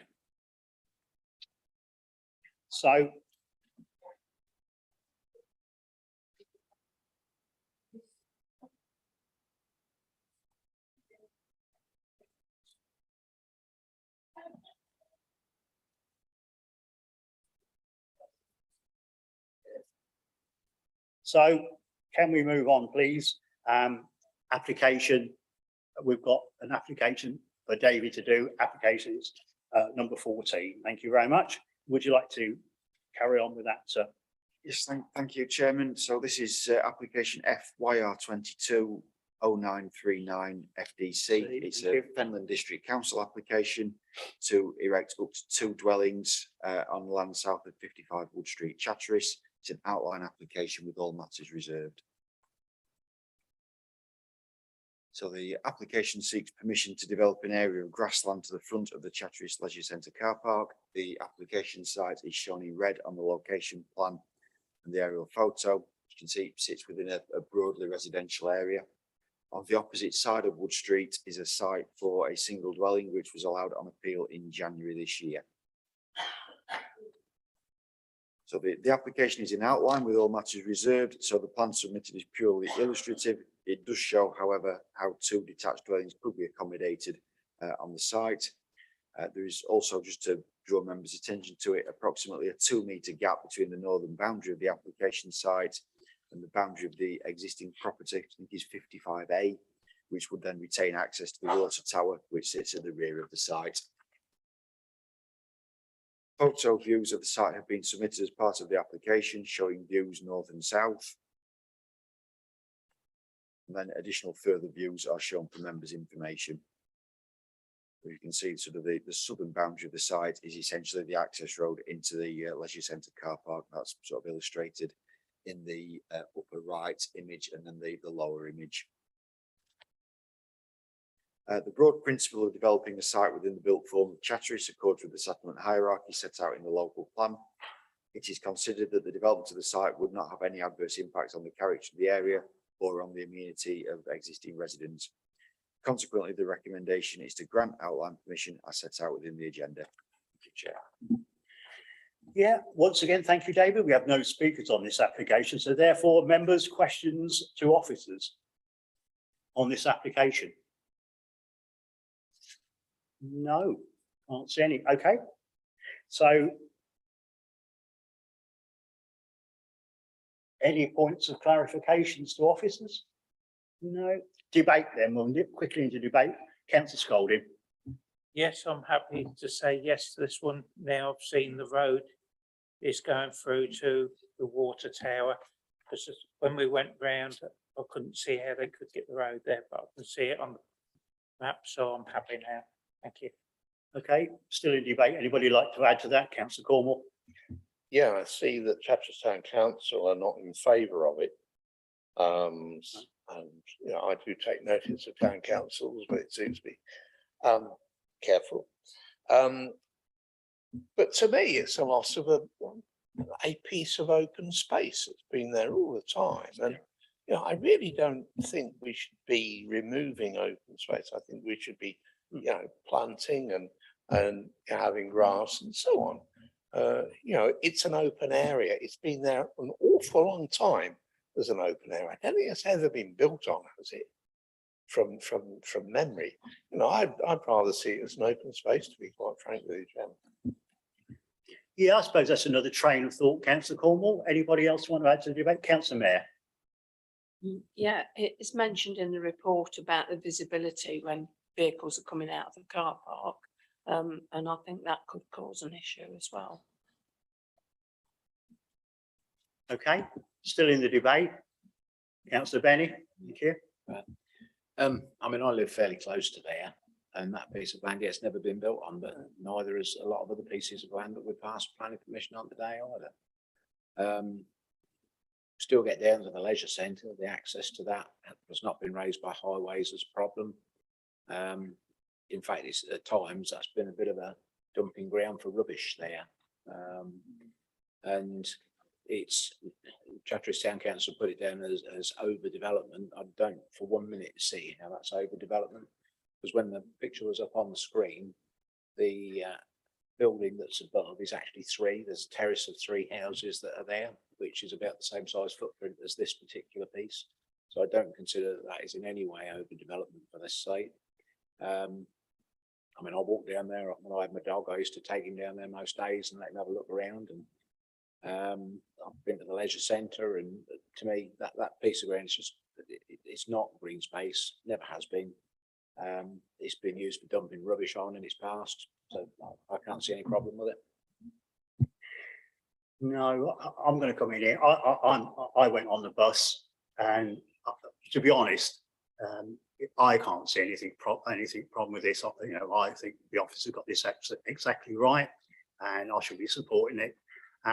But just to let members know, opposite, on the opposite side of the road, it went to appeal, and the officer overturned Fenland's for planning and against planning, and they approved it. So just to bear in mind that what I just said there, just for a little bit of guidance. Anyway, I'm not threatening you. I'm telling you exactly what happened. I'm telling you exactly what happened opposite, because I agreed with officers that it probably didn't ought to be built in, recommended for refusal, and it went to appeal. But there we go. So certainly not. I'm just guiding and telling what I know. Thank you. You little devil. Right, Councillor Davis. I just wanted to say, I'm not sure how we can say we can't build on this piece of green, because this, to me, this is a much more insignificant piece of green to the piece of green you just allowed 4 houses to be built in Wimbledon. So, you know, I mean, this is no more than someone's front lawn. 2 lots of green. Yeah. Pardon? It's not that big.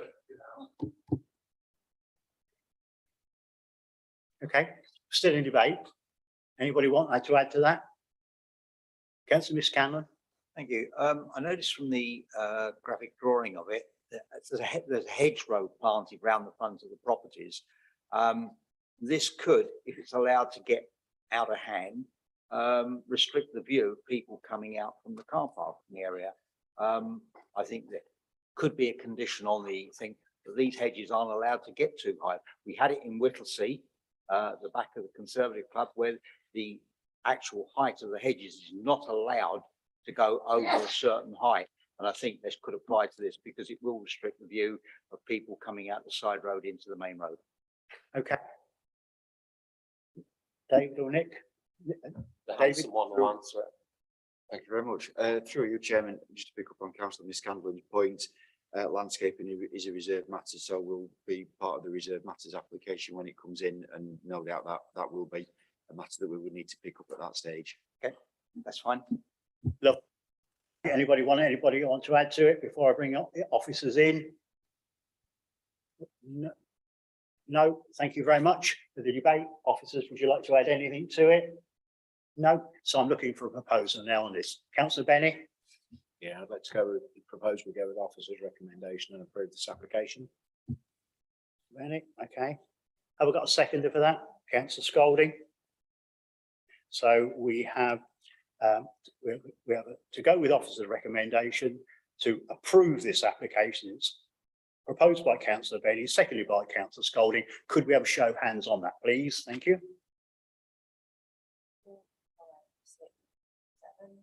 Those against?